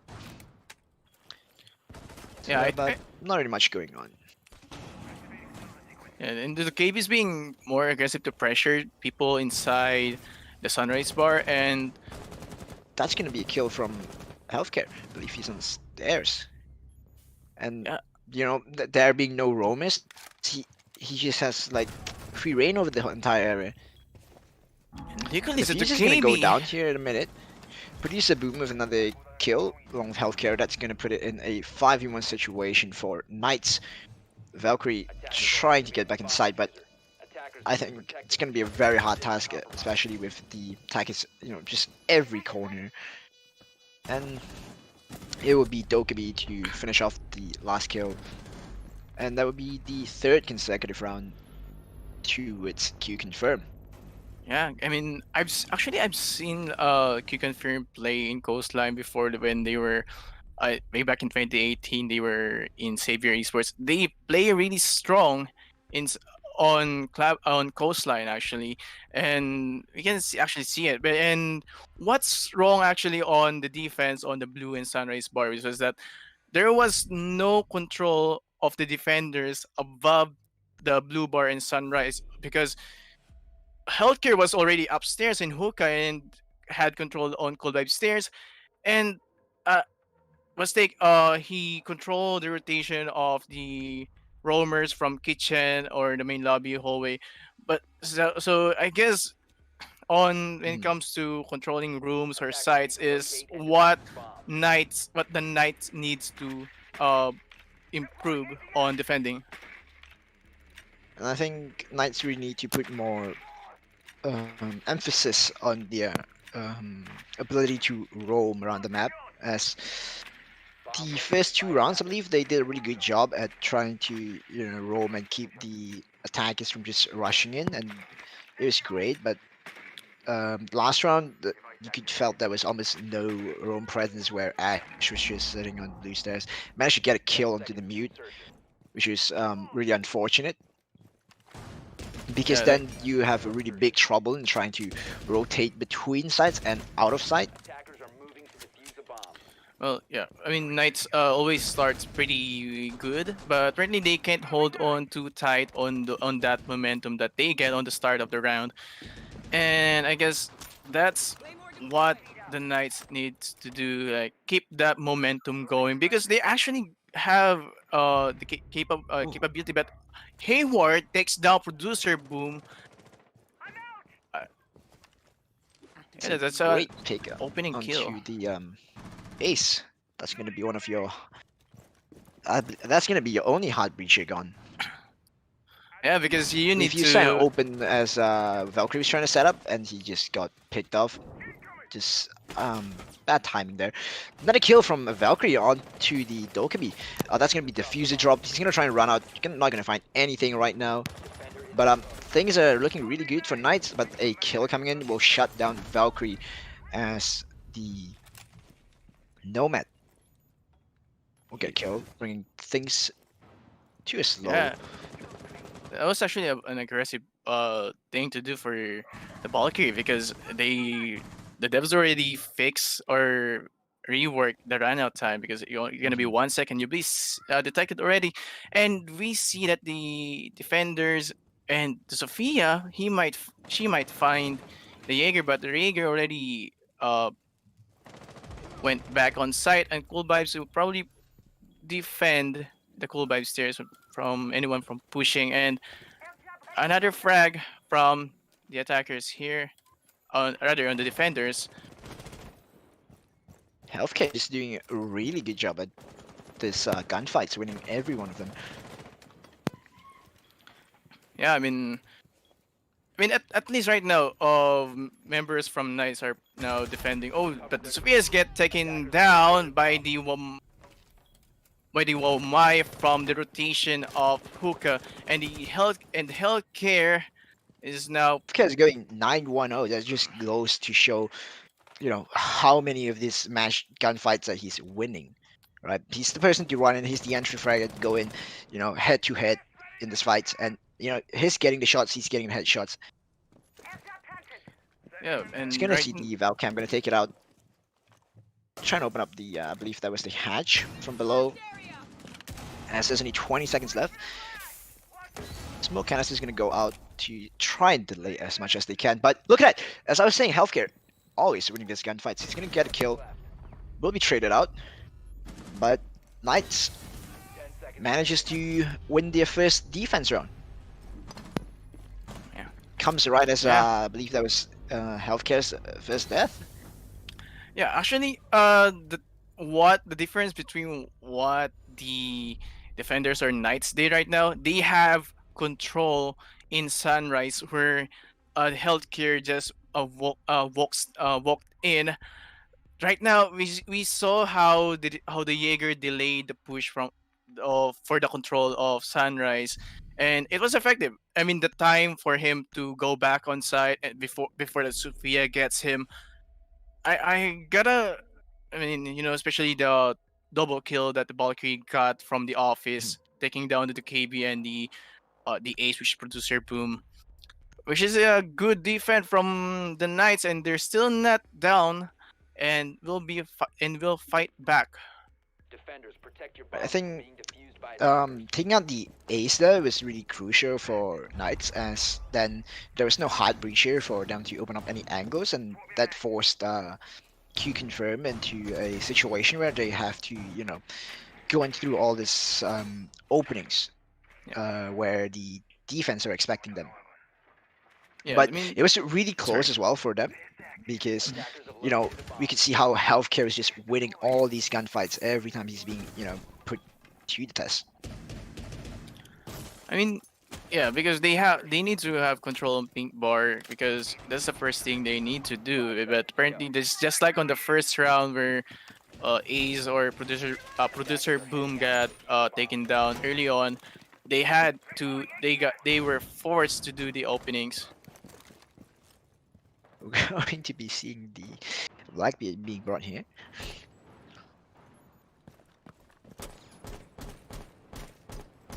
Yeah, I mean, Blackbeard, it can be powerful, especially on rappelling on the windows from Hookah if the defender is gonna be but the Nomad here takes down the Vigil, which is, I think, the Vigil is getting more aggressive earlier, trying to spawn pick. That's not a good person on your team to have been taken out so early, as that's your roamer, and with Vigil's gadget, that's just so much denial to the attackers, and like how they feel safe to enter the map. But then, the second kill coming in onto Mozzie, yet another one of your roamers, it's going to open up the map a lot for the attack. And as we speak, Yeah. Healthcare's going to pick up a third kill for the attack, making it a 4v2 as Hajime on the Zofia will be taken out. Valkyrie will be killed by Producer Boom, and just as quickly as it started, Rodini will take out Harriet's Knights. That's being the second kill of this round for him. Yeah.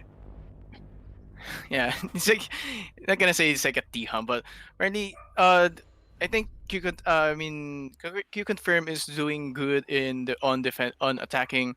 That's because they took down the roamers really early, which is pretty bad for the knights or the defenders because Mm. just like you said, Vigil is really useful when it comes to on this map because his gadget can delay the attackers from pushing because they will be worried where Vigil is going to be coming from because they won't see him from the drones or so. But sadly, Vigil got taken down early on this round, and the other roamer, which It's is the also a bit Mozzie. curious to me that where he died was around sunrise, I believe. And that's where the site was, and I felt like he didn't need to be there. Instead, he could have been maybe in the second floor or out here towards the east side in the main lobby, roaming. But being taken out there that quickly, that early, just instantly gives Q confirm that sign that they're good to go and push in, and they did, and they just started getting all the kills they needed, and the round was over.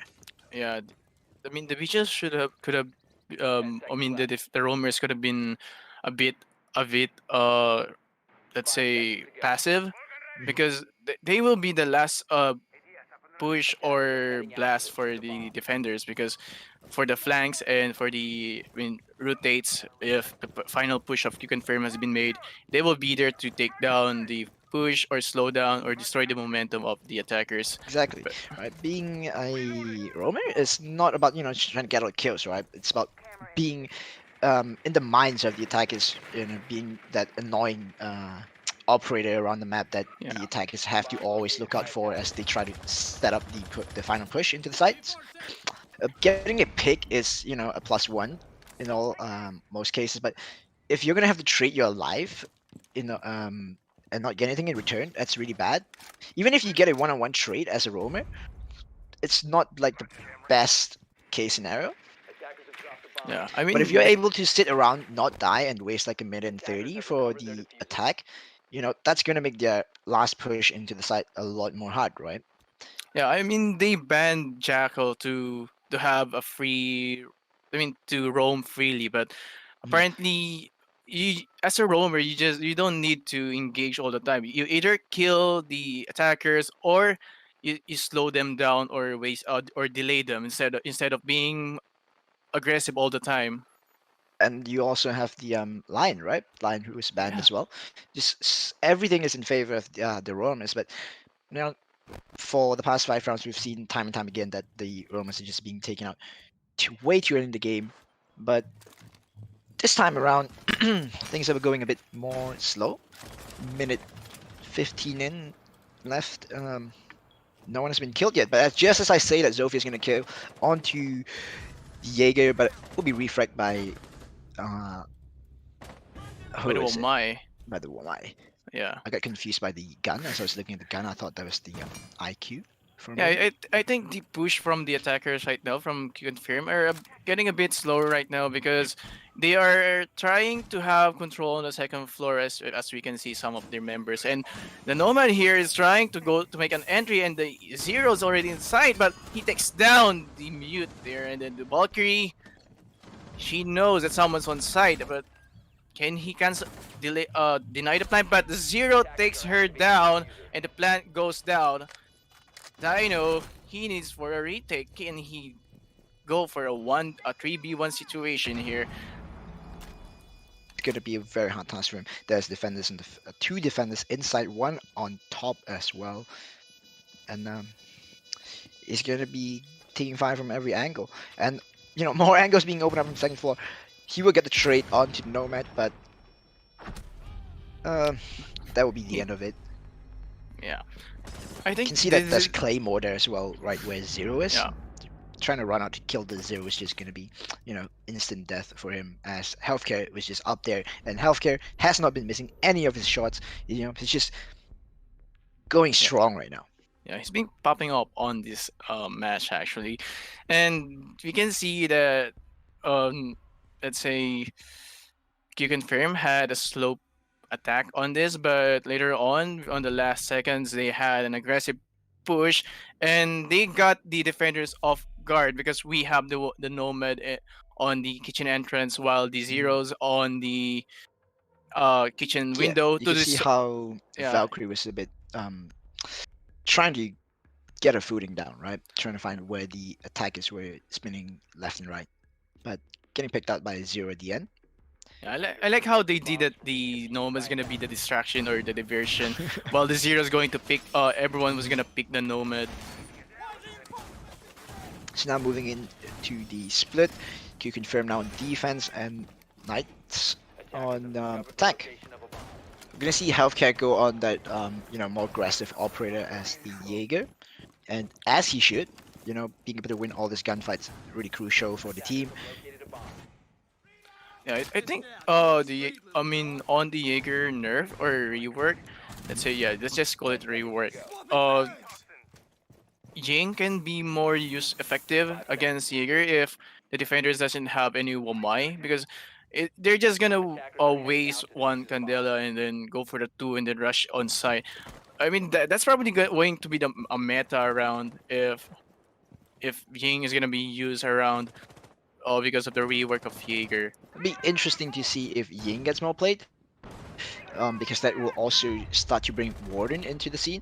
But as we're speaking, the Buck is gonna get a kill onto Hajime the Smoke. That's not the first person you want to die on your team, because that's a lot of utilities gone. Trying to deny that last minute push or just deny an area in general.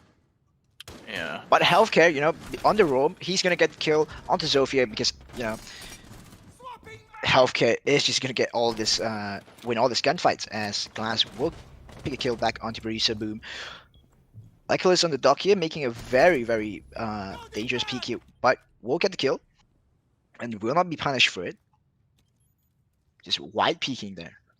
Yeah, I mean, Q-Confirm is being more aggressive on this, and let's say both passive and aggressive on this. They time when they should be aggressive and when to be passive, which is a good discipline for them.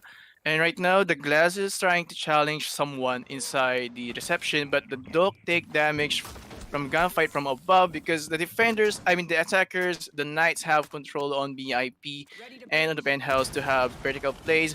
And the Ash we see here challenges the dog downstairs on the side, and he backs down. And the Ash still not done finding him. Challenges in the back will take down Licolis.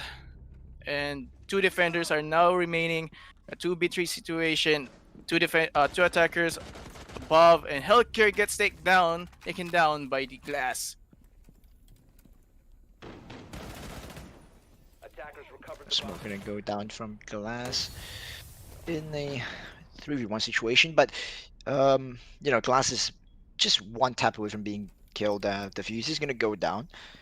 Actually, it's gonna get cancelled, but as Legion tries to get back to site, he's gonna be taken out by Dino there.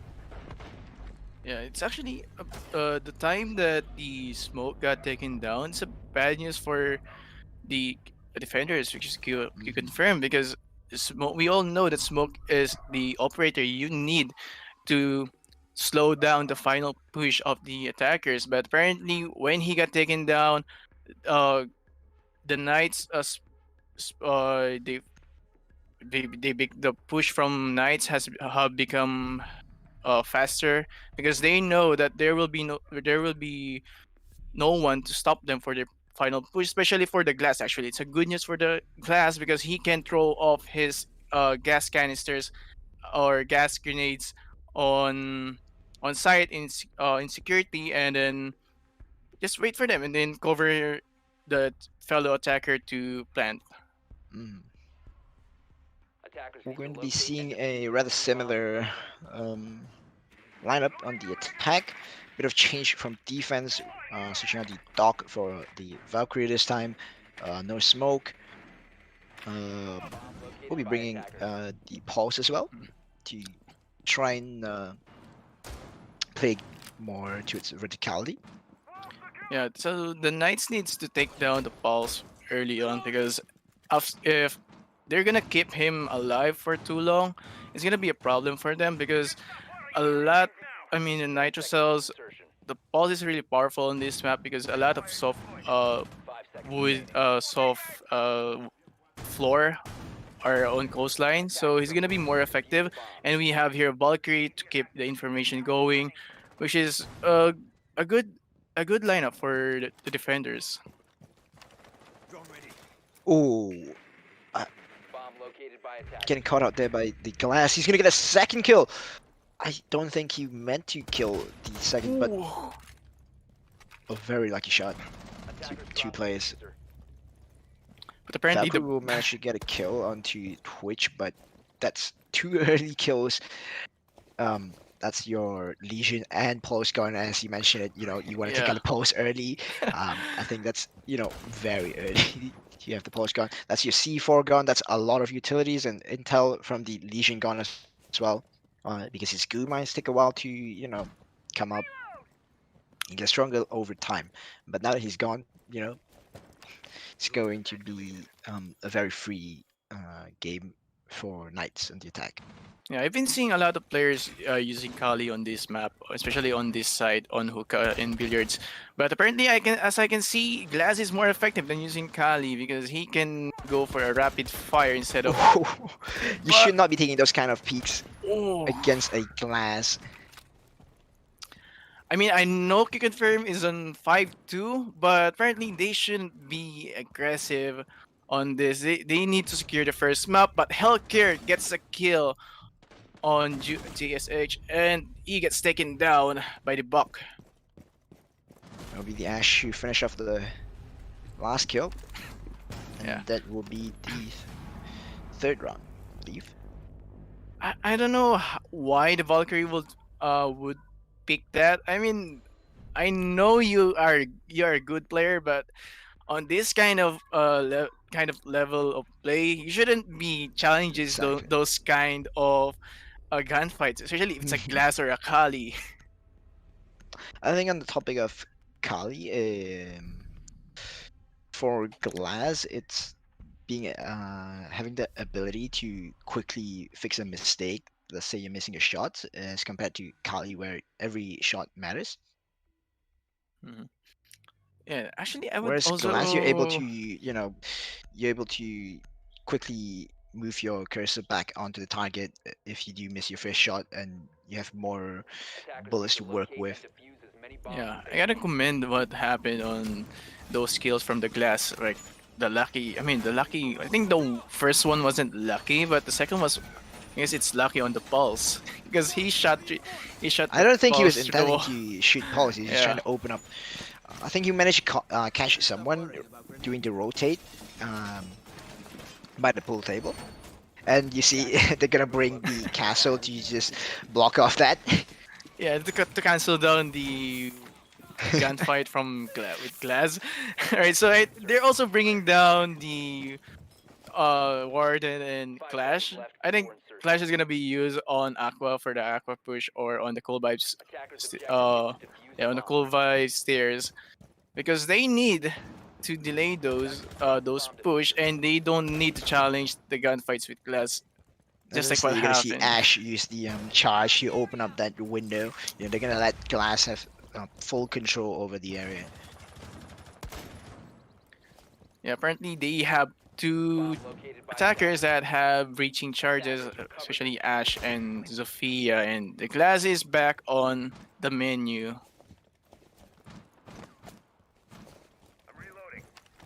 So nothing much here, just waiting for the Glass trying to pick up some defenders.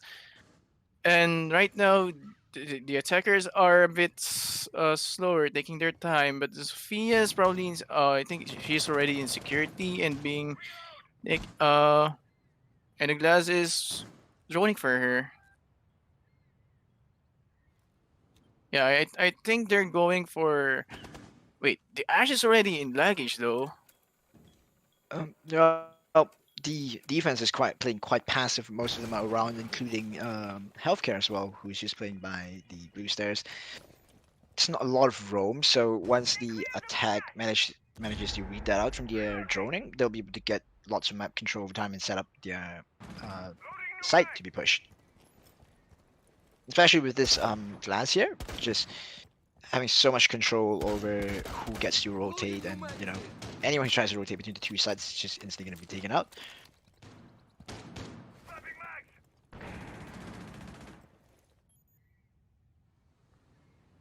Yeah. T So somebody, not right gonna really now, get the kill.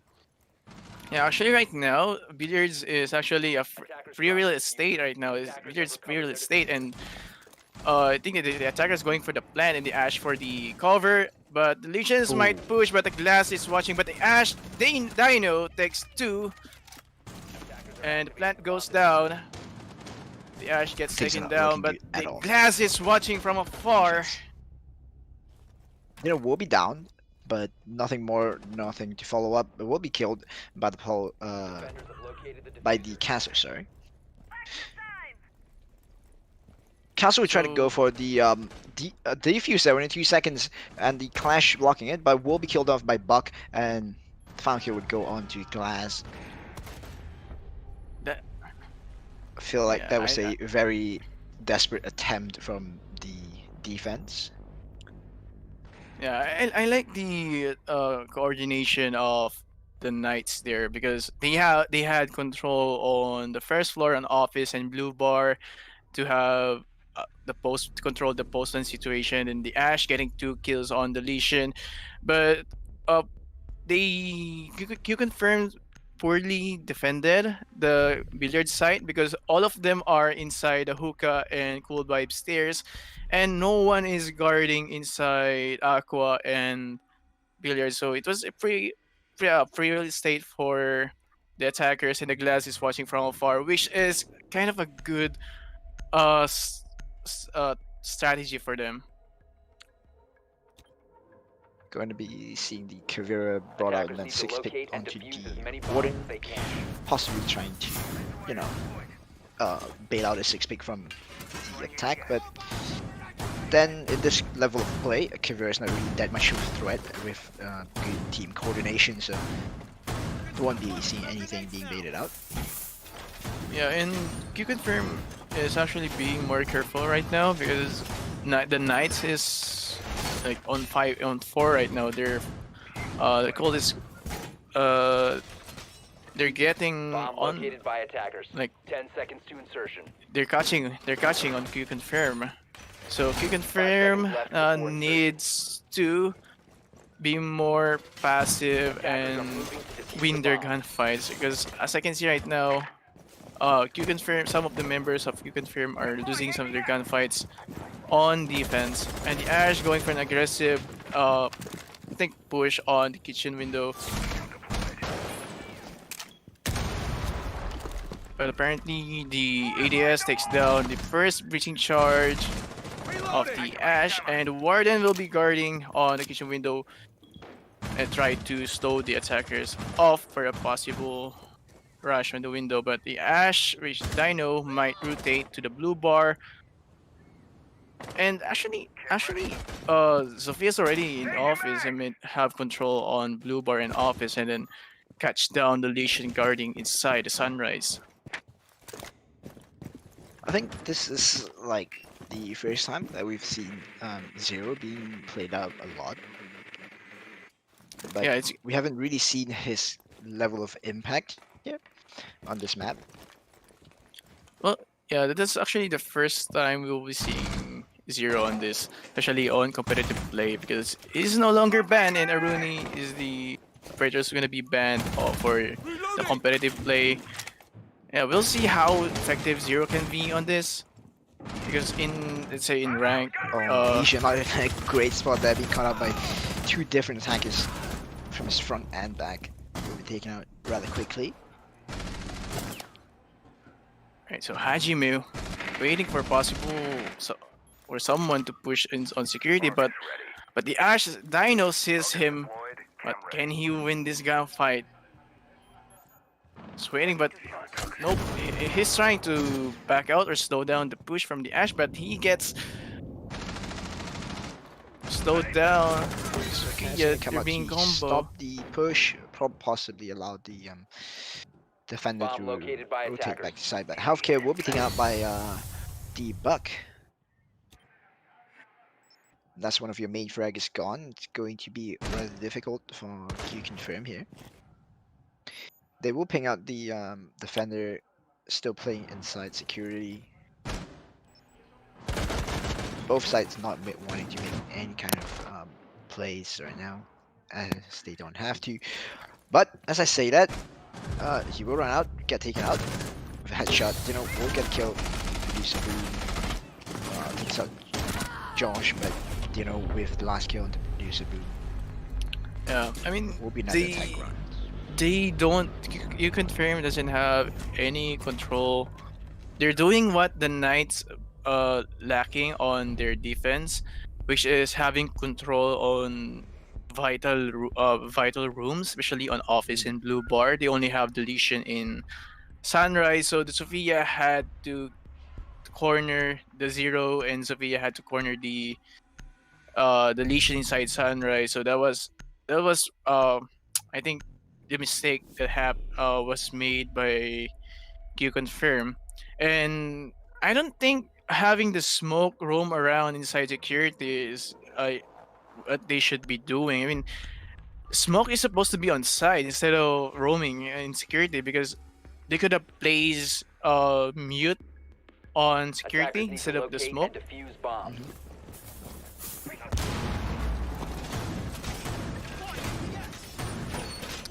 Okay, so Attackers have discovered the right now location of a they bomb. will be pushing on the hookah. I mean, they will be defending on the hookah side, and we are now on a 5-5, a 5-5 scoreline here. But we'll see. I think they need the glass has been a big has a big impact on the attack and defense 10 seconds. attack Surge. of Knights and defense of Q Confirm, because 5 seconds left before the insertion. glass has been really effective, especially on the hookah door to Attackers are cancel out the moving to the rotation, bomb. and the defenders going rotating from Cool Vibes going to the pink bar.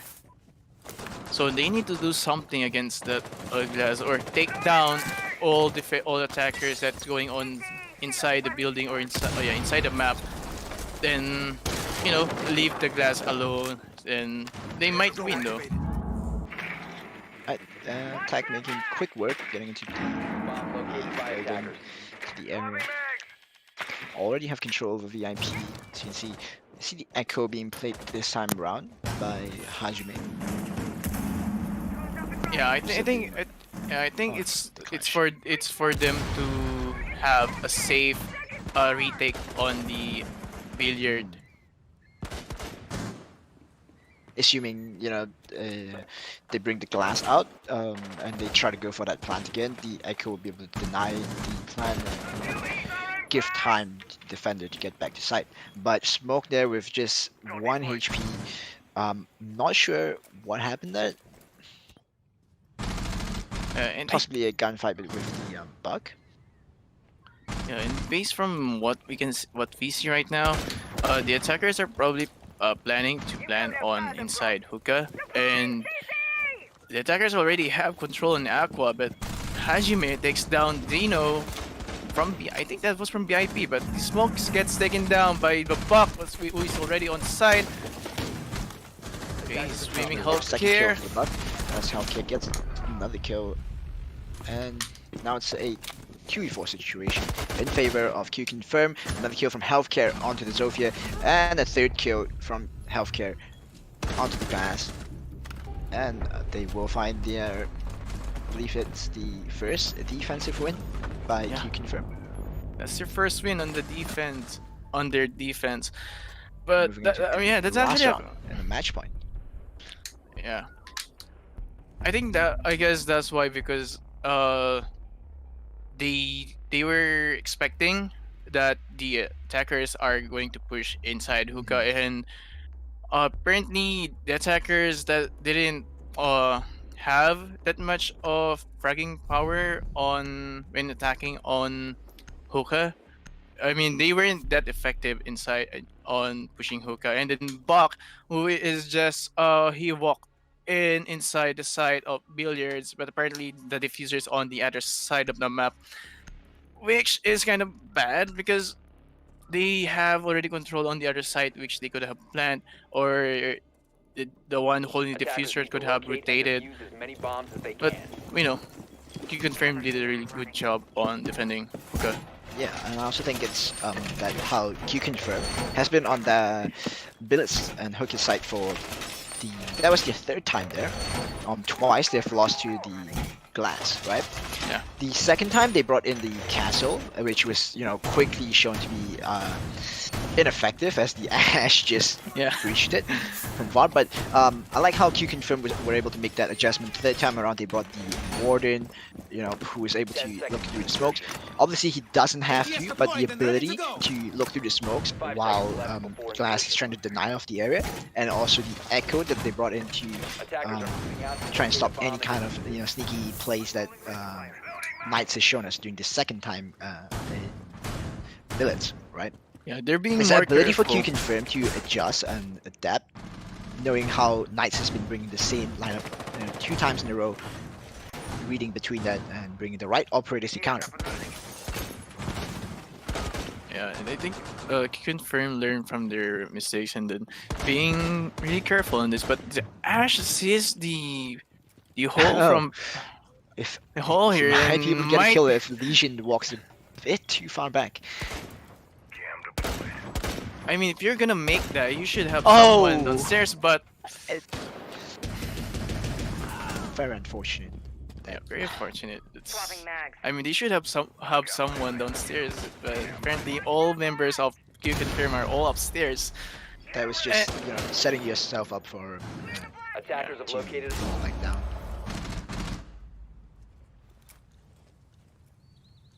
It's like kill us. Like use this. We did it for we did this for you. We made this for you. Like okay.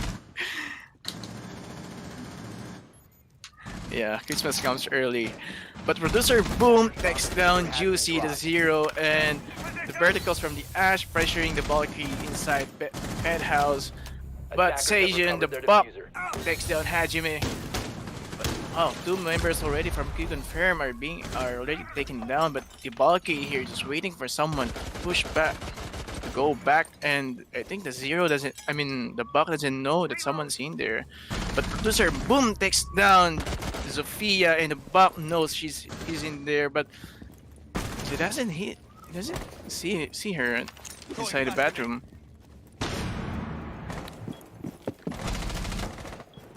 Oh, it's a reinforced wall. So the Glass gets taken down. Bomb diffuser. Oldini goes for the double kill, which is the Warden. It's now a 3v1 situation. Can the Knights or Dino win this and secure the round and go for an overtime? Yeah. He's gonna get caught on the crossfire from three members of the Q Confirm. He goes inside, he baited, but no, he missed. He got it. Waiting for the triple. Did he get this? Can he win this? 15 seconds on the clock. Left. He's in a crossfire. Valkyrie goes around and producer Boom takes the win. Very well played by Q Confirm there, and that will be the first map going in favor of Q Confirm. Just getting the kill on the Warden was just really good at your gunplay, but Q Confirm played it well there. They did not need to push him. It was 3v1. He had to push into side. You had all the angles being looked by your operators, and yeah.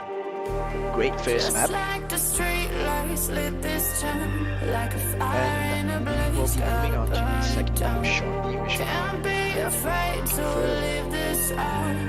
We got this far, don't know how.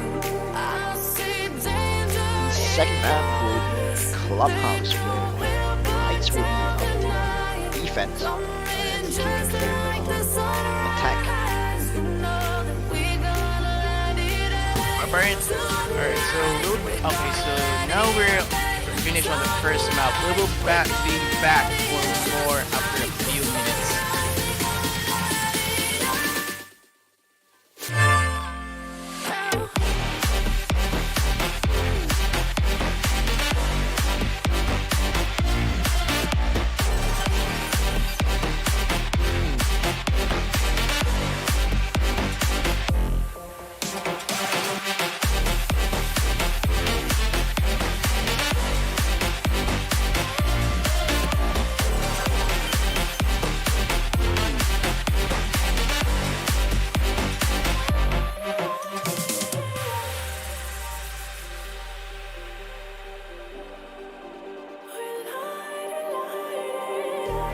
Just like a spark that's breaking out.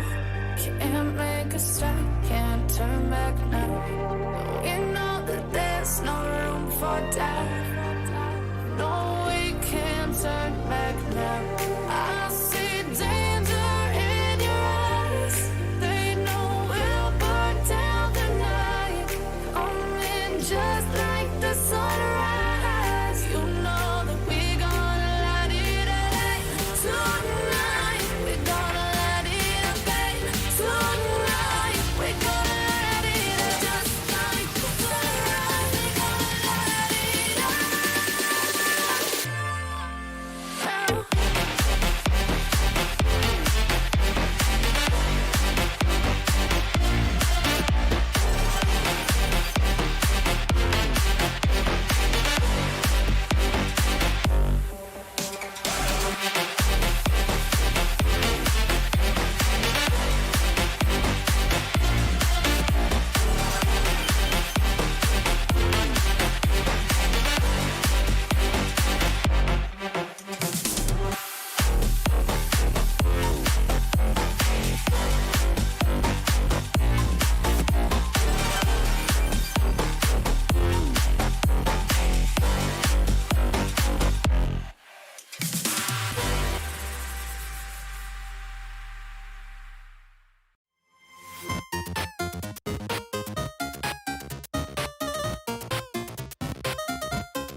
Get up.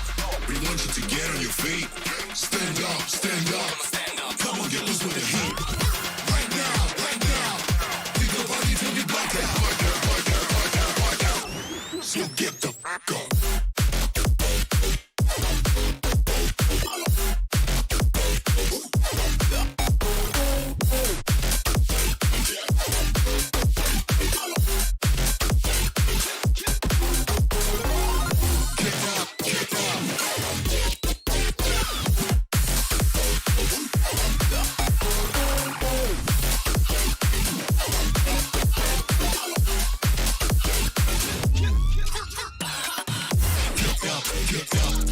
Cause we gon' light up this place. We got the business for days. Toki GA from the outer space. So cover and dock, you're out of luck. We don't give up. Yeah, we're going up. Next floor is us. You're riding with us.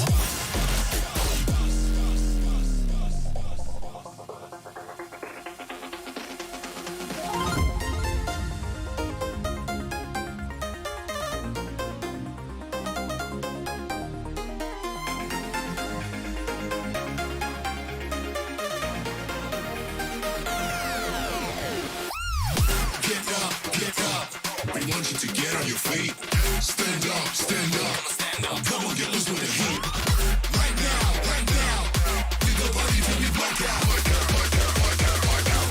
So get the fuck up.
Empty hearts and neon lights.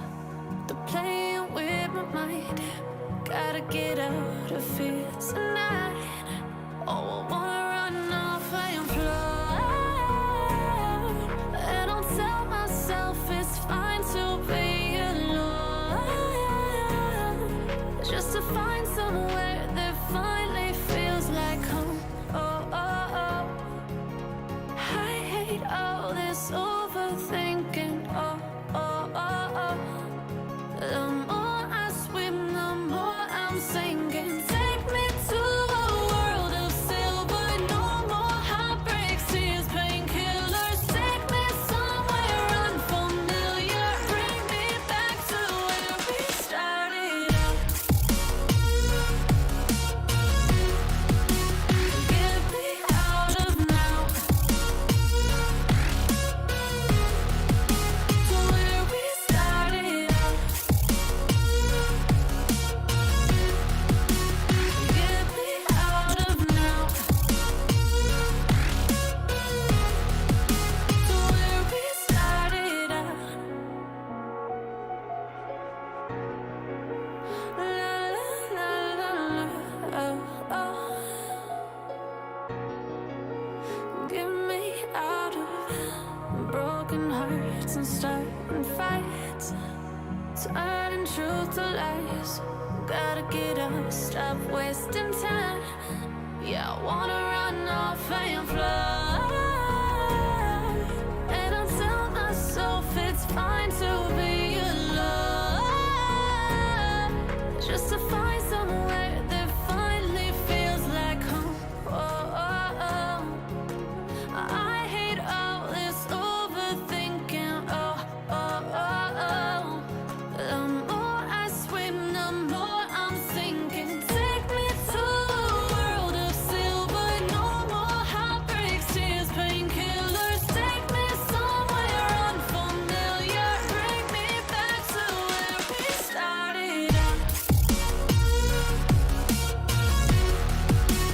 Get me out of now. To where we started out. Get me out of now. To where we started out. Oh no.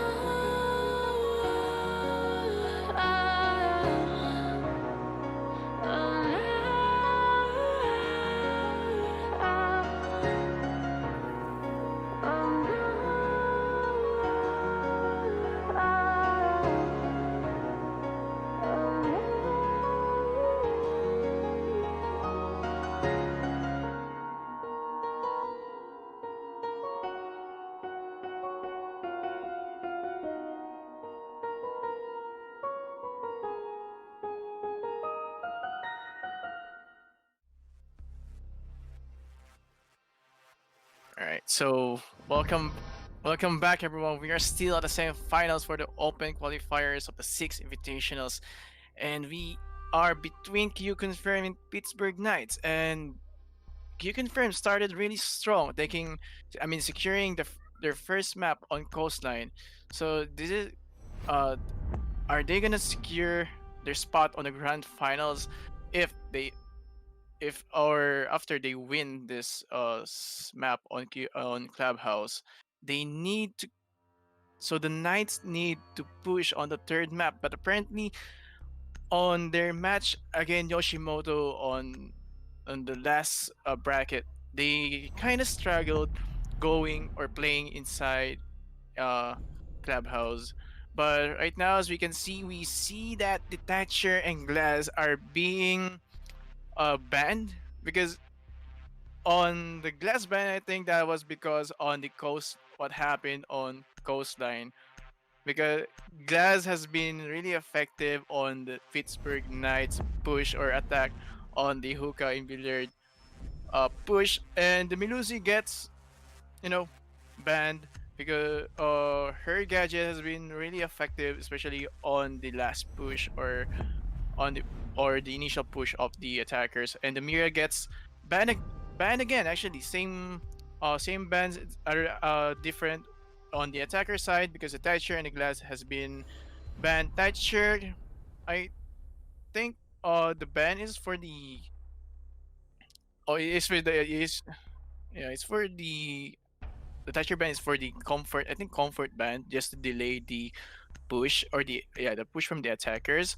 And but apparently the attackers Q confirm will be bringing down the IQ, the Ash, and the Sophia to destroy the uh gadget of Kaid or any breach denial gadgets from the defenders. And yeah, we'll be seeing Maverick as a replacement for Thatcher right now, Defenders, which is a protect your good bombs pick from being because defused by attackers. we can say that Maverick has been really effective as a replacement for Thatcher instead of Kali, because he can open lineup sites for the attackers. It's like silently, yeah, on breach walls. And also for the Sophia, her gadget has been really effective. Has been really effective on this map, destroying on those gadgets, like denying or destroying gadgets of the Evil Eye from the Maestro, or she can use her gadgets to burn out all the ADS or Attackers must locate and some defuse the Magnus bomb. from Lamy. So we'll be seeing the first site that the Knights will be defending is going to be CCTV. But okay, so we'll take everything slow, and they will have. You confirm they'll try to have control on the stock room, on the supply room, and they need to open CCTV and have control on garage. And if that fails, they can go for a push on the master bedroom, and the Ash destroys the soft wall inside on the right side of the garage wall, and gives off pressure on the Jaeger. So right now we Bomb see located by that the attackers. attackers are having a hard time opening up the wall Attackers have located in a bomb. CCTV on the CCTV wall. So I think Maverick is just droning and then watching if the logistics room is clear, or probably give pressure anyway. He's now back and probably, yeah, I think he was droning to see where the claw, where the electro claw is, and yeah, he destroyed the wall where the claw is, and the Kaid is nowhere to be seen around upstairs Attackers have to dropped. counter trick the. But the Ash here goes for the white pick. Wow, the Q confirm is taking down all the members from the Knights, and quick 1v5 situation. They made it. Attackers have recovered. The Maestro takes down Hajime, injured. If he can clutch this, I mean, he still has time to defend, and the attackers have a lot of time, but attackers won't let him survive and have a flawless round on their first round. I think we will be having a rehost on after this. Yeah, before the round 2 starts, we will be having a rehost because one of the members of You Confirm is having a Just sound bug. like the street lights lit this town, like a fire in a blaze, gotta So burn we'll be it right down. back after a few Can't be seconds afraid after the lobby has been remade.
Alright, so we are back at the Q Confirm and Knights match at the semifinals of the Open Qualifiers for the 6 Invitationals.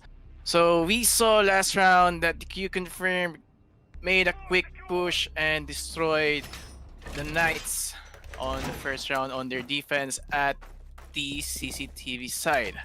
So right now, the Knights will be bringing down the Capcan as part of their lineup of operators 10 seconds on left defending before insertion. the basement site on Church and Arsenal. So 5 seconds left Jackal, before I mean insertion. Jackal, sorry.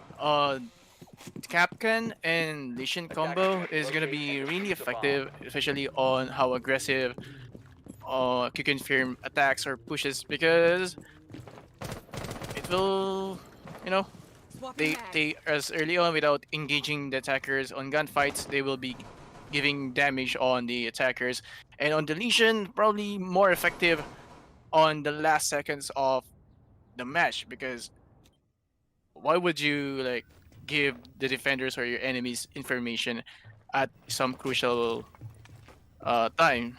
Okay, well we see that Deletions is shooting with his goo mine though, and his gadget that needs some visual bugs. So we see here, he's being pressured by two attackers, but Lickle is takes down the Oryx inside the dirt and takes a quick. He takes a quick push actually, quick control and quick push inside the dirt, and he should defend himself. But Lesion's getting pressured, being hunted down by two attackers, the Ash and the Zofia. But he is, yeah, he's not backing out. He's like just rotating and cut, cut their guard off, and he knows that Zofia's. If it picks it, gonna get Sophia, and he gets it. The Lesion takes down the Sophia, and the Ash doesn't know. The attacker doesn't know where the Lesion is right now, and the Maverick is just taking his time. They probably just taking on the Hash. The Lesion's just chilling here, just waiting for possible attackers that will take him down. But the Ash is already healthcare boom. Healthcare OG is already on the main stairs, and the Ibana's already is still outside. I don't know why she's still outside and not joining the fellow attackers on pushing. I think the Knights already know that Termite is already on the dirt, but Hayward takes down another, and Roldiri takes down the Vigil. Okay, that's one roamer down, and the Lesion's remaining one is Lesion, and he doesn't know. I think doesn't know that Hibana's behind him, but Roldini takes down or shut down the Lesion, and finally no more roamers and take down for the final push. But the Kai takes down the Hibana that is rushing down. 15 seconds left. It's now a 2v1 situation, and the Kaid is on full health. And apparently, two members of Q Confirm are on low health, but he sees the leg, but they didn't take him down. But now, Roldini takes the last kill and secures their second round. Yeah, that was a close round, for the Knights actually, and I can see that Q Confirm has been really careless on pushing, because especially on the Zofia and Ash push. I mean, I think they were meant to be together, but Ash went. I don't know where the Ash went and left the Zofia unguarded, so the Lesion takes him down, and I don't know the time. I guess the timing on how the Hibana didn't saw the Lesion, but gladly Roldini saw Lesion, takes him down and had control on generator, because you confirm early on had control on dirt, which is which is also a vital room or area to control for the attackers. I don't know why would the Oryx challenge that one. But now they're back on the second floor on CCTV, and they will be bringing more a different trapper actually, which is Frost. They probably realized that I mean not the CCTV by the way. Sorry, that was not CCTV. It's on Gym. Okay, so I think they realized that Q Confirm is really aggressive on pushing, and they will be extending on CCTV, which is very usual because they need to control on CCTV and servers because they can pick anyone on any attackers that is challenging the site or trying to shoot down anyone from the Bedmaster and Gym window. So right now we can see that the attackers are now focusing their push on the CCTV and the Ash going for the strip club and producer Boom on the Sophia.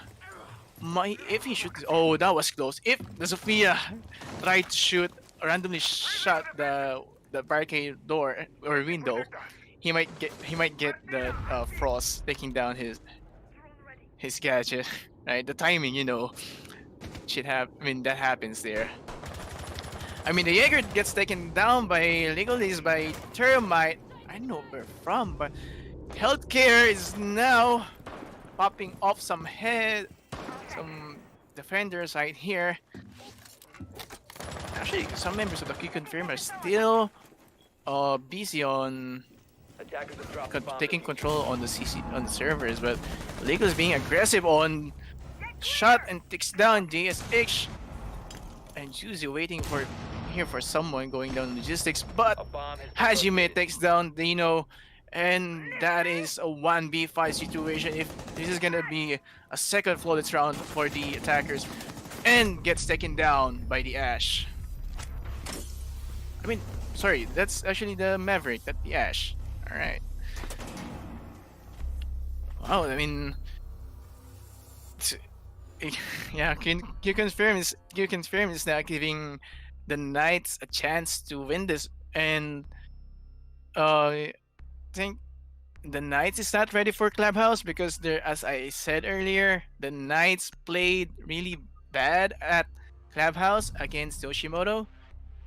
So, well, we'll see. There are teams that can play well in attack or defense. So we'll see if the Knights are much ready on attacking, but apparently they need to secure some rounds on the first half because they're gonna get 6-0 on the first half. It's gonna be bad news for them to be taken down out of the tournament. So they will try again inside on CCTV, and apparently a more let's say they're bringing down the smoke to slow down the push and possible the plant later on after a few minutes, I guess. And then Maverick has been really effective. I can say that Maverick has been really effective, especially on making line of sight for the attackers and leaving them their guard down. Actually, throughout this match, Q Confirm has been really aggressive and not leaving any roamers live. They're taking down all roamers first. Yeah, it's in the split push, and then we can see that we are seeing a lot of gunfights along with utility clearing, which is actually good for the new met. That's actually the new met instead of having a 20 seconds meta before. We all see the gunfights at the last 20 seconds. So we see here that the CCTV wall has been breached, and the Termite is just watching for any possible possible defenders picking that breach wall, but two defenders out downstairs, possible ran out from the Kaid, and the Hibana will be opening up that wall at the rotation to the catwalk or the elbow, and the Kaid is back on site. They need to take down the Jaeger inside the garage before they move to final push, but they still have time. They have 1 minute 40 seconds, but Healthcare takes down the Jaeger inside the garage and have control inside catwalk. And Hajime takes down another, but the Lesions fights back. Dino gets down, but Dino takes Hajime. Roldini takes Sagion. 3 kills after kills, but Bomb located by 2v1, attackers. 2v3 situation, but the health of the Maestro is not pretty well, but the Sophia gets taken down and another 3 frag from Q confirm. Can the Maestro clutch this? But he has no health left. But he gets taken down by Roldini.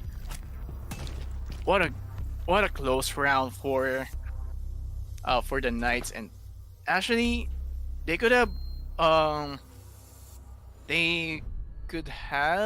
won that if the Jaeger didn't die inside the catwalk, because they were having a hard time controlling catwalk or garage because of the Jaeger, but the Jaeger became more aggressive because they don't even need the Jaeger to fight back on the CCTV and cash. But I don't know why the Jaeger peeked from this garage stairs or catwalk stairs and getting him killed by the attackers from the garage door. Yeah, I guess the Jaeger got careless on that one. So we are now up for a 4-0 score, and the defenders, the Knights, are back on the basement actually. So we'll see. We will be seeing the Valkyrie here being played. So for a possible Nitrocell, 2 Nitrocells will be, they have 2 Nitrocells, operators with Nitrocells, Valkyrie and the Mozzie here. So I just hope that the Knights, the Vigil from the Knights JSH would be a bit more passive and delay the Q confirm. Because the Q confirm has been pushing really quick actually. As you can see, like 1 minute, after a minute, they're already on site. They already have control on some vital rooms that the defenders should be defending or should have control. But now we see that 3 defenders are above on CCTV, on garage, on catwalk, but Vigil goes down and he hears the Sophia that might push on electrical. Oh, he sees the Vigil. I mean, he knows that the Vigil's in there. Okay, so now Nicolas drones. No one's control. He doesn't know, but the Maestro's waiting for him. But he gets the kill on Juicy. Attackers recovered the bomb diffuser. I think difference. But Healthcare takes another one. I can say that was a juicy shot right there. But the Lesion. Oh no, the Sophia. The Sophia didn't hear the Lesion from pushing upstairs. And the Ash, I hope the Ash knows that someone's upstairs, and the Mozzie have put. Oh, not the Mozzie, but the Ibana. I get confused on the.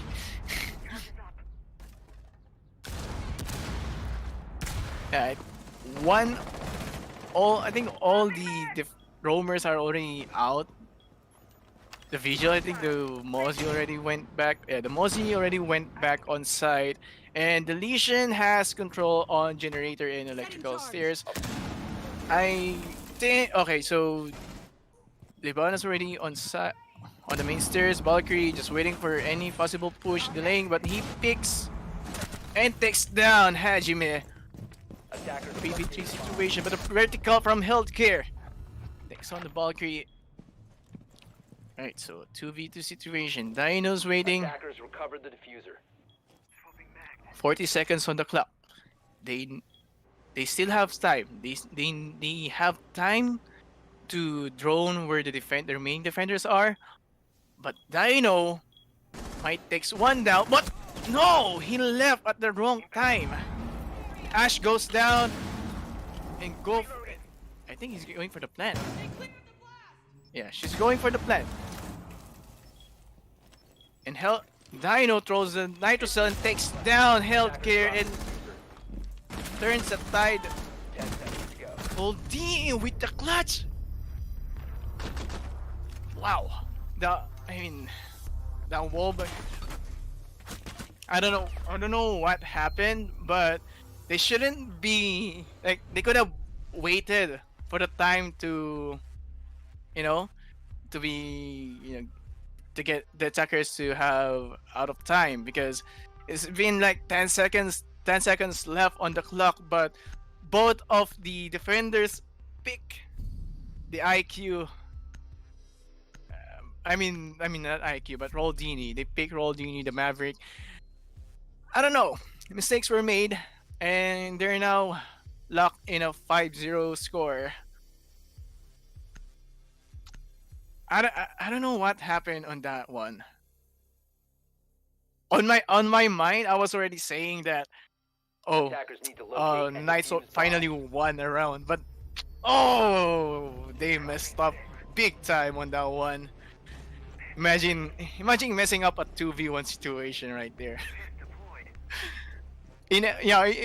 Messing up a 2v1 situation in a 10 seconds time left on the clock.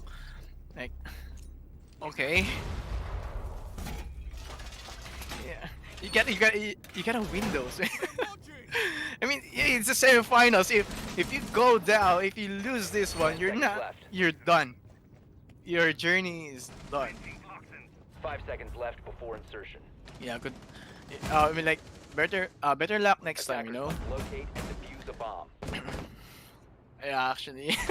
Okay, so Hayward here is going to have an aggressive approach here, and and that's just like what happened on the round before this. They will have 3 roamers above the site.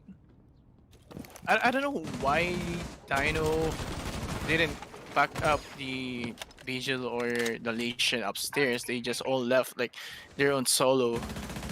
I mean, usually if you guys are going to roam with multiple people, you guys should be like on a body. You should have a body system. Like you always have someone to refrag you or support you on gunfights. Because usually if you are a roamer, there will always be but Healthcare takes down Hayward early on. 1 roamer down and 2 more remaining. The Vigil and the Mozzie upstairs on master bedroom, and actually Healthcare has an easy push here. It's like, what? No one's controlling upstairs, but Valkyrie, Healthcare gets a double kill. That was a good kill, but Hajime takes another Dino. No, the Vigil is still out there and might take 1 down, but he gets taken down by the attackers, by the Finka, and 1v4 situation here. And Juicy, can he get that Juicy win? But he won't get that one. Q Confirm is not giving the Knights a chance to win. Yeah, they really want that SI slot right now, you know, because they will be, if they win this, they will go against Crest Gaming. Yeah, they're gonna be go against Crest Gaming if they win this. They are 1 map away on going to the grand finals. Yeah. Yeah, let's hope. Okay, all right. So for the fans of Knights here, let's hope that they win this, the attacking side, because if they don't, goodbye for them. And I guess try it next year. And Attackers need to locate and defuse as we'll many see. bombs as they can. Because I know that the Knights are actually a good team. I know that the Knights is actually a good team. They probably just don't have that kind of preparation for Clubhouse. I don't know why they keep playing bad in clubhouse. Just like early on this tournament. Yeah, especially actually Coastline, they were able to uh go like 5 seconds. toe to toe or equally to Q Confirm. Q Confirm had a hard time Attackers objective is to winning locate against a them bomb on and Coastline, defuse but apparently right now in Clubhouse it's not their it's not their poison. Alright, so we see here the pulse being played by the defenders or Q Confirm and the Valkyrie. And the attackers are a bit being more careful because if they lose this, actually, why would you? I mean, you know that hatch is electrified. I mean, you know that hatch is electrified. Why would you put your drone there? That's I guess a minus for their drone economy, which would be more useful on the last seconds of the last minute of this round. But Hayward takes a bit of damage and Dino is Sophia's on electrical possible challenging, but the pulse takes down Hayward and looking for another, but he doesn't. He goes back down. I think that's the end. It's a stage. No more. No more vertical plays for the attackers here, but the hatch gets. I think the hatch gets breached and is waiting for any possible attackers that would go inside kitchen and go throw off a nitro cell and kills them. Juicy, he needs to be careful right here. He knows they have the defenders, the Q Confirm, have a pulse. He needs to be careful. Alright, checking. Alright, the Knights know that they Attackers have should be located a bomb. careful Attackers for bomb possible diffuser has been dropped. nitro cell being thrown, but he sees another one on vertical hole. He tries to throw a nitro cell, but nope, he keeps challenging them. He's not giving up. But Producer Boom gets down, kills down Juicy, and Roldini takes down Sejion. 2v5 situation. This is pretty bad for the Knights. Attackers recovered the bomb diffuser. And the Sophia takes down the healthcare. I mean, not takes down, but injured. But the Kaid is waiting there for a push from the Sophia, and Kaid will pick him, but he takes down another. But the Kaid takes her down. Healthcare. Alright, I guess that's it. That's it for the Q Confirm and the Pittsburgh Knights match for the semifinals. Q Confirm winning with a 7-0 and a 2-0 in the best of 3 series. I think Q Confirm played really well. As we can see that Q Confirm played really well in the playoffs for the 6 majors, but sadly they did not qualify for the group stages. But we can see that they are doing their best to have that slot in the 6 invitationals and prove what they are capable of. So, alright, so that's it for the semifinals, and that's it for today. So I am your caster, Blank, and this is the open qualifiers for the 6 invitationals. Thank you for watching.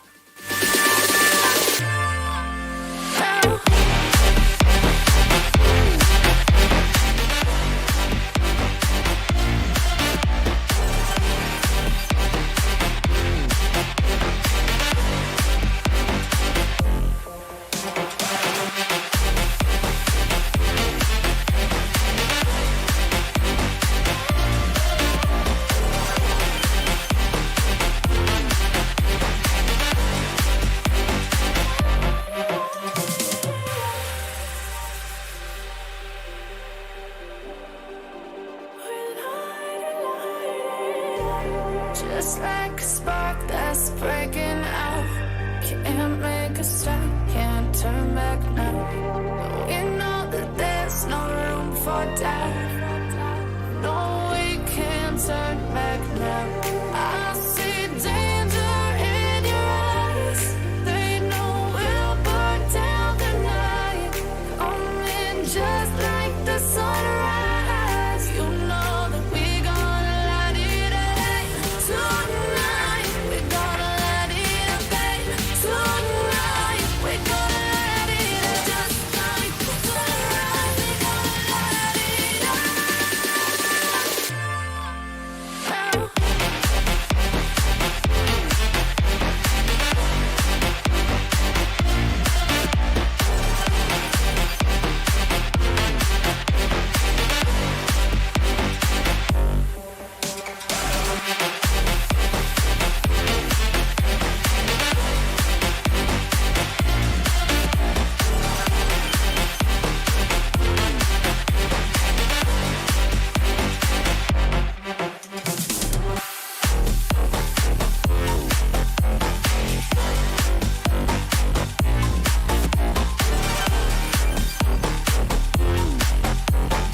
want you to get on your feet. Stand up, stand up. Come on, get loose with the heat. Right now, right now. Pick your body till you black out. So get the fuck up.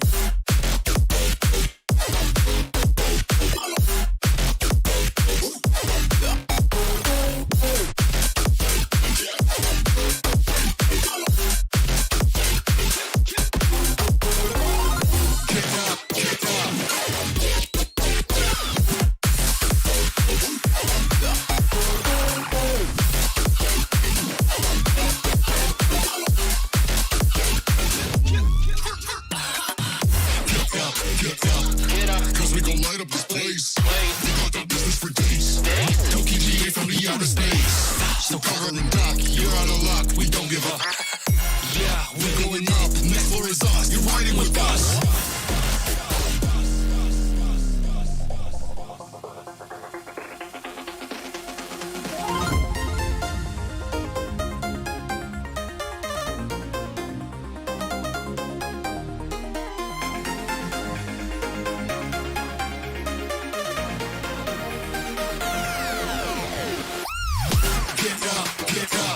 We want you to get on your feet.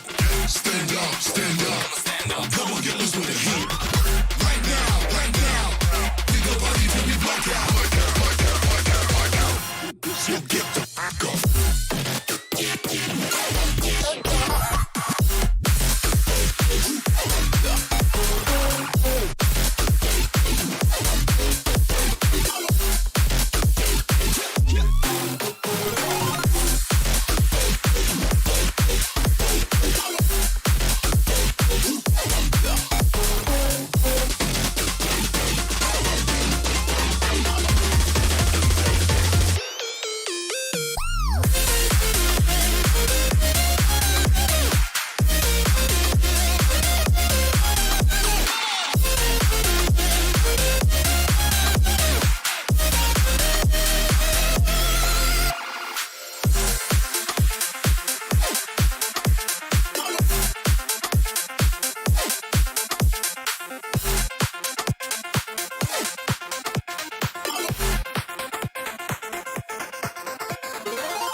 Empty hearts and neon lights. They're playing with my mind. Gotta get out of here tonight. Oh, I wanna run off and fly. And I'll tell myself it's fine to be alone. Just to find somewhere that finally feels like home. Oh, oh, oh. I hate all this overthinking. Oh, oh, oh, oh. The more I swim, the more I'm sinking. Take me to a world of silver. No more heartbreaks, tears, painkillers. Take me somewhere unfamiliar. Bring me back to where we started out. Get me out of now. To where we started out. Get me out of now. To where we started out. La la la la la. Oh, oh. Get me out of broken hearts and starting fights. Turning truth to lies. Gotta get up, stop wasting time. Yeah, I wanna run off and fly.